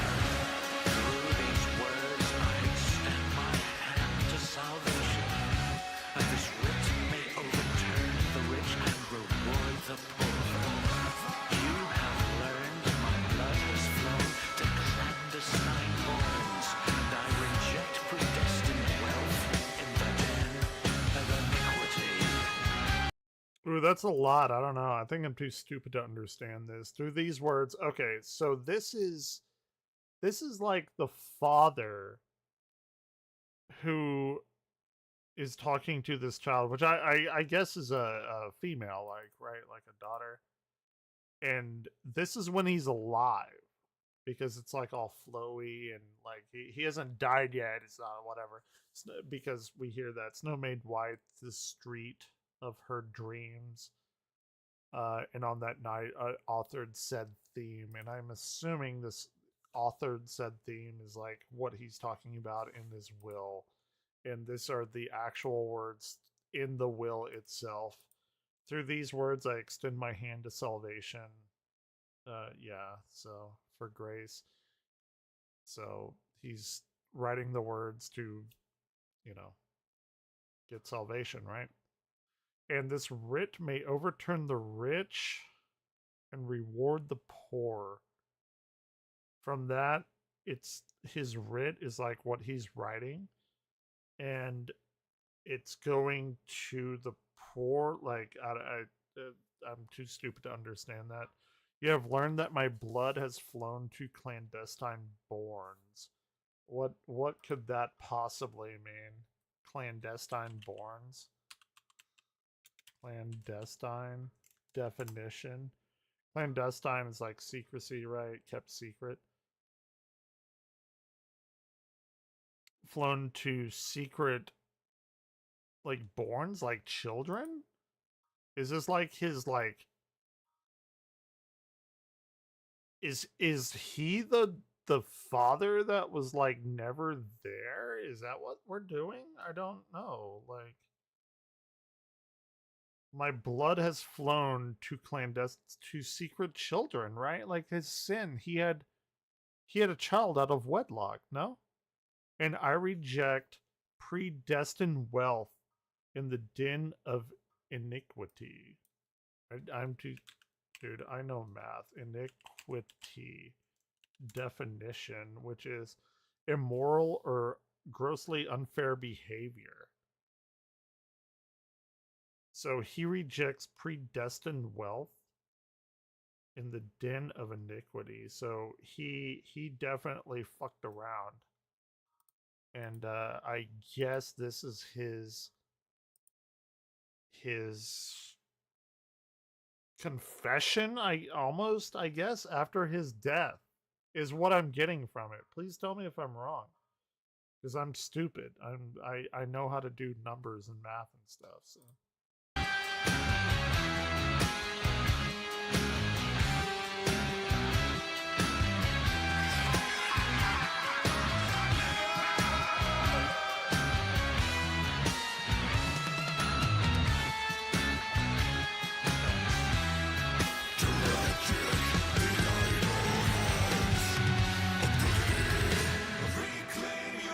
Oh shit.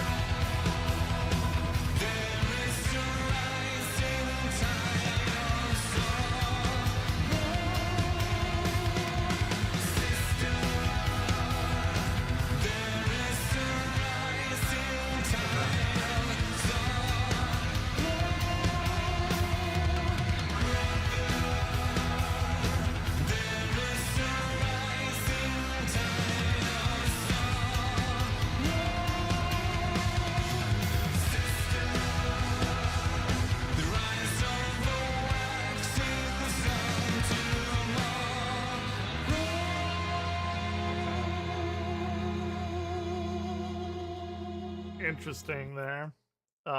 Very poetic.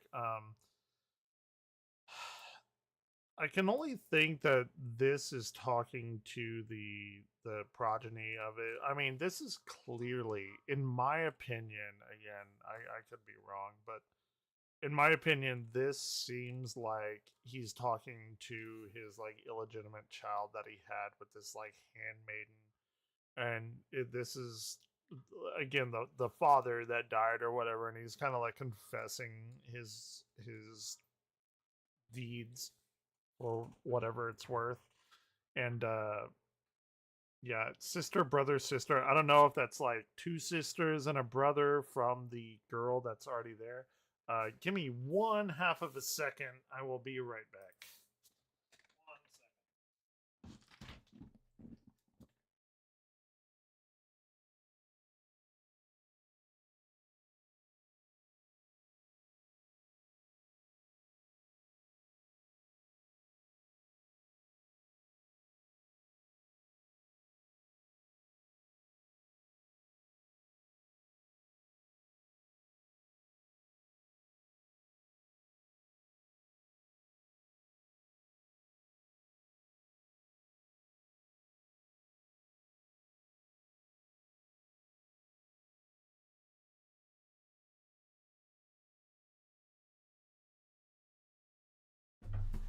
All right.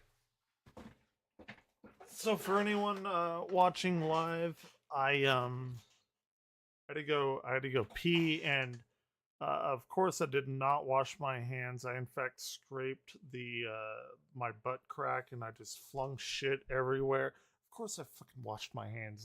Like it's so weird that people come and like you got to go to the bathroom. It's like, did you wash it? Yes, I fucking washed my hands. You people are stupid. No, my dick was like a water hose spilling piss everywhere, and then I scraped my butt cheek, and like now I'm here to like shut the fuck up, dude. It's a joke. Yes, of course I'm hygienic. Okay. So let's see the next song. And correct me if I'm wrong, by the way. I could be completely wrong. You'd be like, oh, this guy's so stupid. He has no idea what the fuck he's talking about. Which you might be right. So this is Opeth. I just want to see if there's like a paragraph 3 lyrics before I just pull them up on Google. Sorry. So, all right, we're back here. So far, I have loved musically what we have. We actually do have some lyrics there. We have English and Espanol lyrics. That means Spaniel for those who don't know. Raining Physics. Does he have lyrics on here? This is a guy that had the other lyrics, which was like really good.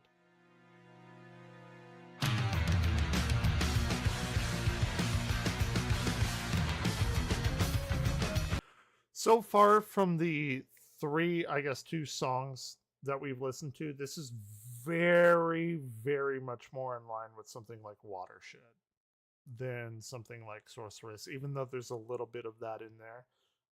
Michael Lakerfeld has a very distinctive style, and I would say this is more proggy death metal-ish kind of stuff than the weirdness of something like Sorceress or Heritage. Even Heritage, maybe not my favorite. There's some really good shit in Heritage, but I think old Opeth fans will really, really, really like this. Well, old Opeth fans that, I mean, it's not like Blackwater Park or anything, but it's definitely leaning to that kind of Opethian era. And okay, so we have the lyrics here. Let's go.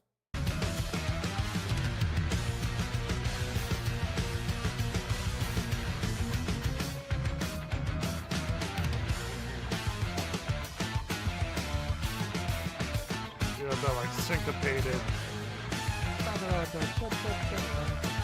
It's Michael Lakerfeld is a fucking goddamn genius. You don't have you just like 4/4 time, like 1, 2, 3, 4, blah blah blah blah. It's like da da da da da da da da da da da da da da. Like it's very cool. Cheers, by the way. Whoever's watching, nobody's watching, but if you are, cheers. Very good.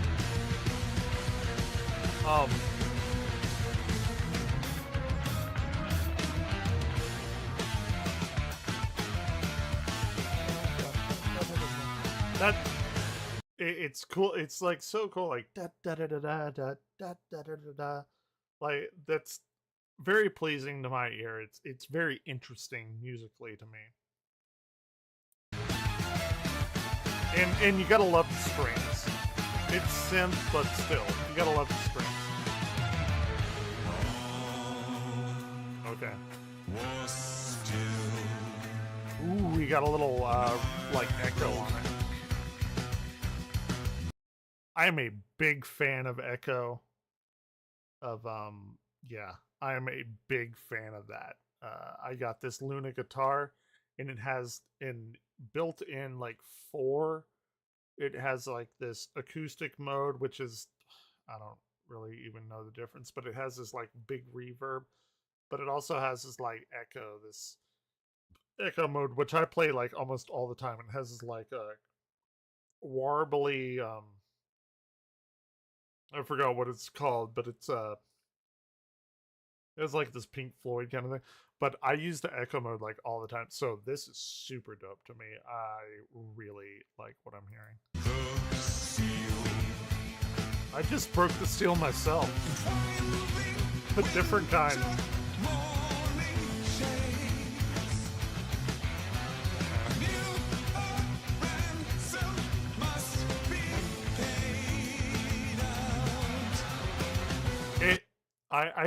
I'm not smart enough to know like what kind of time signature this is in. It's definitely not 4/4, and if it is, kudos to them. But it's the dun dun dun dun dun. It's not like da da da da da da da da da. Like, it doesn't have like a regular cadence to it. And it's very interesting to me. Always Still, when I broke the seal. I don't really know what he's talking about there. I mean, I just broke the seal because I went to piss because I've been drinking, so, it's whatever. I'm dwindling winter morning shade. So in the dwindling winter, that could either mean that the winter is becoming spring and winter is like turning into spring, or it's him dying during winter, in the morning, like obviously in the morning. I knew a ransom must be paid out. So like he's either being like he's clearly being like blackmailed or something. Let's see.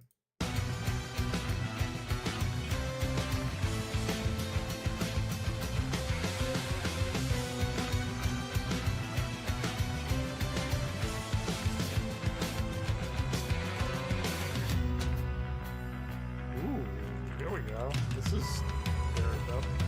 Oh shit.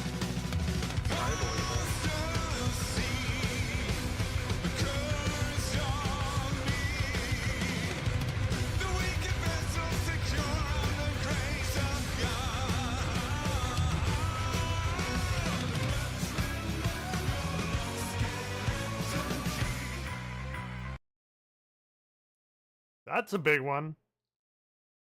That's a big one. No? Yes? No? Ooh, I lost a subscriber while I was streaming. Amazing. Who would have thought people wouldn't like me? So we have apostasy, accursed on me. What is apostasy? I'm pretty sure I know, but let's consult Google. Because I know what apostate means. The abandonment or renunciation of a religious or political belief. Okay, so an apostate is a person who has done that. The apostasy is well, I guess that also is I don't know what the difference between an apostasy and apostate is. But the execution of their leader for apostasy. So it seems like that is a verb to me, not a noun. It says it's a noun. It seems like it's a verb. It's like something you are, or maybe it's like an adjective, like something that you inhabit. But so he's rejected God, which is a very familiar thing in Opeth lyrics. Like, it's, I don't know, like I'm a pretty big atheist, and I grew up in a very Bible thumping Baptist family, so maybe that's why Opeth like appeals to me. Don't know. We're learning more about Evan there, right?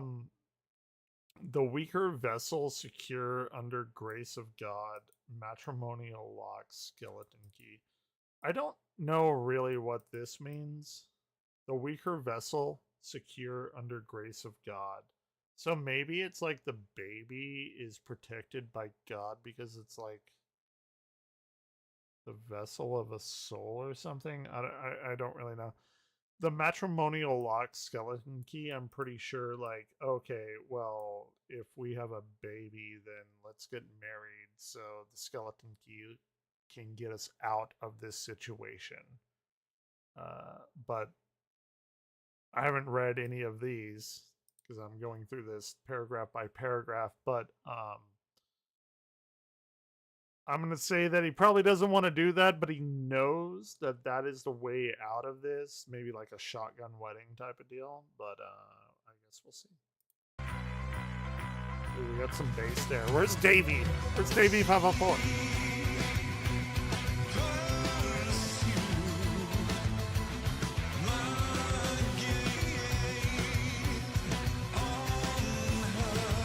Okay.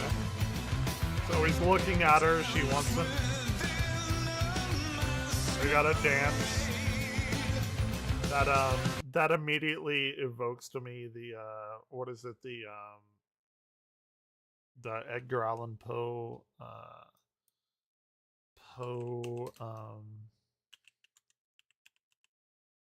Mask of the Red Death. Like they have a masquerade. That's what that evokes to me immediately.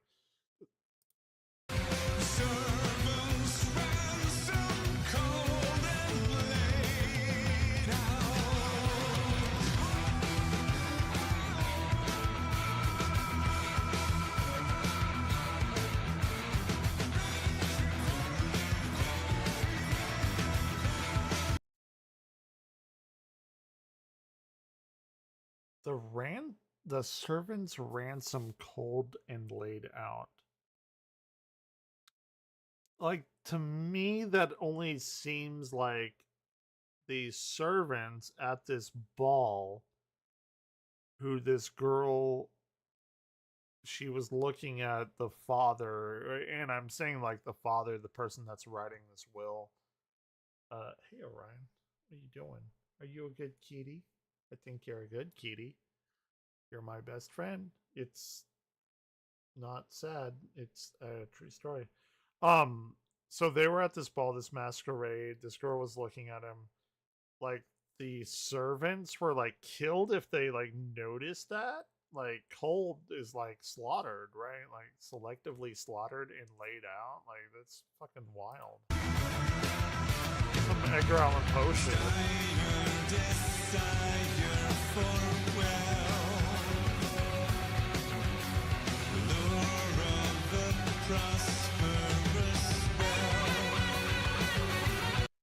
So was she and we'll here I'll go back a little bit. I don't want to like shit on the electric guitar solo.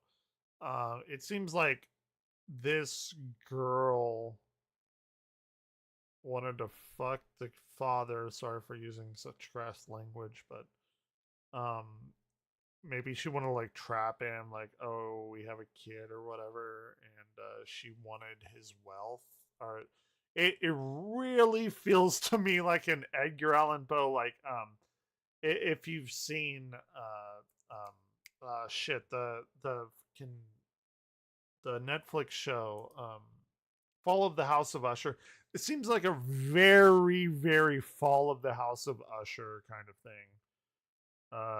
So let's listen to the dope ass music right now. So Orion, he like taps me on my arm like very, very gently. I mean, we've been together for years. It's super cool that he's never going to die. So, you know, my plan was to die before him, but you know, we'll see. I know, I love you, buddy. You're the only one that's been there for me. Okay. Listen to the amazing musical. It's the first like real big guitar solo.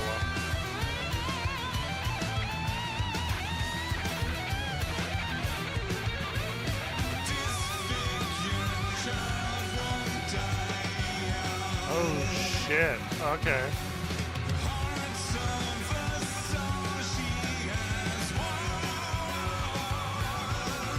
Oh shit. Oh fuck. Okay, so she gave birth to a child that was disfigured, but isn't gonna, I mean, clearly, like, won't die young. So that's super fucked up. Like, and the child, like, I assume it being disfigured, like, everyone's like giving it praise, like, oh, we're so sorry or whatever, but like, it's not gonna die. And the fact that he, like, in the will, like, the child won't die young, which means that, like, okay, we had relations, you gave birth to a child that is not suitable, like, as he sees it, but he's like, it won't die young. Maybe he wanted it to die, but like it just won't. Like, woo, okay, interesting twist. Let's keep going.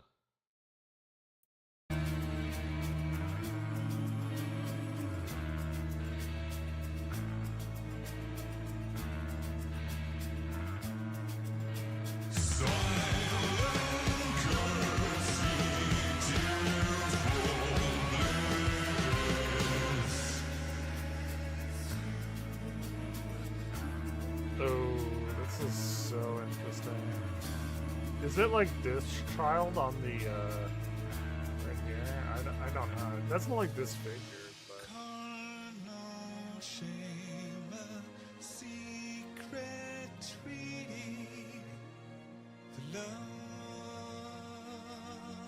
I love the backing strings.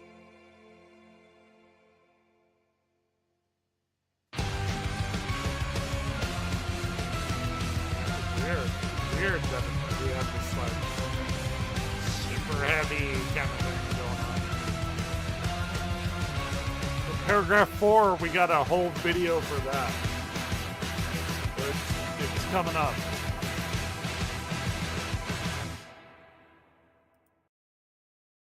Interesting. So, silent curtsy, tearful bliss. So it's like, thank you. And again, I could be having this all wrong. It's just what it's telling me.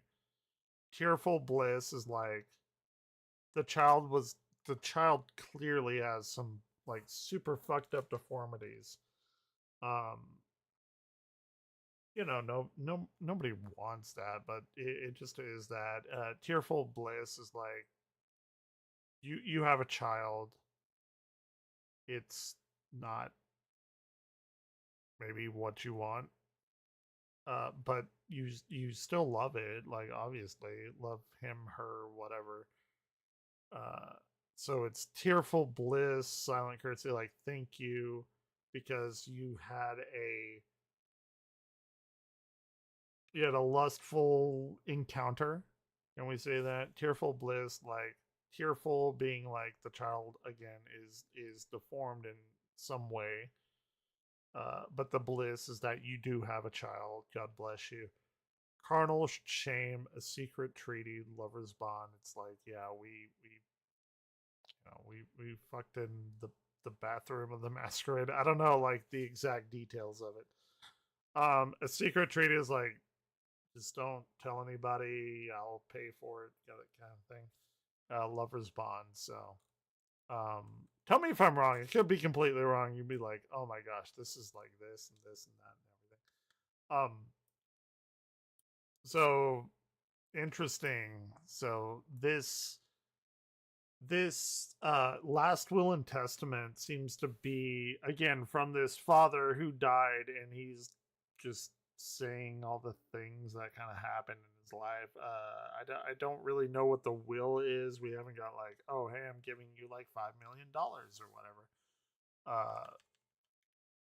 But the next one is supposed to be a big one.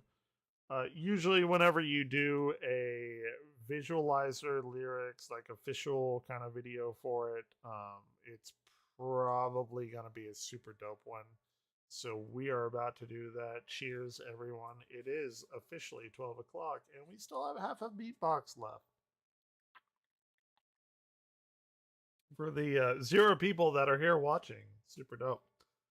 So, here we have the official lyrics video for paragraph 4. I do like the paragraph sign.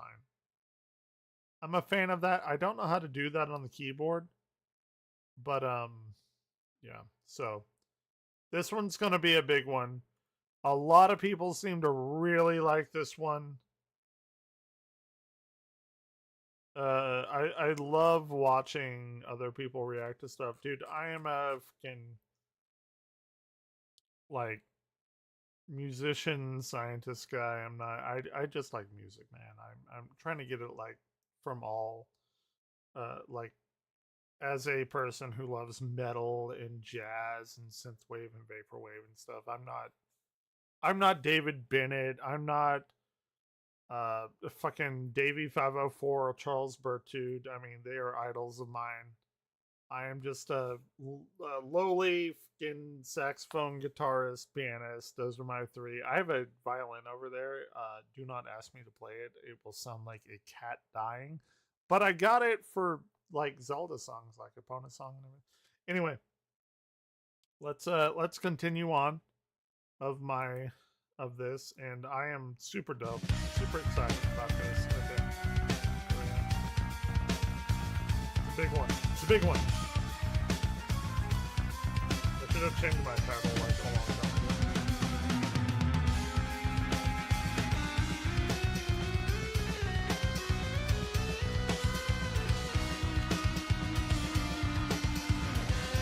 Opeth, just no one sounds like them. No one sounds like Opeth. I can find bands that sound like In Flames. I can find bands that sound like the Midnight, right? Like synthwave. I'm going. No one sounds like Opeth, and that's why I love them. I know Porcupine Tree and everything. Nobody sounds like Arion either. Arion has like a specific set of use of chords, just like Opeth does, that give them their own quality. And like myself, like I've written a few things, whatever, which nobody cares to hear, but like that's why I like Opeth and Arion, because nobody sounds like them. Everything that Opeth writes, even this, I can relate back to other Opeth albums, but I cannot relate it back to any other album, which is why I love them. In Flames, I can relate back to a lot of different albums, but they do different chordal structures of music, and I don't think or know if Michael Akerfeld, and I know it, Arjen, doesn't have at least overtly that musical acumen, that musical theory background, like, oh, I want to write this and this. They just write whatever sounds fucking dope.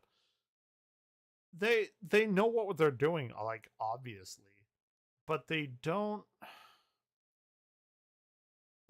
make music theory guide you in, but they know what they're doing because they find weird chords. They find like 7th chords, 9th chords, like flat 9th, 11th chords, some like crazy shit like that. And they know those chords and they put them together in a very rhythmically interesting way. And then also, like, Arion more so than Opeth is more instrumentation, which is what I like. Like, I like the different instruments. Opeth has the different chordal progressions, which I actually don't even know if Michael Akerfeld... I really want to watch a documentary over this to know, like, what Michael Akerfeld was doing when he made this, because I want to know if he's like, oh yeah, I used a fucking like B like a B7 flat 5 sharp 9 chord there, like all that crazy stuff, because I know he's using that. I don't know that he knows that he's using that, and I want to know if he's just like, yeah, dude, like listen to this chord, and I'm gonna fucking put it in my song. So that's like super interesting to me. Because you cannot be a slave to music theory, but music theory will help you make some fucking really cool songs. Which I've gotten into a thing of like, I want to teach people music theory. I know a little bit of it. I'm not like the grand master of it, but I think it does help people write music, but it's definitely not something you should like lean on as a crutch. Anyway, let's continue. Sorry, that was like very long.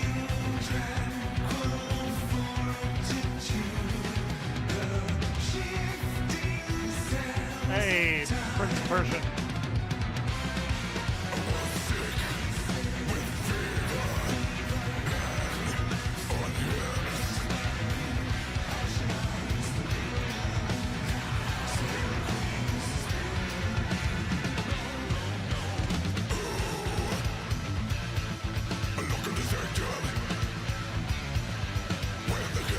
Okay. Sorry. Pausing there. And now in tranquil fortitude, the shifting sands of time. So, okay, everything is past. Everything's kind of like tranquil fortitude. Fortitude meaning like, yeah, we're going to press on. Tranquil meaning like nothing crazy is going to happen. Shifting sands of time, I'm going to take as like time is rolling on. I was sick with fever. Hand on the hymns. So I'm assuming this is the father was sick with fever. Hand on the hymns. Is he doing like a presto changeo deathbed conversion? Where like you don't believe in God, and then like you're on your deathbed and you're like, okay, let me fucking talk to God real quick before I die. I don't know if that's what he's doing. Hand on the hymns, expiring. So he's about to die. Ashen eyes in delirium. Soliloquy in suspirium. Suspirium. I've never heard that word. What does suspirium mean? Isn't it amazing that we have like Google defines suspirium? I-R-I-U-M. Oh, suspirium is a deep breath. That makes sense. Okay, so we all learned something tonight on the Evan Glare channel, which nobody is watching. Suspirium is a deep breath. Soliloquy in suspirium. So he's taking a deep breath and he's trying to get out what he wants, and he's saying no, no, no. Okay, let's re-listen to that. Can we? Can I re-listen to that?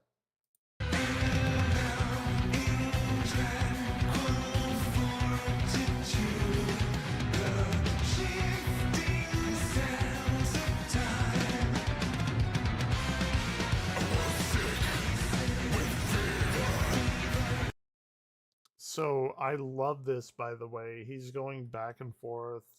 I was sick with fever. Like he's doing the growling and the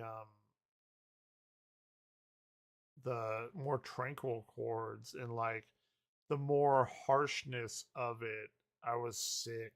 He's like growling. I was sick with fever. I'm sorry, I don't growl. I don't sing. Don't ever listen. I can play guitar like decently well, and the reason I never joined choir is because nobody wants to hear me talk. Like, of course not. I have nobody here right now listening to me, but that's why I played saxophone, because, you know, whatever.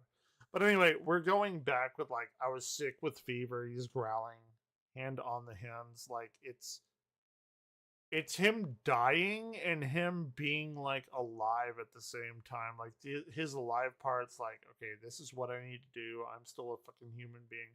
But it's also like, oh, I'm dying. Like I'm growling and shit. On the hymns, expiring, like, you know. So, Ashen Eyes and Delirium, Soliloquy and Suspirium. He's yelling, no, no, no. He does not want to die. His yelling part is him dying. And his singing part is him as a human. I don't really know what else to say about that.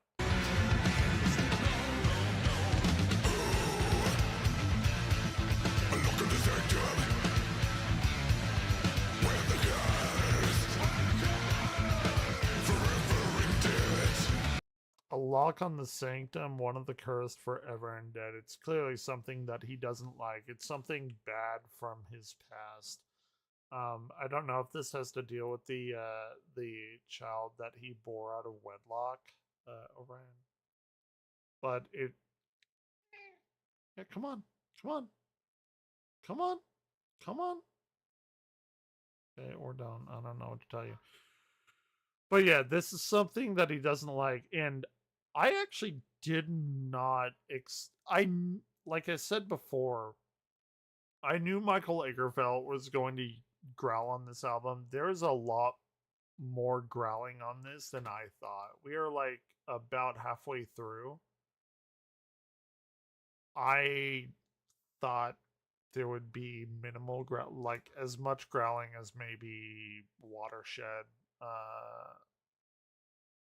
But there's a healthy amount of both here. And I think that he wanted to come back to metal a little bit, and this was his release from it, because I think he probably got tired of regularly singing his melodic voice, for lack of a better term, versus his growling voice, and I think he kind of wanted to mix it up, and he mixed it up in Watershed and Heritage and Sorceress and blah blah blah. But I think he wanted to get a little edgy on this, and I think he did very well. Let's continue. We're only a minute in.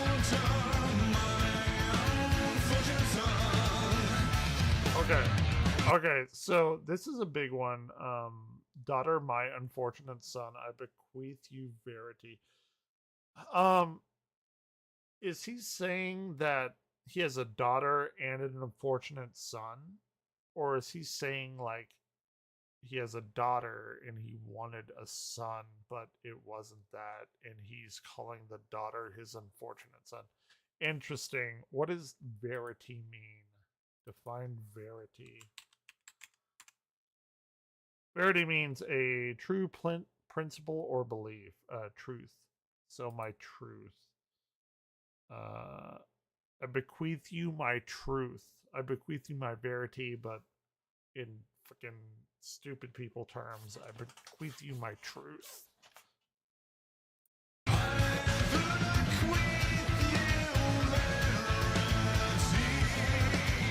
What do we got?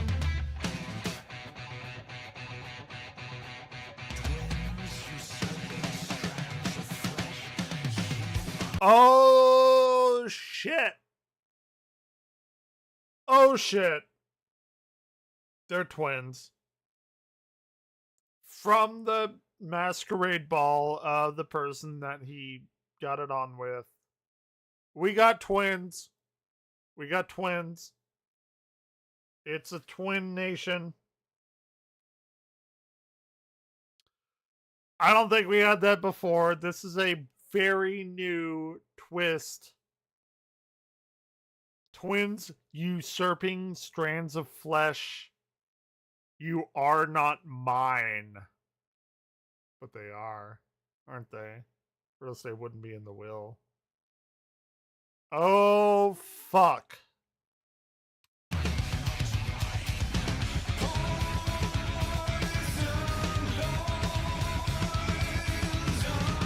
Oh, shit. Oh, shit. Poison loins of mother. Cursed my vigorous seed. He was fucking horny. He fucked the housemaid. He's calling them twins. I don't know. I guess the girl was like malformed. The twin thing, big twist. Big twist, all right? Okay, this is a big thing. Big twist. God damn it. Oh. Okay, so big twist. Twins, poison loins of mother. He didn't want a regular kid, but I mean, you got twins. Like the fucking mama's loins poisonous, right? Hold on. Let me turn off that line. Turn off this. Turn on this one. Nobody wants to see Evan Clare. Okay. Cursed my vigorous seed. He is fucking horny as shit. Ooh. What do we... We got a harp?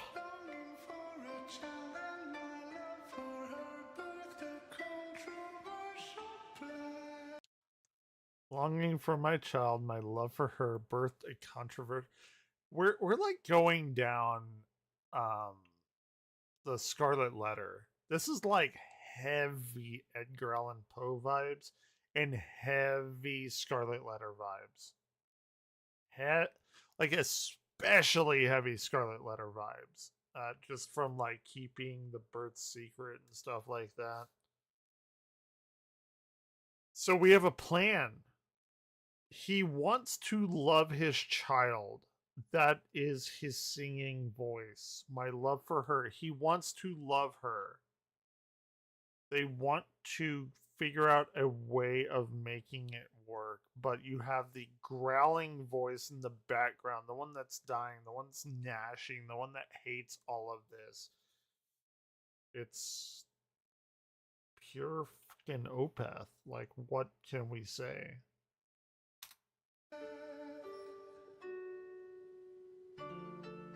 I can see why this is like one of the main songs. This is a huge, huge thing.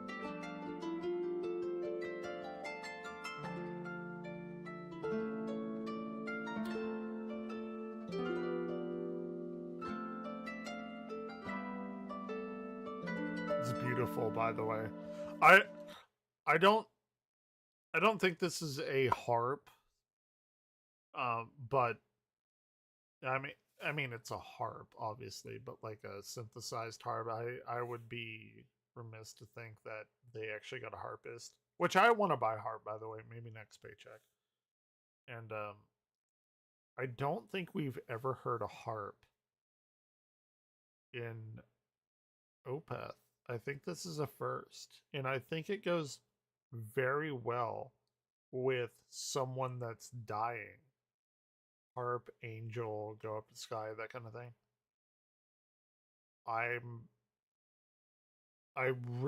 I'd like to actually revisit it just real quick. I want to revisit this part of the song. I think we got to give the harp some credit here.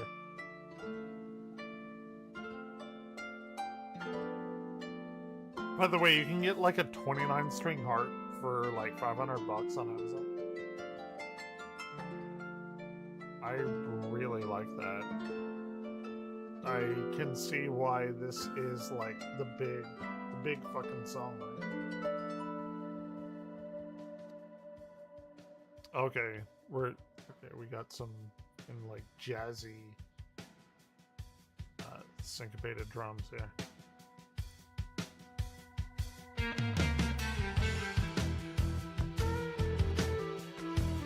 Oh my gosh, hold on. Longing for a child, my love for him. This is called Genius, and it's giving the lyrics. I'm so stupid. So what these people have said is, so even though the two of them couldn't have a child, wait. Oh, I was way off. Is this right? So even though the two of them, we may have to go like back through all of this. I think I was like wrong with everything. Even though the two of them couldn't have a child, she still wanted one, thought of a devious way to do it. He loves her dearly, and that was the basis for the controversial plan. The sultry call in response to the flute solo foreshadows her intention. She should seek out a man who would impregnate her, and the husband take credit as the Dude, I think I may have been wrong about all of this, if this person is right. I'm just like interpreting this in my own way, but this genius.com, the lyrics, I think I've had this wrong all the time. What we may never be able to discern is, does Patrick have a cuck chair in the... I don't know. I'm going to give my interpretation. We can like go back into it and read in the lyrics, because I think this is... I think in my mind, I have a completely different situation here. And the people online I'm going to defer to because they probably know more than me. But yeah, I didn't know about this genius.com, so let's hear it. Whatever.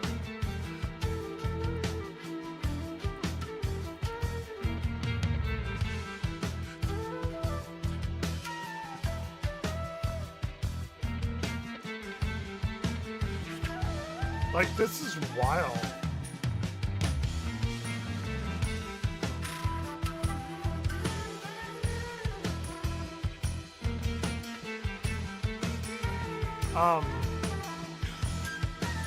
I hope, like, it's super dope art piece. I hope the flute, I think this is the first time we've had like a legitimate flute solo. It sounds like a real flute too.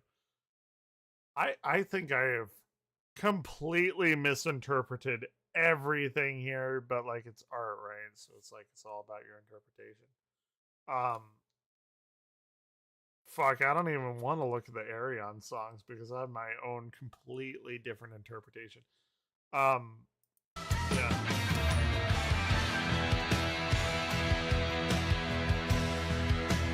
Well, fuck, I feel like stupid now. Like, I don't even want to upload this. I will, but it's my first listening to it. I'm not even gonna read the annotations. I want to get my own opinion on it.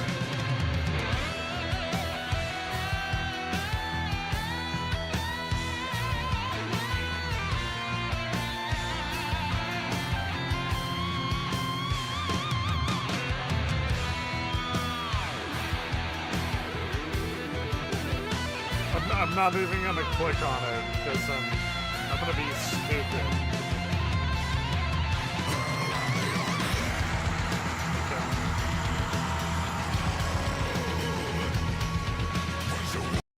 Okay, so her eye on him, the fuck. I really wish I hadn't clicked on that because I'm going off the narrative that I've created in my mind, goddammit, and even if I'm wrong or whatever, like, I have this picture in my mind of this guy that died.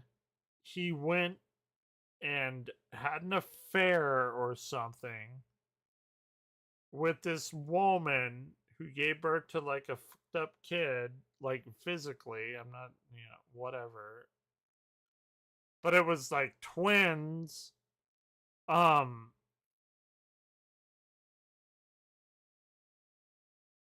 they had a plan to like take care of like, I'm going off this like Edgar Allan Poe thing, and I really wish I hadn't come to this side actually, because my story is completely different from what they're talking about. So her eye on here, well, let's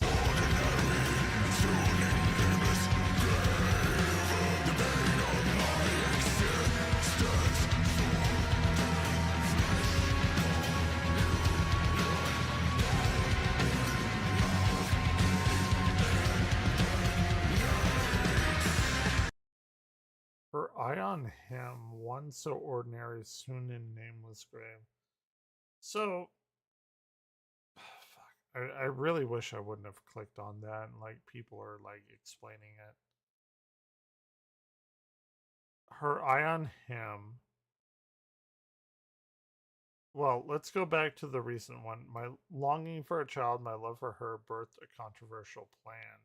Not that the plan would be like how to pay for the kid or something, like how to, but that like, oh my gosh, I completely fucked this like reaction up because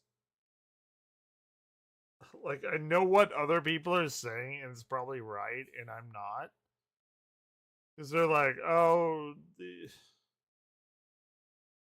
fuck man, like it kind of fucked me up. Because I wanted to do this on my own and like, oh yeah, am I right? Am I wrong? Or whatever. I keep going with the narrative that I have. Her eye on him. So the maid wants to the father who's died, once so ordinary, soon nameless and great, because she dies, the bane of my existence, because he loves her. Sorted flesh communion, yeah, they get it on, probably not, whatever. Golden mouth, it's the father, and it says he impregnates, so I mean, it's fairly self-explanatory, no? So I'm not gonna click on any of all of this because it is a completely different narrative than what I built up in my mind, and what I built up in my mind is something that's like cohesive. So I mean, art is for the viewer, I guess. Maybe we'll find some kind of weird like discrepancies.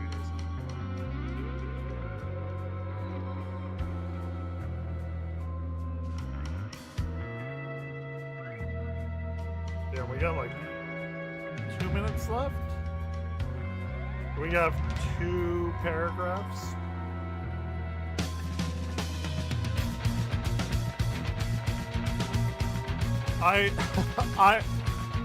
Okay. I hope somebody sees this completely wrong video and my completely wrong take from what was intended, and maybe it'll act as a learning tool. I don't know. Like I really wish I wouldn't have clicked on that. Whenever I make my Arion videos, which is going to be like a really big thing, it's going to be like completely from the mind of me and not from anyone else. So, fuck, man. Like, I think I've developed a completely fucking different narrative. And I go through paragraph by paragraph, I hope you've seen, of like my reasoning and why I think what I think. So I don't know. I'm a fucking moron.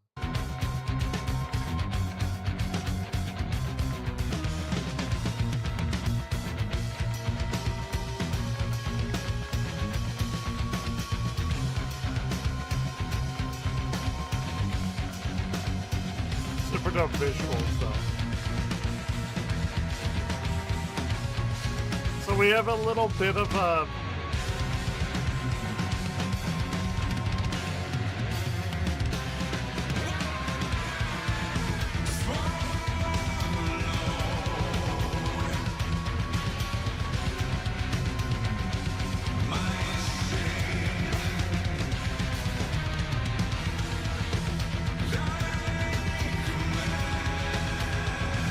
yeah.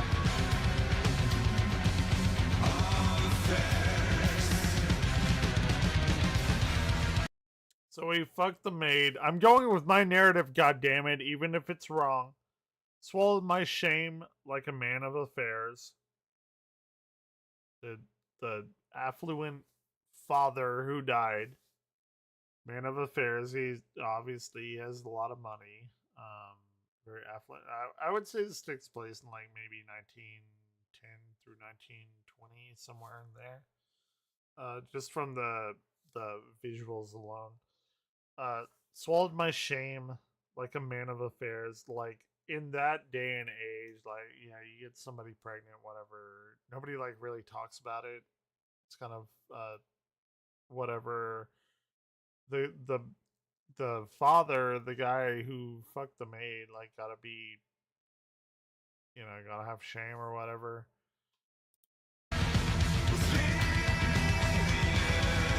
Gotta think about his lineage.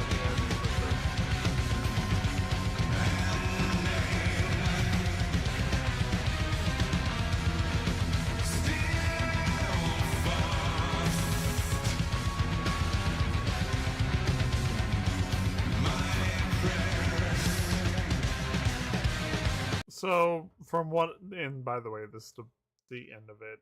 Swallowed my shame like a man of affairs, lineage and name, still fast in my prayers. So it's like he cheated on whoever he is with. In my version of the story, I should have never clicked on that. He has a lot of wealth, obviously. Lineage and name. He has to think about his descendants and everything. Still fast on my prayers. So to me, it's like he still loves these children, twins, right? That's what I'm getting out of it. So, God, I really wish I wouldn't have clicked on that.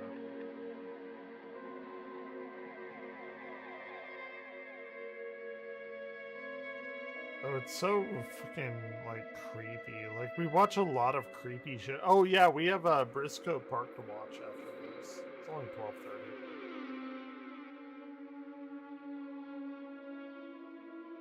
There's some weird shit. Like, this is some shit that, like, I went to go and clean out my grandparents' house because they had both passed on, and the house, which again was built in like 1913, passed on to my aunt, my mom's sister, and we had to go and like fucking try and clean everything out. I mean, there was a lot of shit. Dude, we found like newspapers from like 1912 and shit. Like, it's wild. We probably found this fucking photograph in there. It's crazy. Okay, so little bit of a hiccup there. I'm still. Listen, I don't even want to think. Maybe one day we'll go and like do the true story or whatever, but I got a story that I've built up in my mind. And I get why paragraph 4 was like a big fucking turning point, right? So let me go on with my stupid fucking narrative of what has happened.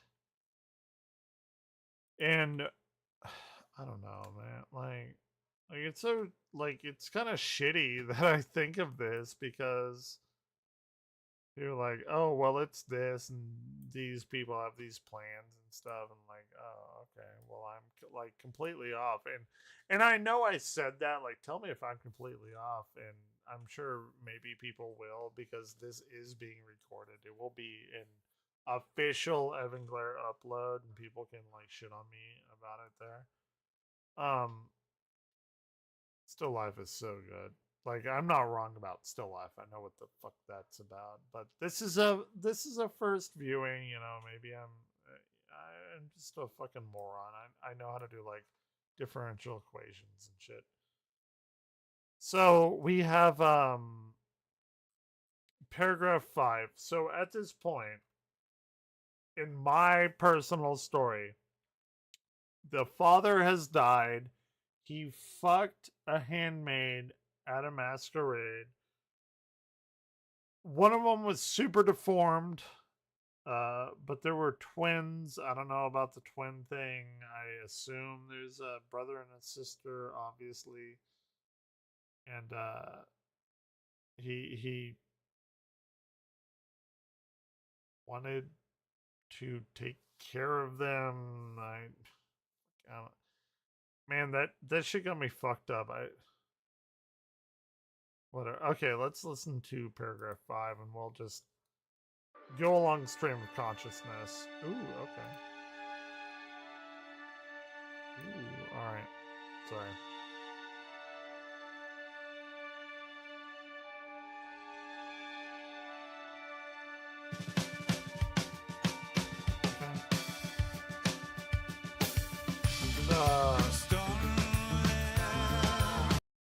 His drummer is amazing. And by amazing, I mean it's not boom boom ch, boom boom boom ch, boom boom ch, or the trap like done whatever. I can't do it. Make fun of me in the comments. There's like a particular like trap drum soundtrack that's used in so many, very many songs. I'm not a percussionist. Like I've banged on drums like maybe 2 or 3 times in my entire life, and I'm nearly fucking 40. But anyway, yeah, it's great. It's great. It's maybe one day, whenever I get my apartment or my house.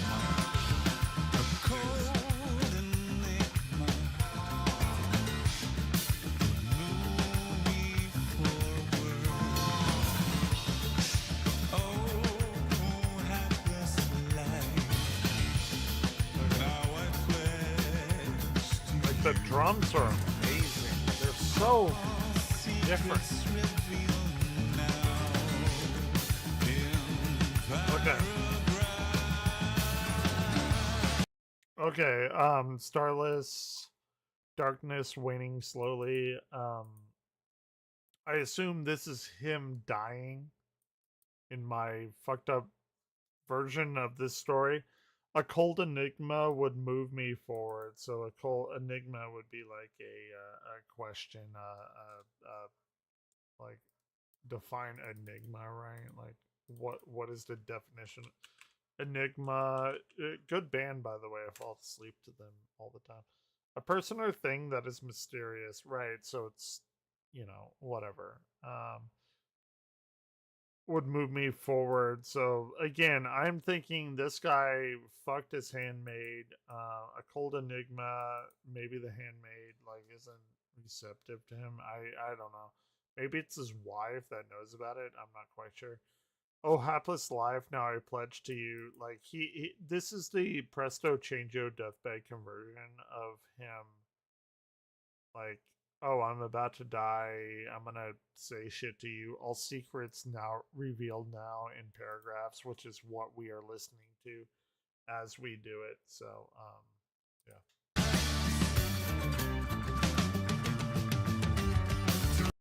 I gotta point out the acoustic guitar there. I love it. Personally, for me, people. So I have these like weird fingers, right? Like I have a nail biting problem, which I've had since, I don't know, my birth, but whenever I picked up guitar, I wanted to finger pick, so I have these like very long nails on my right hand, and one of two things of people that immediately meet me, because it, like, I have very long nails on my right hand. I look like a goddamn witch, and on my left hand, I bite my nails, and people are like, you either do drugs, because like you get the cocaine or whatever and sniff it on your fingernail, or you're a fucking like finger style guitar player, like classical style guitar. Well, it's the latter. Done cocaine once, like 8 years ago, whenever I got divorced, and it wasn't for me. Alcohol is for me. Cheers. But yeah, I don't do drugs. I do play finger style guitar. I would say like above average. I'm not a master in any way, shape, or form, but you know. And I do enjoy the acoustic form of Opeth, so.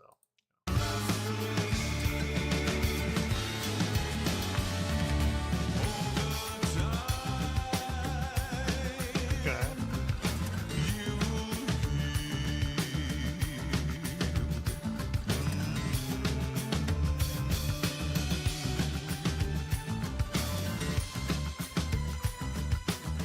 Interesting.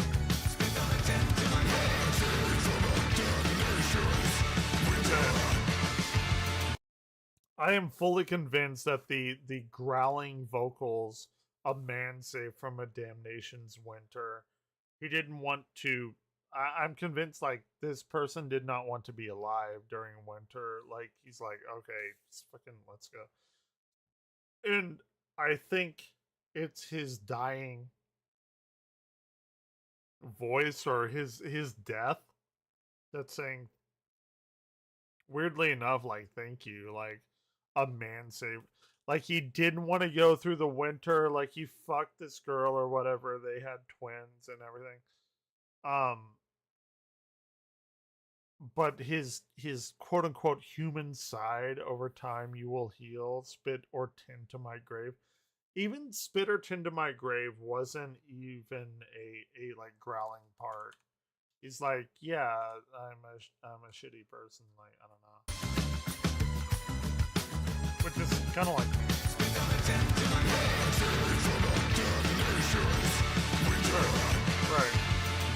right. Okay. Ooh, little clapping there. Nice.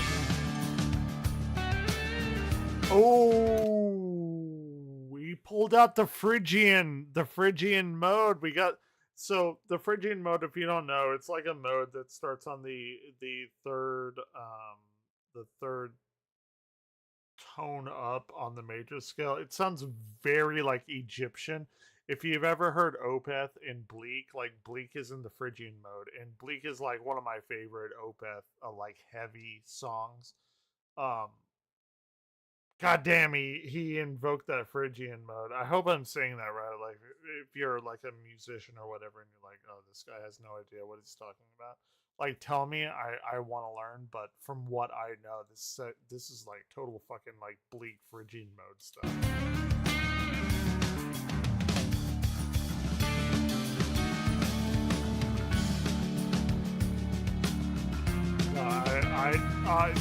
This is totally Bleak.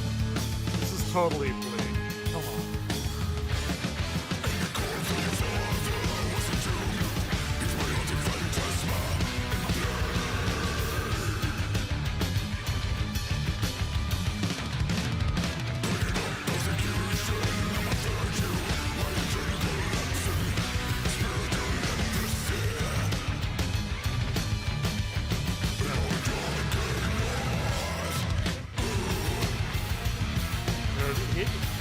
He's going so hard.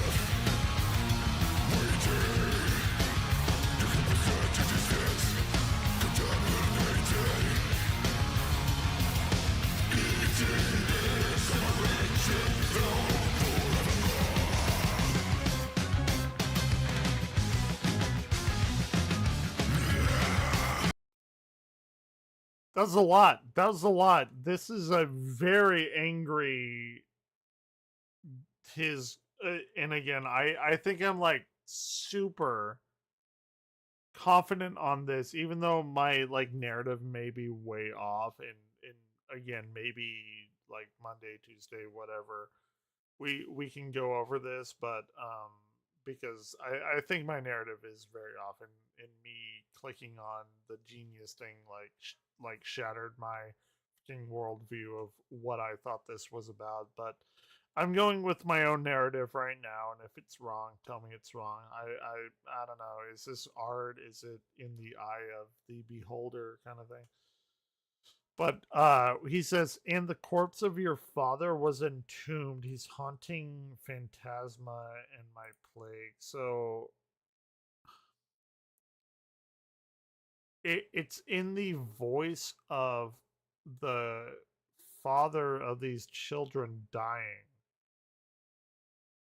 So it's very, it's the dying portion that's important. Because he's very angry, and like I can see it, right? Like, because in your human kind of like, okay, we're about to die, whatever, I'm gonna do whatever. But then like when you are actually transitioning over into death, we have this like incredibly angry thing. Probably because his soul, like he in my version anyway, he fucked like the handmaid, had children. Like, he doesn't like that, and he seems to be lashing out. Has, I don't know, and the corpse of your father was entombed. He's haunting phantasma in my place. Like, to me, like, initially we can go like back through it, right? But to me, it seems like maybe the father of the person who is dying was not like a super great dude. I don't know. He's haunting Phantasma in my play. Like to me personally, that seems like his dad was kind of a shitty person. But we can go on. Conjured up persecution of my virtue, my internal collapse, and spiritual leprosy. So the father that is dying, that is doing the will and testament, I think he's thinking that he is like his own dad. Conjured up persecution of my virtue. His persecution of his virtue is like he fucked the handmaid or whatever, and he doesn't like to be called out on that. So it's like the persecution of what he did, his virtue. He thinks he's virtuous, but like nobody is. Everyone's done some fucked up shit. And my internal collapse in spiritual leprosy. Leprosy, you know, obviously like a plague upon your spirit, because he fucked the handmaid, right? Like whatever. A Lord Juggernaut, like the bearer of death waiting. So, Orion, you are incredibly cute, kitty. He's just like, to me, a Lord Juggernaut, it's like death is coming for him, like a bearer of death waiting. He's just waiting for death, like death is coming at him like Juggernaut. Sorry, I'm an X-Men guy, so I'm thinking like death as Juggernaut, just like fucking pounding towards him like he's about to die or whatever. Decrepit strategy set contaminating, eating bits of wretched throne forevermore. He's like trying to set up his family. And I'm gonna be real, this actually comes from, I've been listening to Dragons of Deceit, Dragonlance book, which actually these last two lines makes me think of this father is like trying to set up ways of taking care of his children, and he's like clearly like affluent or whatever, eating bits of wretched throne forevermore. So he's doing that. Dude, we're going through this, and I got my confidence shaken a little bit. We're on paragraph 5 of this, and I clicked on this thing about how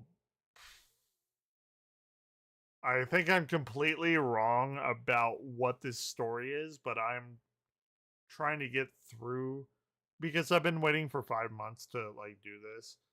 I've been waiting to get through this narrative, and I'm like completely wrong, but like art is in the eye of the beholder is what I'm kind of holding on to. So I'm filtering this through my personal filter of like what this song is about. I think I'm 1,000,000% wrong, but you know, maybe I provide a different light on all of this. I don't know. Anyway, I've been waiting since November 22nd to like go through this whole fucking Opeth album, and because Opeth is like my favorite band, along with Arion. They're both my favorite band. I know, like, oh, you can't have two favorite bands. Well, I have two fucking favorite bands. I don't know what to tell you. But we're going through this, so. And I'm trying to give my, like, feedback or whatever, and I'm 1,000,000,000% wrong, but this is kind of how I take it.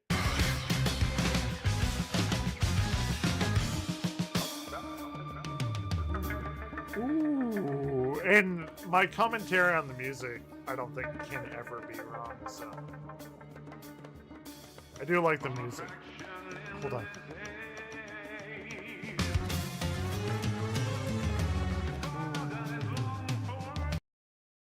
That fucking Phrygian mode, though. Oh my god. So if y'all don't know what the Phrygian mode is, it's and you know, I'm doing this to get you to get off my track of how terribly wrong I am about my interpretation of this whole album. But the Phrygian mode is a very like Egyptian sounding kind of thing.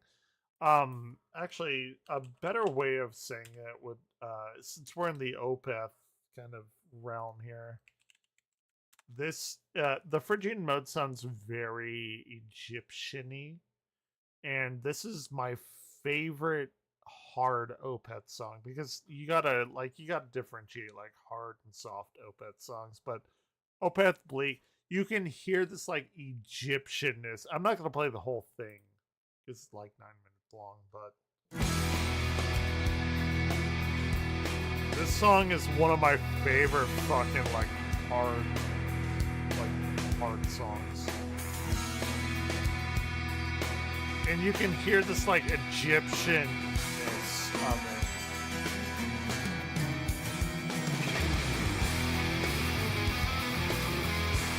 So dumb. It's so dumb.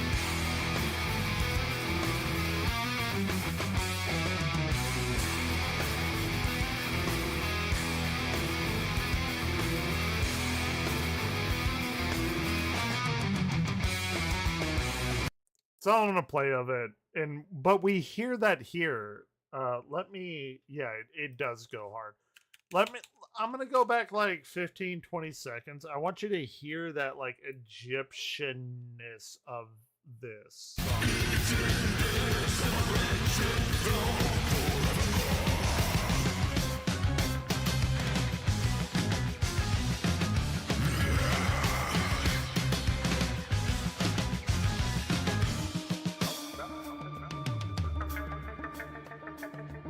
Ooh, I like the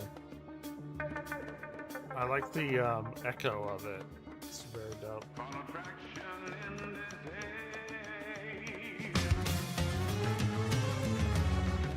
That right there. You hear that? That right there is what I'm talking about.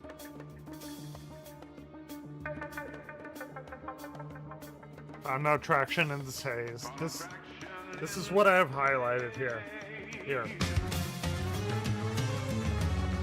Like that right there, that da-da-da-da-da-da-da. That is so Phrygian, what I just played of you with the Bleak.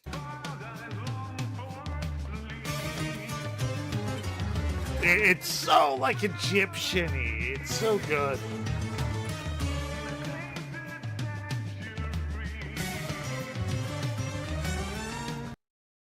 Let me go back just a half a second. Just try and connect it to this, like,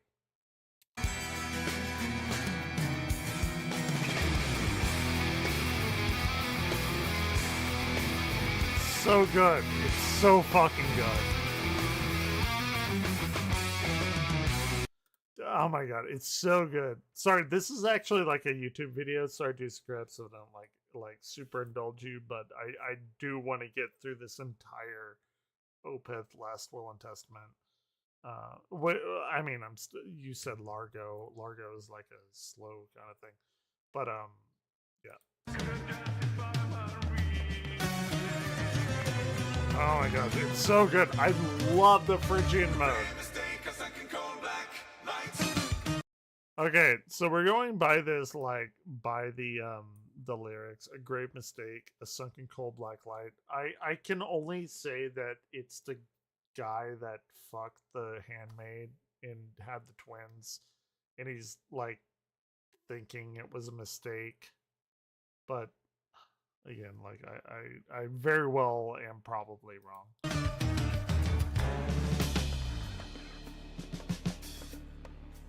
This is where I think my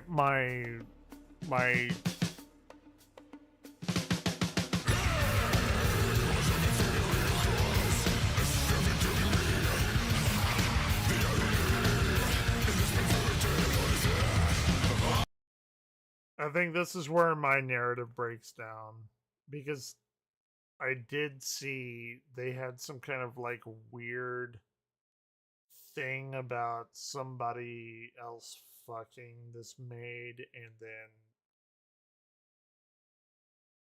then this one I can't like get around. I'm gonna let it play. I'll be back in like 20 seconds. I can still hear. I'll come back and pause it whenever I get back. Give me like 20 seconds. Oh shit, not that. Hold on.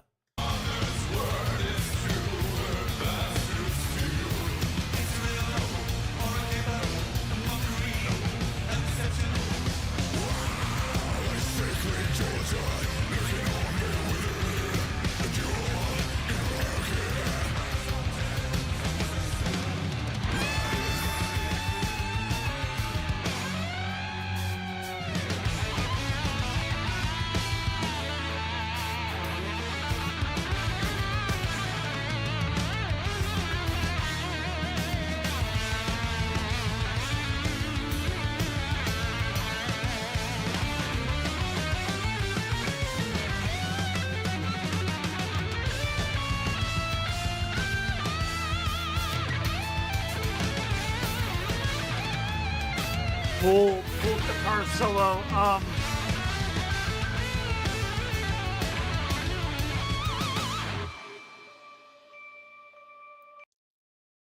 So maybe my narrative doesn't break down here.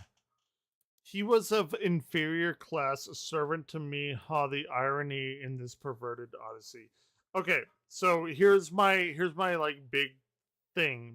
Maybe I was right all along. Ooh, who would have thought? Because we have been going from, we're on paragraph 5 right now. So this guy has died. This is his last will and testament. They had a party, and he fucked a handmaid.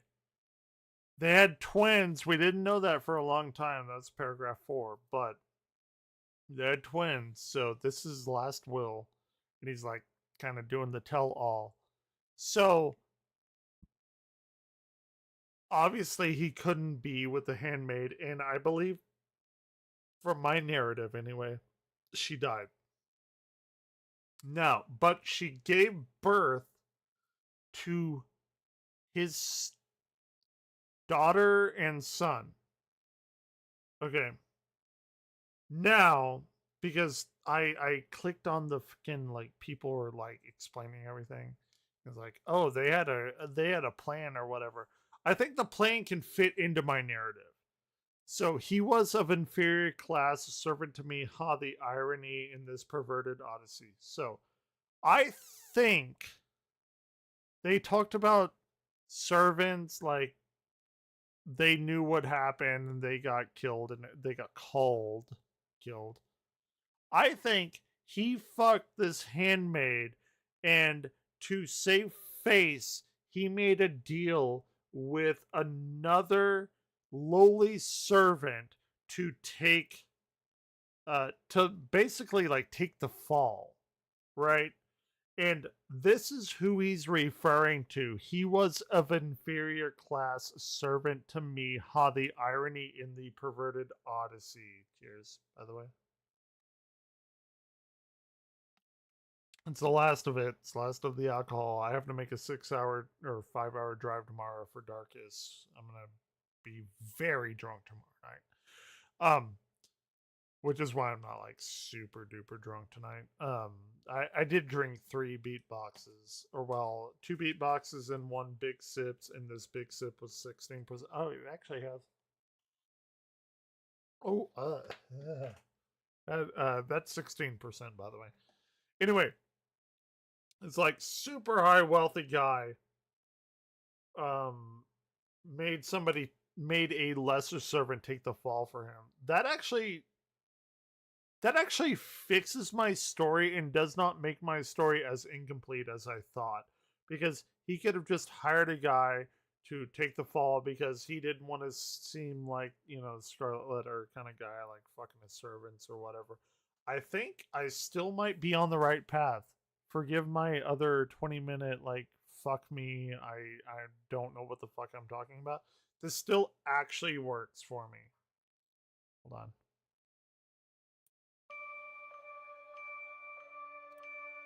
Okay, we're on the next paragraph here. And this fits into my personal narrative of what I think is going on.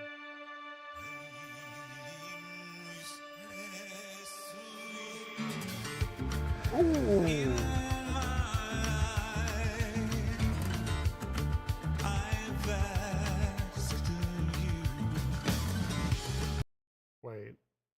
Wait, did I miss something?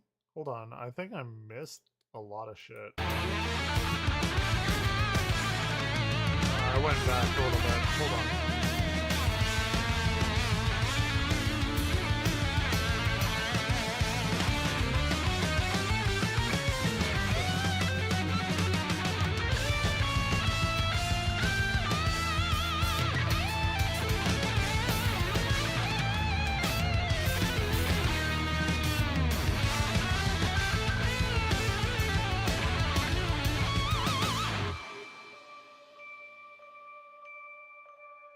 Ryan. What are you doing, broski? I'm actually kind of hungry.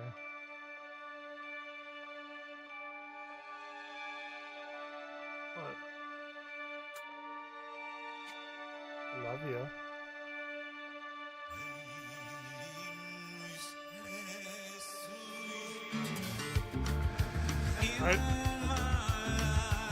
So we're like down here right now. I don't know where these other two paragraphs went.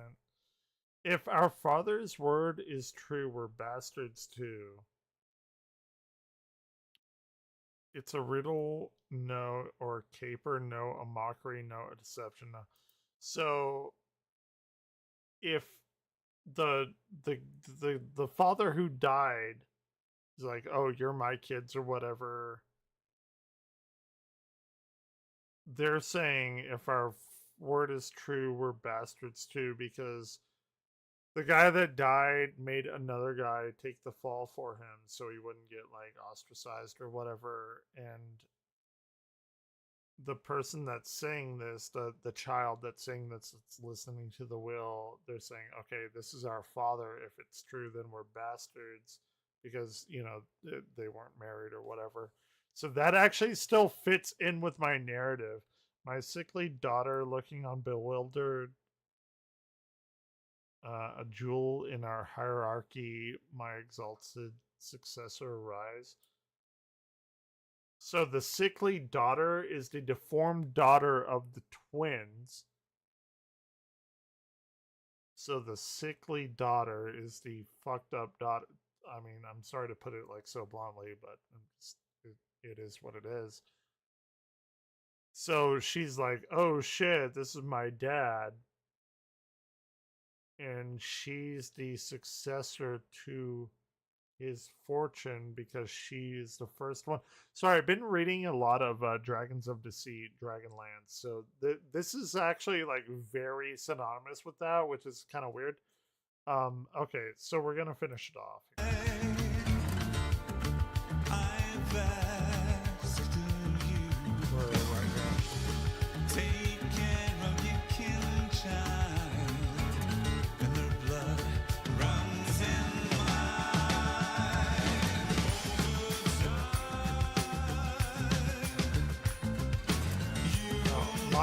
My narrative is still valid from my point of view.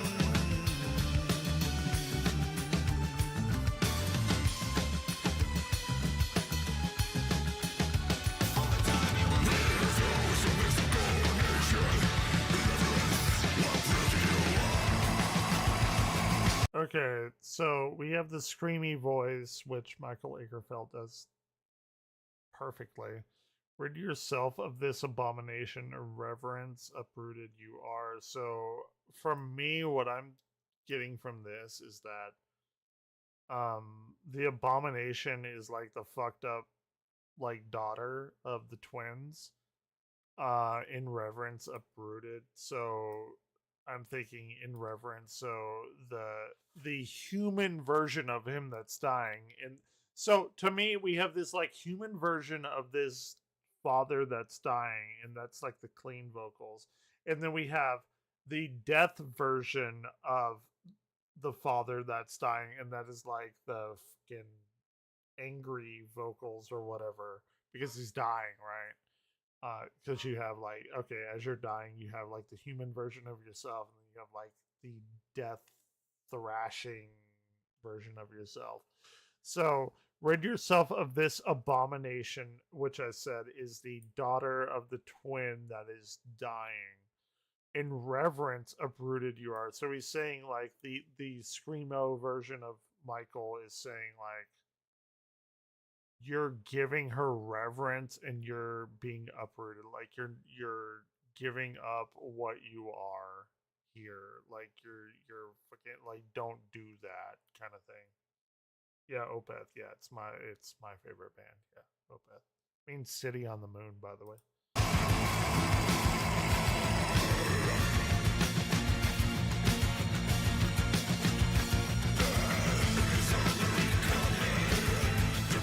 My number one favorite song of all time is called Face of Melinda, and it tells a story like this. This is like a very esoteric story, but Face of Melinda, like I'll play it after this whenever we get done. But Face of Melinda is the best song ever created in my opinion. So.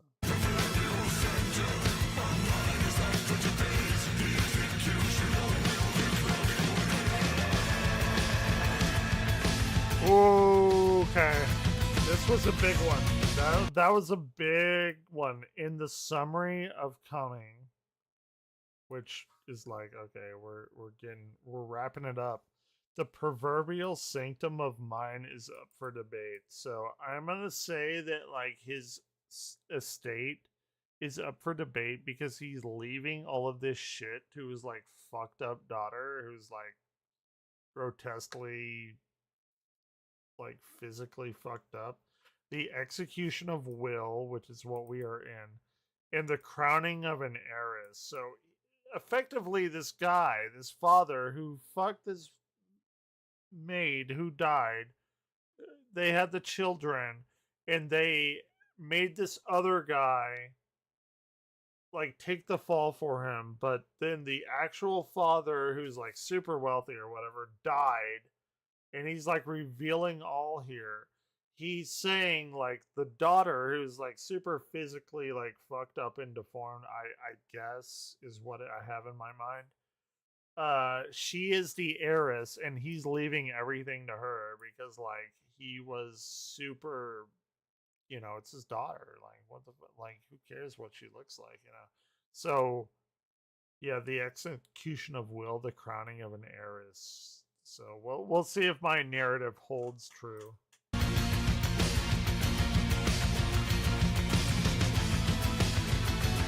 I was like really doubting myself in the middle there. But at least in my interpretation, I'm still logically held.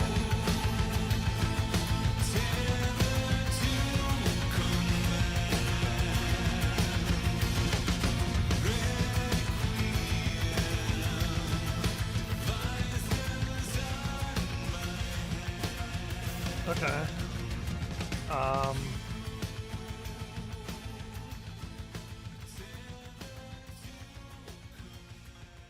So we have clean vocals there, which means it's, in my interpretation, it's the human side, like dying, like it's the nice side, if you want to go that way. The Requiem, you're tethered to command. Requiem meaning, especially in the Roman Catholic Church, Mass for the repose of the souls of the dead. What does repose mean in that? Repose is the state of rest or sleep or tranquility. So, you're tethered to command, Requiem devised, signed by hand. So that makes sense. You're tethered, so he's still human. This will and testament is what he's doing. The Requiem being the state of rest, sleep, tranquility, death, effectively. He's dying, so Requiem devised, so he knows that he's dying. He knows that he's going to sleep, to rest forever, whatever. And signed by the hand, which is the will. So everything that I've said still holds up. I was really doubting myself on paragraph 4. Now we're going to paragraph 6. Paragraph 6, Opeth lyrics. I just want to see if they have like a lyric video. I'd much rather have that, but I don't think that they do. I don't think I can, like, I don't know. Opeth is very religious, and the paragraph number song titles are not illegal. Why would they be illegal? It's a fucking paragraph. Okay, anyway, we can go to paragraph 6. There's not like a whatever. I'm just gonna have to look up the lyrics myself, which is fine. So I've been narrating what I think is happening. It could be completely wrong.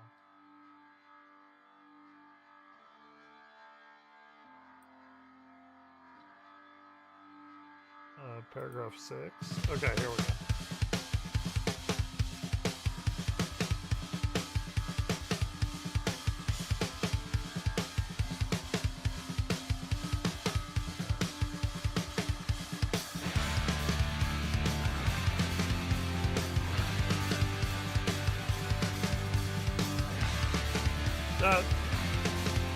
Can I just pause and say, like, the drummer is... I'm not a percussionist. I've played goddamn nearly every instrument, but not percussion. Like, one day, maybe, when I get my own apartment or house or whatever, like, I'll get, like, a electronic drum set. I'll be fucking awful at it. But I can play most instruments in some capacity, but percussion, drums, this is what I do. Yeah, you gotta give credit to Opeth. I gotta charge up my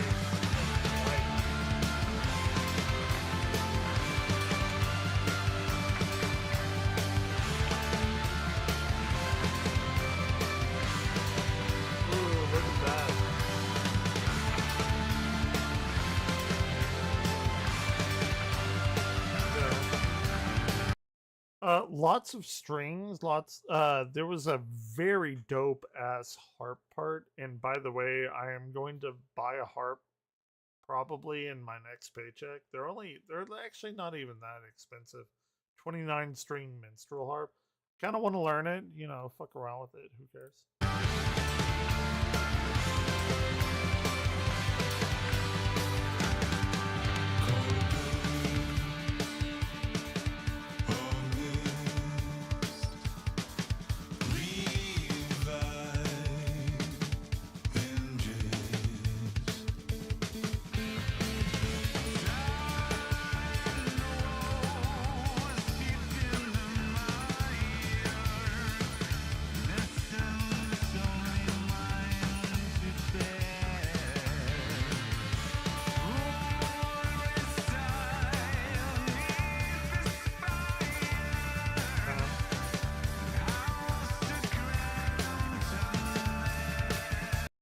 This is so wild because it's so, like, it doesn't exactly follow in the book that, by the way, I'm a huge Dragonlance fan. I've read probably like fucking 50, 60 Dragonlance books. I'm going through the latest trilogy now that my sister has gotten me over the past 3 years, and I'm just like starting it now because it's on Spotify and I can listen to it. But like, I have been a Dragonlance fan since the 90s. Dragonlance started before I was born. This narrative is very, very almost like what I'm reading or what I'm listening to, I guess, now in my thing. And by the way, I can show you 1 second right now the book that I'm reading. Which is, that's Dragons of Fate. That's the next one. It is this one. Yeah, this is the one I'm reading right now. Dragons of Deceit. There's a third one, but this is, well, that's backwards, isn't it? But yeah, where's my third book? Ooh, that's gonna bother me. Where the fuck is my third book? Alright. Anyway, it's about this father who's like wants to leave his castle to his daughter, but like normally you can't do that because your castle falls to the like next male heir, and it's very similar to this anyway. Solon woes deep in the mire, so he's Solon's downtrodden woes, whatever, deep in the mire. He's dying, right? Like, this guy's dying. In essence, only mine to bear. Yeah, it's like me, right? Like, nobody wants to hear about my fucking divorce, even though it affects every fucking facet of my life. It's my cross to bear. It's fine. Who will, and he's thinking like, okay, I'm dying. Who else is going to take my place? Who will reside beneath the spires, like, of the house? I assume it's some kind of like Victorian house or something. And a house to grant an heir, and he's leaving all of his shit to an heir, and the heir I assume we already know is the daughter, who's like a fucking grotesquely misformed kind of twin that we have. Listen, Smith to Charmander. Not right now. Sorry. This is a YouTube video, so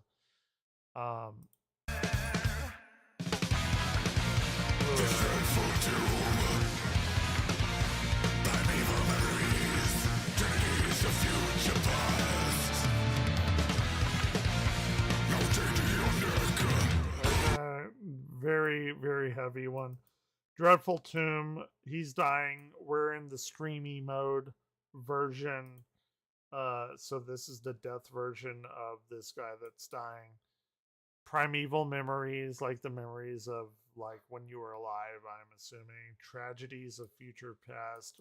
Tragedies of future past. So the daughter or the twins that you bore,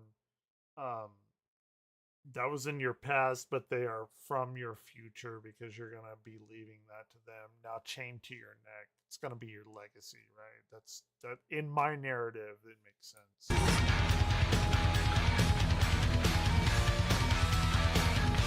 From father to child.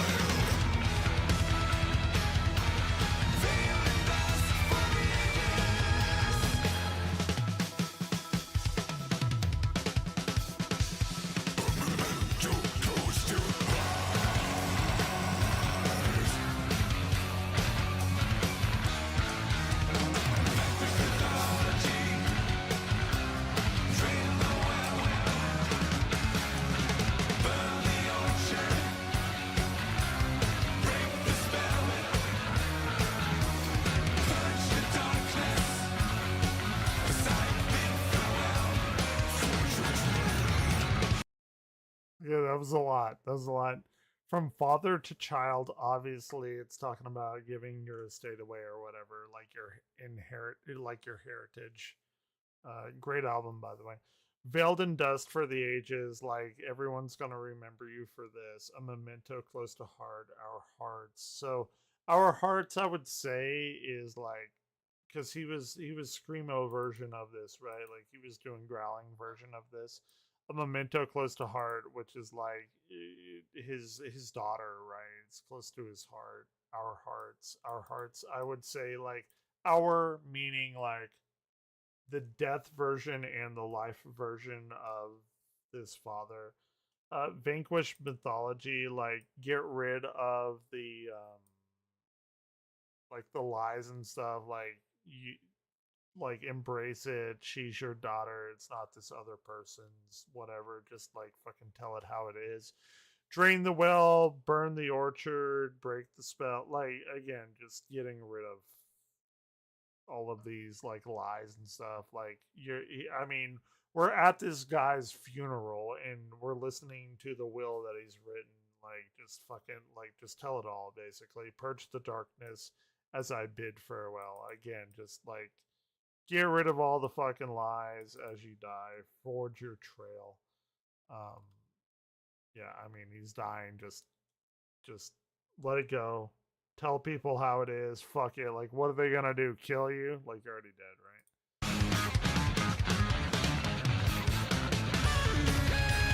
Oh, we got some prog here. Okay. We got some synthy shit. Ooh, we got some synthy shit.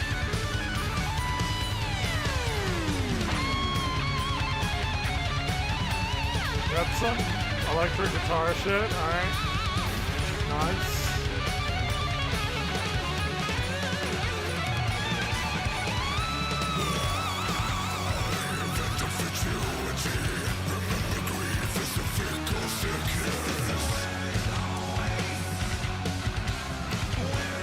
Oh, I love that. Oh, interesting. So we have like the growly version In the event of fortuity, remember grief is a fickle sickness. It's like, people will grieve for you when you die. What the death emotion of him, at least in my version, is like when you die. Like, to me, this whole thing is like the death version of yourself, of you dying, is like, what did you do wrong? Fuck you, fuck you, fuck you all. But then your live version's like, hope and everything. It's like all the shit that you love or whatever. And they're both clashing. That's a whole, like, from what I'm getting from this album, for me personally, that's what's like going head to head. And like, I completely understand that. Like, I'm doing that now, like literally as I speak, with my like divorced, I'm a piece of shit version of my brain, like the other version of my brain, when like, I like teaching, I love people, I love interacting with people and everything. Like, that is literally going on in my brain right now. Anyway, he's talking about like grief is a fickle sickness. It's like, yeah, people are gonna grieve you, and they're gonna do it for a little while, but it's fickle, like it won't last, and people are gonna realize like, you're a fucking piece of shit. You're a fucking piece of shit. They're going to say nice things about you whenever they grieve for you, but it's a fickle sickness. A fickle sickness being like, one's like, okay, yeah, he died, whatever. Fuck him. He was a fucking piece of shit. That's kind of like what I think of myself right now. Anyway, so his like singy brain, his like happy brain was like, wear it always, wear it with love. And then I think they both sing it fervent and endless. So like, wear it always, wear it with love. I'm assuming he's talking about like how he loves his daughter or whatever. Like, yeah, fuck it, whatever. Like, just be who you are. That's kind of what I get from it anyway.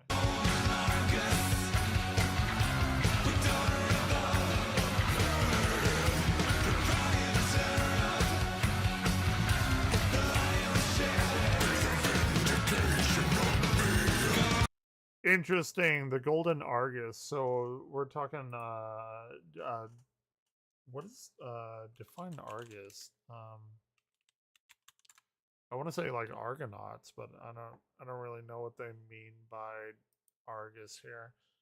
Argus is a long-tailed pheasant, generally brown plumage. Golden Argus.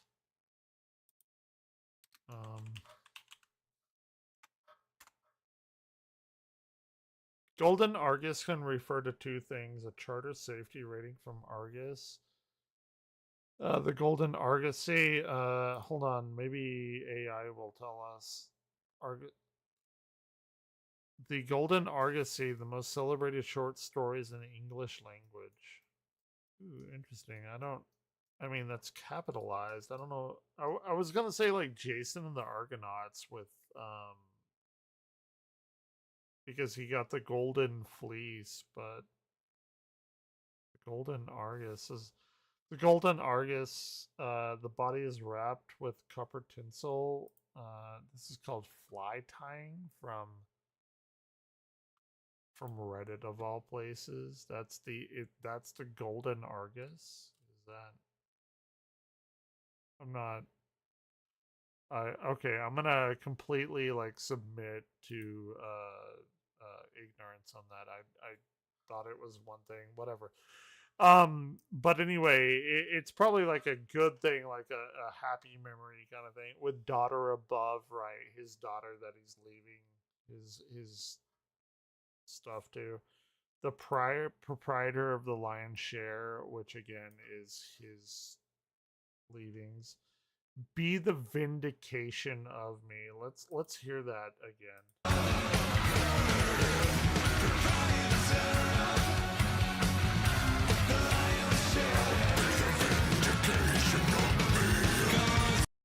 Oh, that because be the vindication of me was like screamy. It's almost like the dying version is saying like, fucking do this right now, like be the fucking vindication of me, like I'm fucking dying, like fucking be good, something like that. Argus is like, I guess so, yeah. Interesting. It almost seems like the death version is like accepting it, and it's like angry that he's dying. Obviously, it's the angry version of him dying, but like, be the vindication of me. That's like a really powerful line.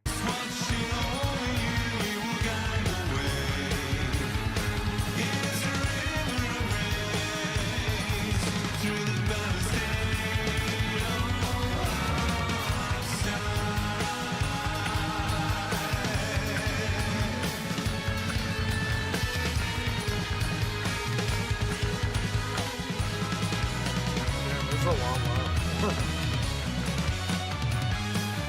I think we got a little bit of an instrumental here.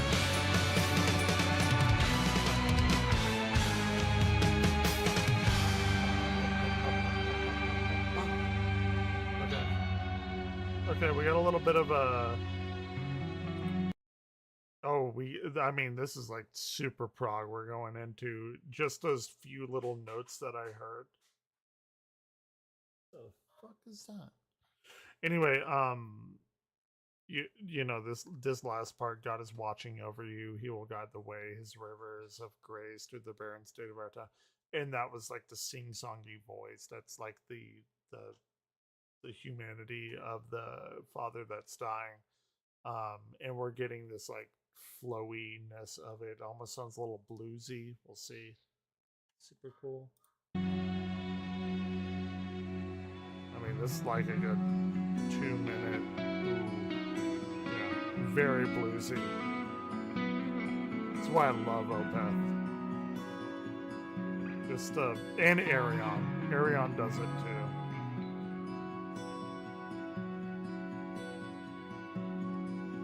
This is why most of my guitar songs I play are Opeth. It's very, very bluesy. It's almost Pink Floyd-y a little bit. Maybe not exactly. The bass comes in too, right there.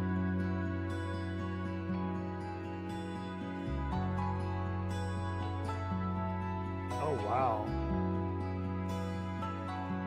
Oh, we've never heard this like synth kind of, I want to call it like a watery sound. That's never been in an Opeth song. There's a lot of shit that we've heard on this album that's never been in an Opeth album. I really liked that. I really, really enjoyed that. Okay, so we're on paragraph 7. Let me make sure there are no like lyric videos or anything, because we've only had one. We've only had one Opeth video, or no, we've had 2. We've had the official like paragraph 1 video. I don't, because we've had 1 and 4. We're on 7. See, I want to listen to that. Maybe we'll do that next week. Because this is a very interesting album. To me, personally. Being this is the first time that I've listened to it. I hope people enjoy the commentary. Like, I'm not like a music, like a like professional musician. I've made musical acoustics courses. I know my music, but I'm just giving y'all my take on it. It could be completely wrong. Yeah, the goose. Yeah. Okay, we got some bass in here. We got some like power chords. So we go on that like weird, proggy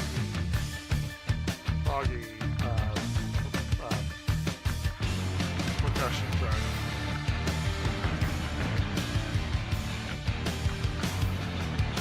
I gotta say, like, this is so harkening back, and I know I've said it before, but this is so harkening back to the older Opeth albums. I think a lot. I haven't read the reviews or anything of any of this, but I think a lot of the older Opeth fans are going to really, really enjoy this. Like, if you are part of the Deliverance crowd of the most of this to me reminds me of Blackwater or excuse me, Watershed, Blackwater Park, even maybe, like To Bid You Farewell and stuff. Still Life is very good. This is all very much in the older Opeth way, not the new, more proggier Opeth way. Even though there's a lot of new proggy stuff in here, this is definitely, if you were to just mix up all the Opeth albums, this would be in the latter part of Opeth, with the growling. Like, half of the whole fucking album is growling, like that kind of thing. So good.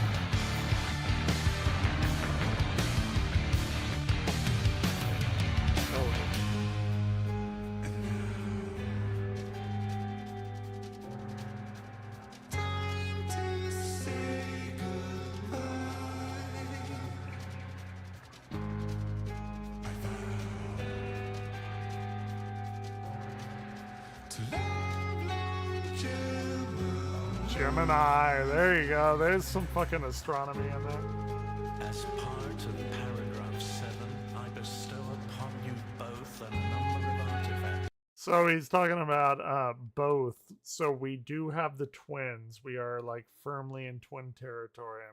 Okay. Of immense personal value to me. Wearing the family crest, I hope they can serve as a reminder of the fragility of heritage.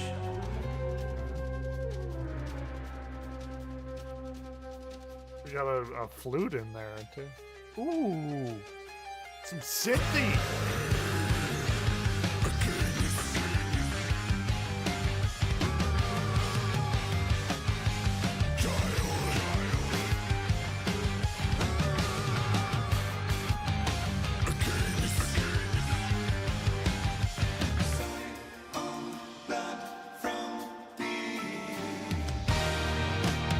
So I don't know if I'm right about this, but it's clearly like two. Obviously, we're dealing with twins here. A king's child, like he thinks he's a king, right? He's like super wealthy.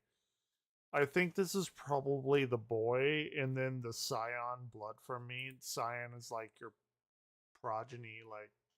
I think this is the deformed, fucked up girl. I don't know. I could be wrong about that.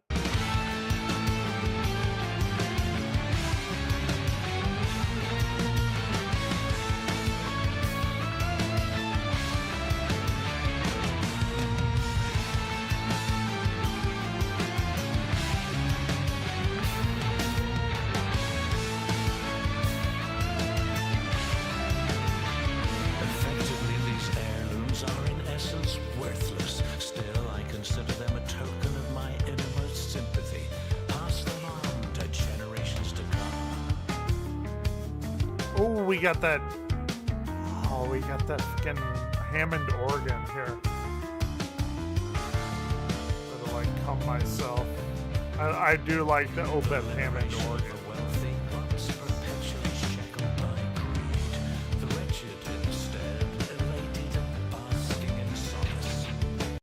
The liberation of the wealthy, once perpetually shackled in greed. The wretched instead elated in basking in solace.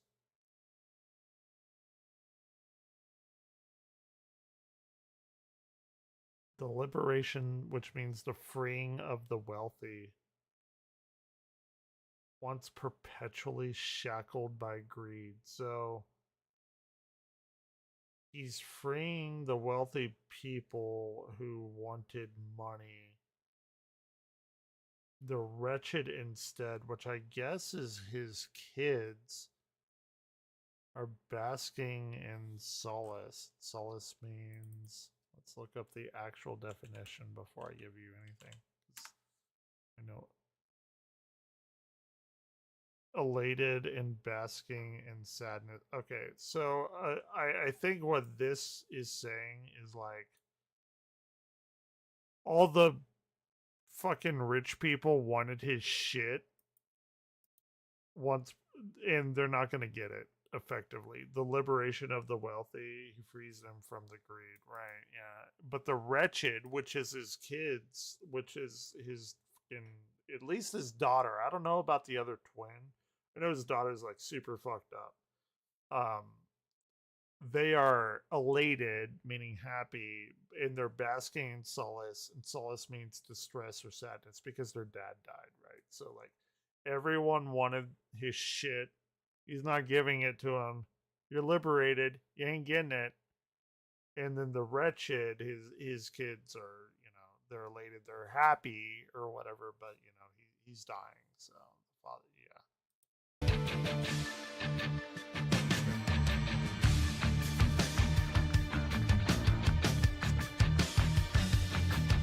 Good lyrics there, for sure. If I'm right,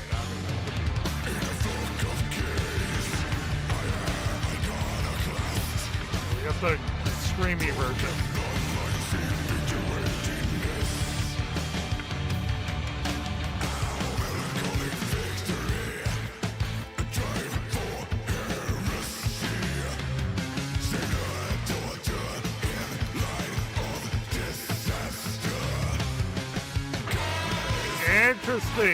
Interesting. I hear a good guitar solo.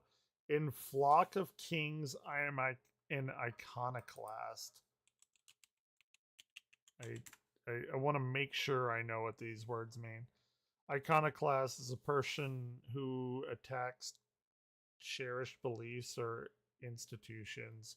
So we have this wealthy man, and he's an iconoclast. He attacks cherished beliefs. So he is like, fuck being wealthy. I don't give a fuck about that. A broken bloodline seeping to emptiness. So we are talking about Screamo version of Michael here. Not Screamo's like streaming emo. Like he's legitimately like a metal singer. I don't want to degrade him from that. A broken bloodline seeping to emptiness. So he couldn't have like kids with his wife, so he had to have kids. Like he fucked the handmaid. Like, let's be real. So I think in that way, like it's a broken bloodline. I don't know. Maybe I'm wrong on that. Yeah. A melancholy victory, a triumph for heresy. So that's a fucking great lyric line. So he had the daughter, but it's a melancholy victory because he didn't have it with his wife, with the like maid or whatever. A triumph for heresy, which is he had it out of wedlock. It wasn't like, official, like religiously. Very, very, very good bloodline. Very good lyric. Saved a daughter in line of disaster, so maybe cursed. So the daughter again is like super fucking deformed or whatever. Like she got some shit fucked up with her. But like I guess to me personally, like initially saved a daughter in line of disaster. So I would imagine, I could be wrong, but like let's say the handmaid or whatever had the daughter, she'd have been fucked up either way. And I'm sorry for using like such crass language, but it just is what it is. He saved her because this guy is like super wealthy or whatever. If anyone else had, again, sorry for the crass language, fuck the handmaid, she would have been there for a disaster. But he saved her because he's like rich and he's like leaving all his shit to her, and cursed because of her deformities and stuff.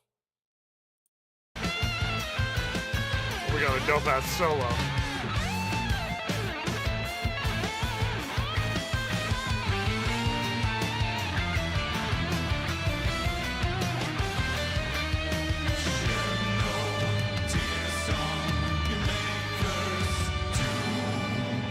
Shed no tears on your maker's tomb would be like, don't cry for me, like the father is the maker. Like, just don't. It doesn't matter.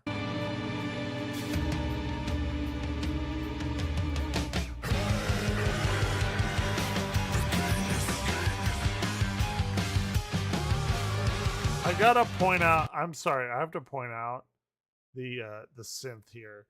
Opeth does not use synthesizers very much. They use synthesizers in the way that, like, okay, you have a Korg M3, you're gonna play like Hammond organ shit. Like they do that. We're talking about like pure fucking like synth wave kind of synthesizers. It's not. This is brand new for Opeth. There's a bunch of brand new shit in this album, which I love. I love synths. I love wind synths. I have regular synth. I love fucking synthesizers. So very cool. So what is this? Deus is like God, right? Yeah. So Deus is God. Patria. Here we're feeding this into Google. This is all Latin shit, right? So Patria means fatherland. So God, fatherland. What is Rex? King or ruler in Sanguis, that's dead, I believe. Sanguine is like death, right? Like it's like blood. Sanguis means Latin word for blood. So we have like God, king, fatherland, blood. So he's talking about himself, right? Like he's going to God. He was a king. He had all this shit. He was the father. Okay. Very cool. Yeah, it's super cool. Okay, now we got 2 minutes of instruments.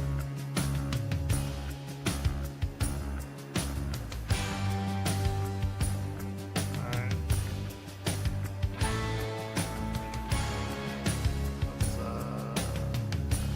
Let's zoom in on the old people. And I guess these are all the people that are like just listening to this.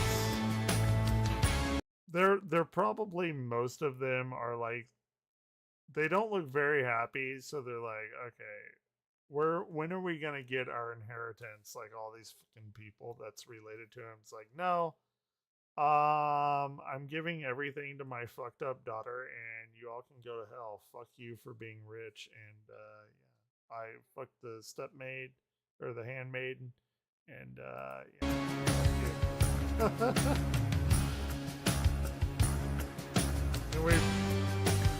Yeah, okay. No, I like my interpretation now. I'm feeling like a 95% better about my interpretation. I thought I was way off in the middle.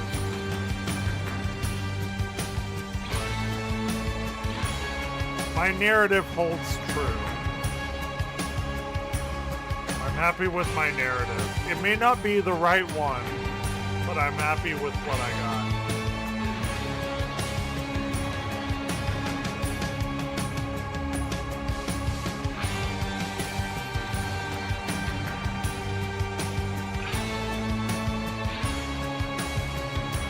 So we're just playing it out.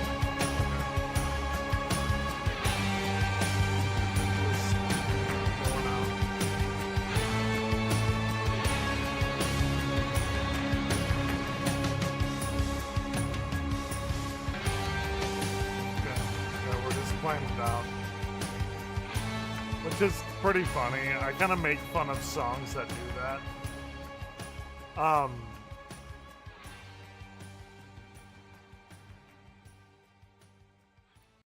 I think that was the technically end of that, which is very cool, but there is a 8th track called The Story Never Told. So,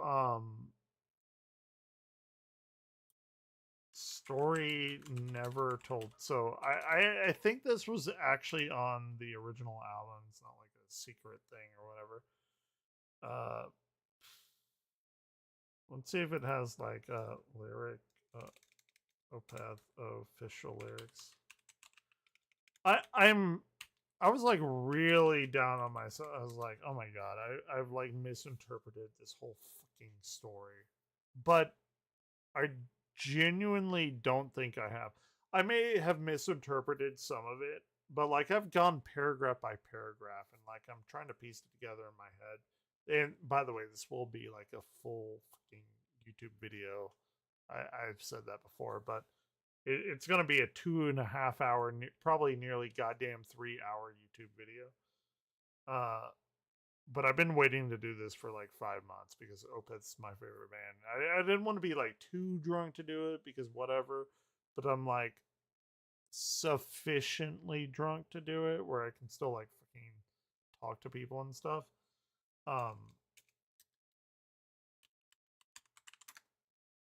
And I'm actually pretty happy with my interpretation right now.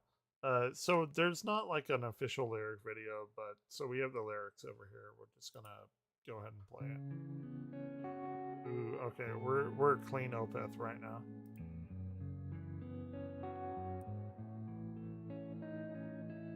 Okay, this is called A Story Never Told. This is not a paragraph of the Last Will and Testament. We're done with that. We've completed the Last Will and Testament. This is, I assume, like a wrap-up thing. It seems to me, just reading this right now, it seems to me that I believe I was on the right track. We'll see. Maybe kind of a little bit.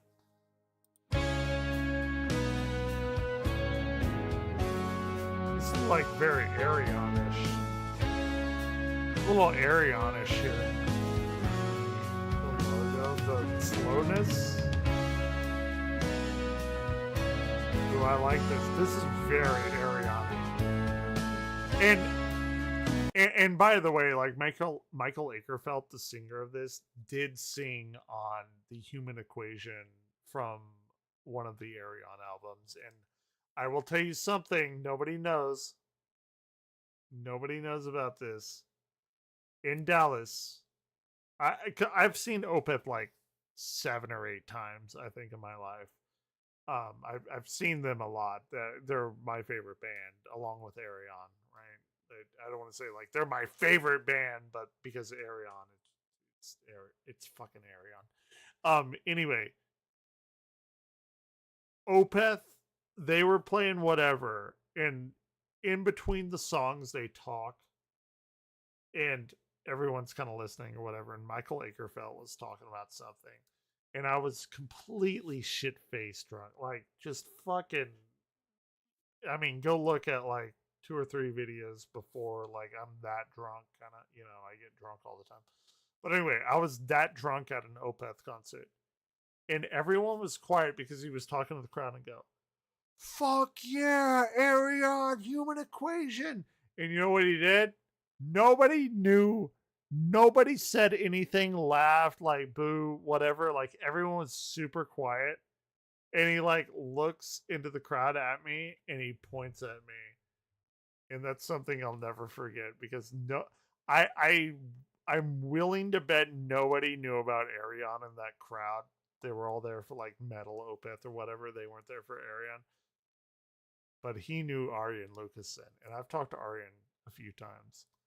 And he knew, and he pointed at me, and we have that special thing. It's a special story I have. Ooh, we got some piano.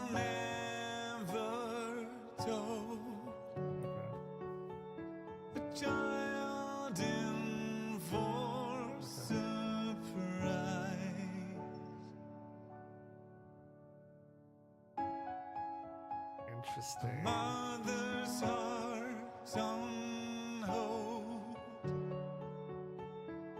Father well disguised. Interesting. So I think I may be off on the twin thing, but no, I know there were twins. that was like I fucking freaked the shit out in paragraph 4 when they talked about twins, but the twins here aren't. I feel like that maybe they were referenced once or twice, but if this is like a wrap up, like let's retell everything, just whatever, a story never told, right? The guy that is dying never told it, the father. A child in for surprise, like the daughter who's like kind of fucked up. A mother's heart on hold, right? He fucked the maid, whatever. He couldn't be with her, whatever. A father well disguised, like, yeah, this all goes along with my narrative.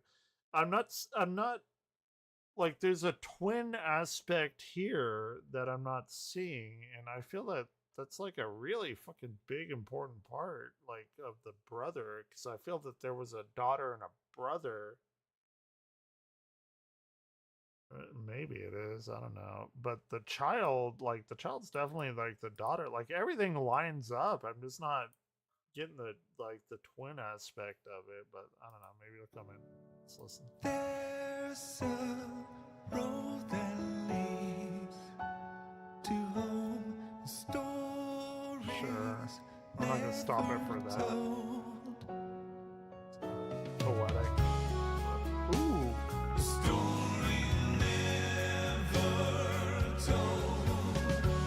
Maybe like the boy twin died and I missed that, because and they saved like the deformed girl. That could be it. Because like just reading this down here, like I feel like I'm pretty on point with like all of the major story beats of this. It's just the twin thing that's kind of weird for me. Yeah. Right, the dad that died, right.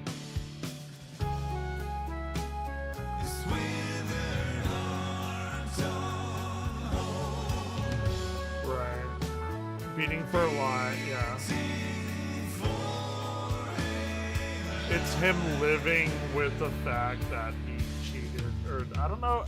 I actually don't even know twin is a brother. So, yeah, I don't know about that. Like I don't even know if he technically cheated on his wife. It was never like. I feel like he did, and the wife was okay. I don't know, because like it was like, oh yeah, he was like super fucking horny at the masquerade. That was in like paragraph 2. So I don't know. I'm no like lyric master or whatever. I'm just giving you my honest like initial reactions.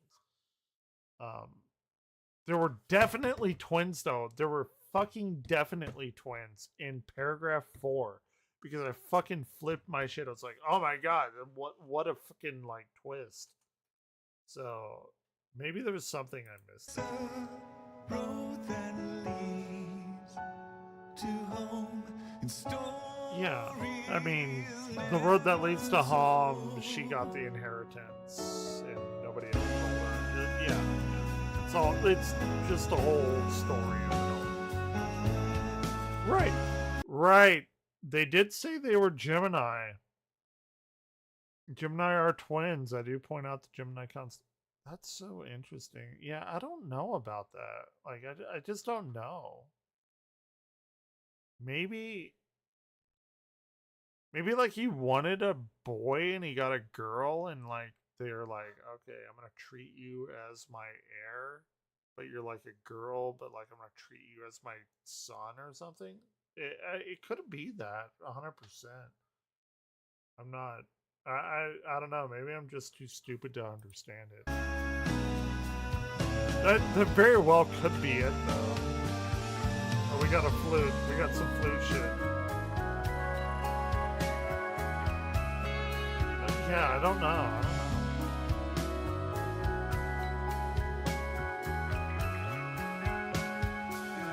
Really cool. Very good.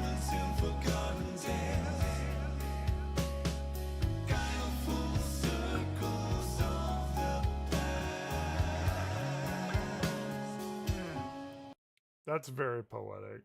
Now just a name in soon forgotten tales in a guileful circles of the past. That is some Arion fucking lyrics there. That's like really profound because it's like, okay, we've listened to this guy like Will and Testament and everything, and if you look at it, it's like all these people and like I would say like early 1900s, something like that. I mean, maybe, yeah. But there's no like real mention of the boy outside of the twin thing. So I don't know. Like, in the Gemini thing is like a big indicator. Maybe, I don't know. Maybe you're right. Like, maybe it's just like a single person and like you wanted a heir, which you would say is a boy, but it was a girl. I don't know. Like, we can watch a documentary of it for sure. But this is really good.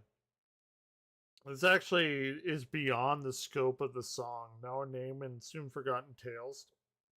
In guileful circles of the past. It's like to me, what that reads is like, yeah, people may read of this maybe in a dictionary, or not a dictionary, like an encyclopedia or maybe in like old scripts. Like, this happened so long ago, and like from what the sepia art and all of that, it's like early 1900s, right? Like, nobody gives a shit. Like, that's what I take from these two lines, is that it's a name in Forgotten Tales, like nobody fucking remembers. It doesn't matter. Like, what did your great like 7th great grandfather do? Nobody fucking knows. You don't know his name. I don't know his name. Nobody knows his name. Like, he's very important because he gave birth, but nobody fucking cares. That's what I think about my life. It's like in soon forgotten tales, like all of my pain and misery and shit of being divorced. And in 100 years, nobody's gonna fucking care. In guileful circles of the past, guileful meaning like, oh yeah, we had all this like clandestine shit, and like, oh, I slept with her or whatever. Like, nobody's gonna give a fuck. Like, it's all in the past. That's a really, really fucking poetic line. At least that's what I take from it. It's like, nobody gives a fuck. It's a thing that happened that nobody knows about, and it doesn't really matter. Oh, fuck, that's so good. It's so good. It's so good. Yeah, God.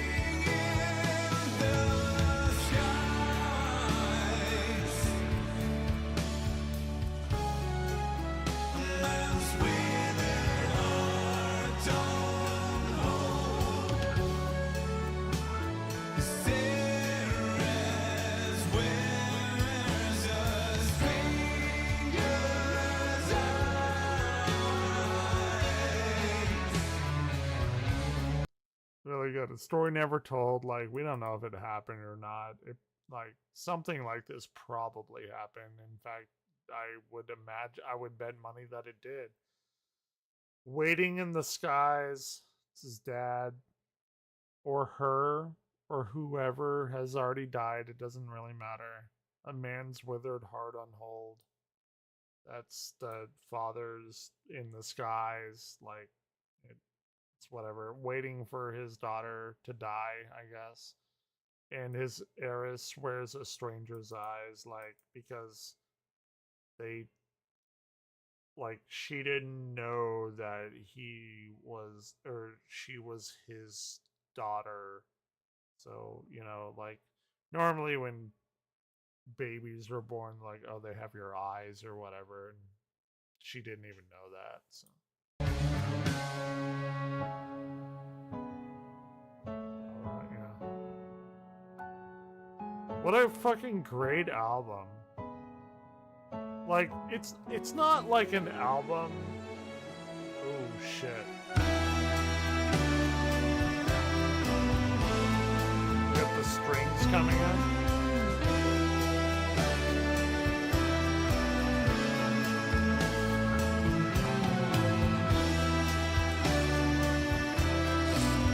taking my sleeping pills. I'm not getting off, but if I get like weirdly like out of sorts. Oh fuck, we're getting some guitar.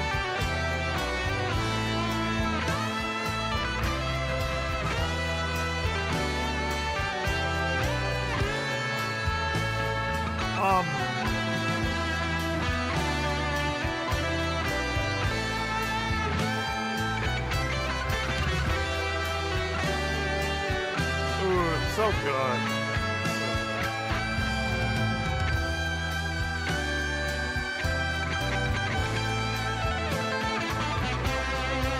This is a good one.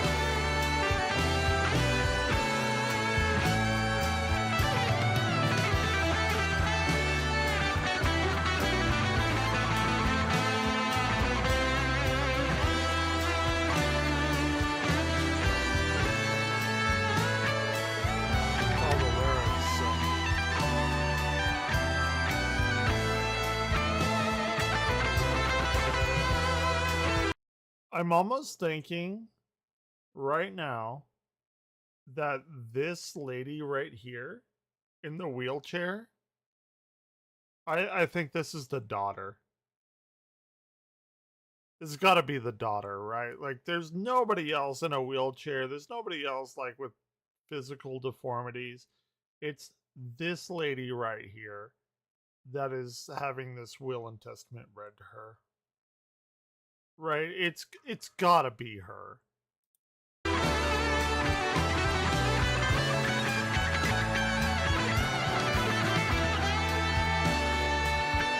that's so good. That guitar is so good.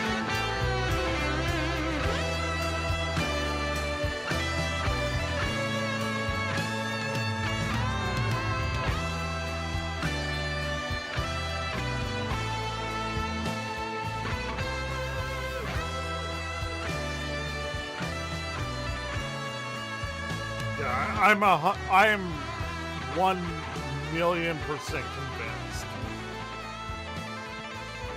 this is her. It's not even a question now in my mind.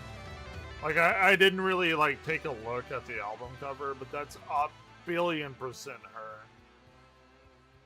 And then we have all these like super rich, wealthy people thinking that they're gonna get like money from him or whatever. What a fucking great album. I love that. Am I still up on YouTube? I don't even know if I am. But my final thoughts on it being like Opeth is my favorite band of all time, along with Aragon.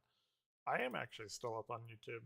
I hope I provided enough like content for people to, I don't know, chew on. Again, I could be wrong on like a lot of that. The twin thing is really weird. But again, I want to take solace in the fact that like art is in the eye of the beholder, and this is the first time I've listened to it. I mean, we could do some deep dives and all of that, and I kind of did whenever I went to that Genius thing, and they were like, oh, there's this like crazy conspiracy of this and that and the other. But like I made it work in the end. I'm sorry for that in the middle. I was like really doubting myself, but I really shouldn't. Like whenever you listen to a song, you should tell people how like it made you feel and like what you think of it. And like if somebody has a different interpretation of it, that's like what makes art great, right? Because you can like go back and forth about it, and I don't think anyone should be right about it. I will listen to the documentary of Michael Lakerfeld because I really want to know what he has to say, but I think we hit the big pieces pretty correctly. Even better than the beauty of the word. Yeah. Art is in the eye of the beholder. Like, everyone sees art differently. But regardless, like, the big tones we hit on. There's this guy. Sorry, I'm sorry to say it like this, so crass, but like you fucked his handmaid at a masquerade, right? Like that was the big like Edgar Allan Poe vibes or whatever. And then again, the twin stuff, Gemini, like, we can go back on that. I'm not gonna dally about that here, but yeah, maybe Juicy Crabs is right. I'm willing to think that they are probably, like, the more I think about it, like, one and the same person. Like, oh, he wanted an heir, and heir is usually a boy. He got a girl that had some fucking deformities and shit, you know, whatever. But like, he loved her. He couldn't say that. They made a like this thing so he wouldn't have this scandal of where, like, we're gonna have this guy pretend to be the dad or whatever, and then it all got revealed to her in the last will and testament. I think that is generally the story that we're looking at, and I'm pretty okay with that. You know, if I were to give this to Michael Akerfeld as like an essay on what happened, I feel like I should probably get maybe like a 90, maybe an 85. I'm thinking like a 90. I feel like I have a solid A. I may be missing some stuff there, man. Passing grade is all I want, but what a great fucking album. Now, there's a thing with prog metal, and it happens with Arion, and it happens a lot with Opeth, and it happens with some other albums. It's not a pop album. This isn't a pop album. You're not gonna fucking pop it in and like sing Adele. Dude, I jam Adele when I'm going home. I jam Adele right here. I love Adele. This is not that. This is a story. C++. Well, you know, I'll take it if I get C++. There are Opeth tracks that I jam, that I play, and that's why I love Opeth. This is the first time I've listened to this album. I don't know if I'm gonna jam fucking like Paragraph 4 all the time. There's some cool shit in here. I haven't listened to it enough. And a lot of prog albums are like that. You have to listen to it. You have to let it grow on you. But that being said, aside from its like poppiness, its like re-listenability or whatever, I give this like a solid 9 out of 10. Like, easily. This definitely, I think the most interesting aspect of this is that the growling. It's the that kind of thing, you know. Michael Akerfeld does that. He went away from that for a very long time. There's very little of that in Watershed, which is one of my favorite albums of all time. Because he didn't want to fuck up his vocal cords, and rightly so. And he is one of the best, if not the best. Well, I don't know if he's one of the best clean vocal singers. And he was doing a lot of growling, a lot of death metal, a lot of that. And I respected his decision to move to clean vocals. And I love the way that Opeth has gone. And a lot of people don't. A lot of people noped out on Opeth at Watershed, especially Heritage. Heritage was like a big thing. Orion, what are you doing? You want to be in the film? You want to be in the film? Look, it's Orion. There you are. You're in the film. Yeah, you're a sweet kitty. But this was a very huge return to him and his original style, and I was not expecting that. I knew a little bit that he was going back to like the death metal vocals and growls and stuff. I did not think it was going to be this much, because I would say like a good half of it, because again, in my mind, like what I was hearing, the death metal growls was the like version of this guy that was dying, this father that was dying, and it's painful, it's sad, it's like very harsh, it's very visceral, while we have the alive version of him that is soulful and heartfelt and everything. And like, I think it works very beautifully here. You know, you have these paragraphs that are like, one paragraph is like super death metal vocals, the other one is like super clean vocals. It is something I actually don't even know if if I can think of like, I don't think I can think of an Opeth album like this. Like normally whenever you have an Opeth track, you'll have like a clean portion and then you'll have like a death metal growly portion or whatever. But the way that they go, like it's almost like two different people going at it. It's like this heartfelt, emotional thing from this guy, and then it's the next thing. It's not like they're combating each other. It's like, this is what I think as my alive person, and this is what I think as the person that I'm dying. I think it's very beautiful, and I very much love it. This is definitely 100% like a 9 out of 10. I don't want to say it's like a 10 out of 10 because, you know, it may be, maybe I'll like replay paragraph 2 over and over and over. Like a 10 out of 10 Opeth album for me is like Still Life and Damnation. Watershed is probably a 10 out of 10. This is still just super fucking top tier. Like even the worst Opeth album is still fucking amazingly good. So that's what I have to think about this album. Let me know what you think, if you liked it. I hope. I'm not here to give like a super analytical review. This is my first time listening to it. I'm just a fucking music fan, dude. This is like a metal album, and I've been waiting for this so much, so I hope it didn't come off too technical. I'm just kind of going through what I feel and what I hear whenever I heard this. So I hope you like it. This is good 3-hour video of a fucking 50-minute metal Opeth track, and yeah, so like and subscribe. Tell them to like and subscribe, Juicy Crabs. I'm not getting off, by the way. I'm still streaming. I'm just ending the YouTube video that will go up on this, a fucking 3-hour one that nobody will watch, but if you do, I appreciate it.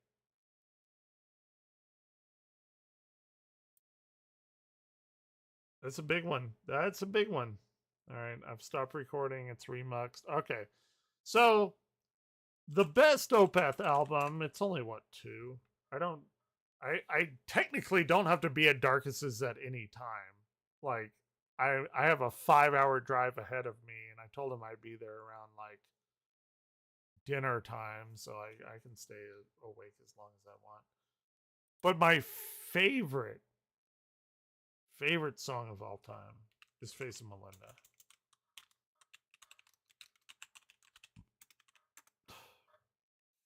And I went to an Opeth concert one time, and they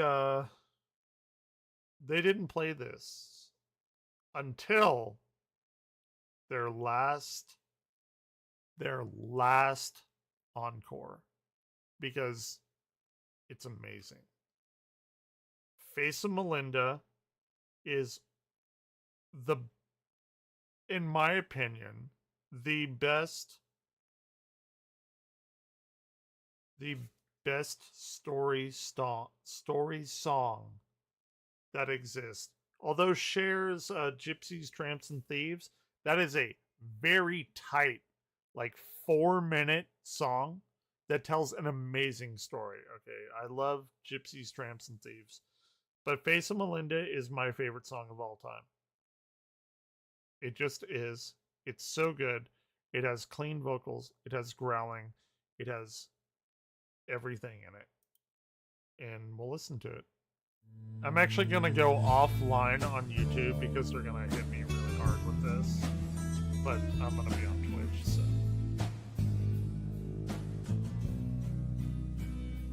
So if you like it, come and watch me on Twitch. I'm still going to be live.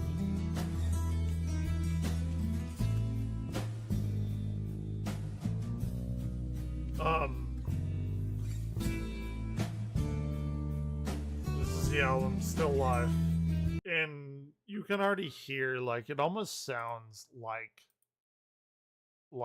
the album we just listened to, because it has that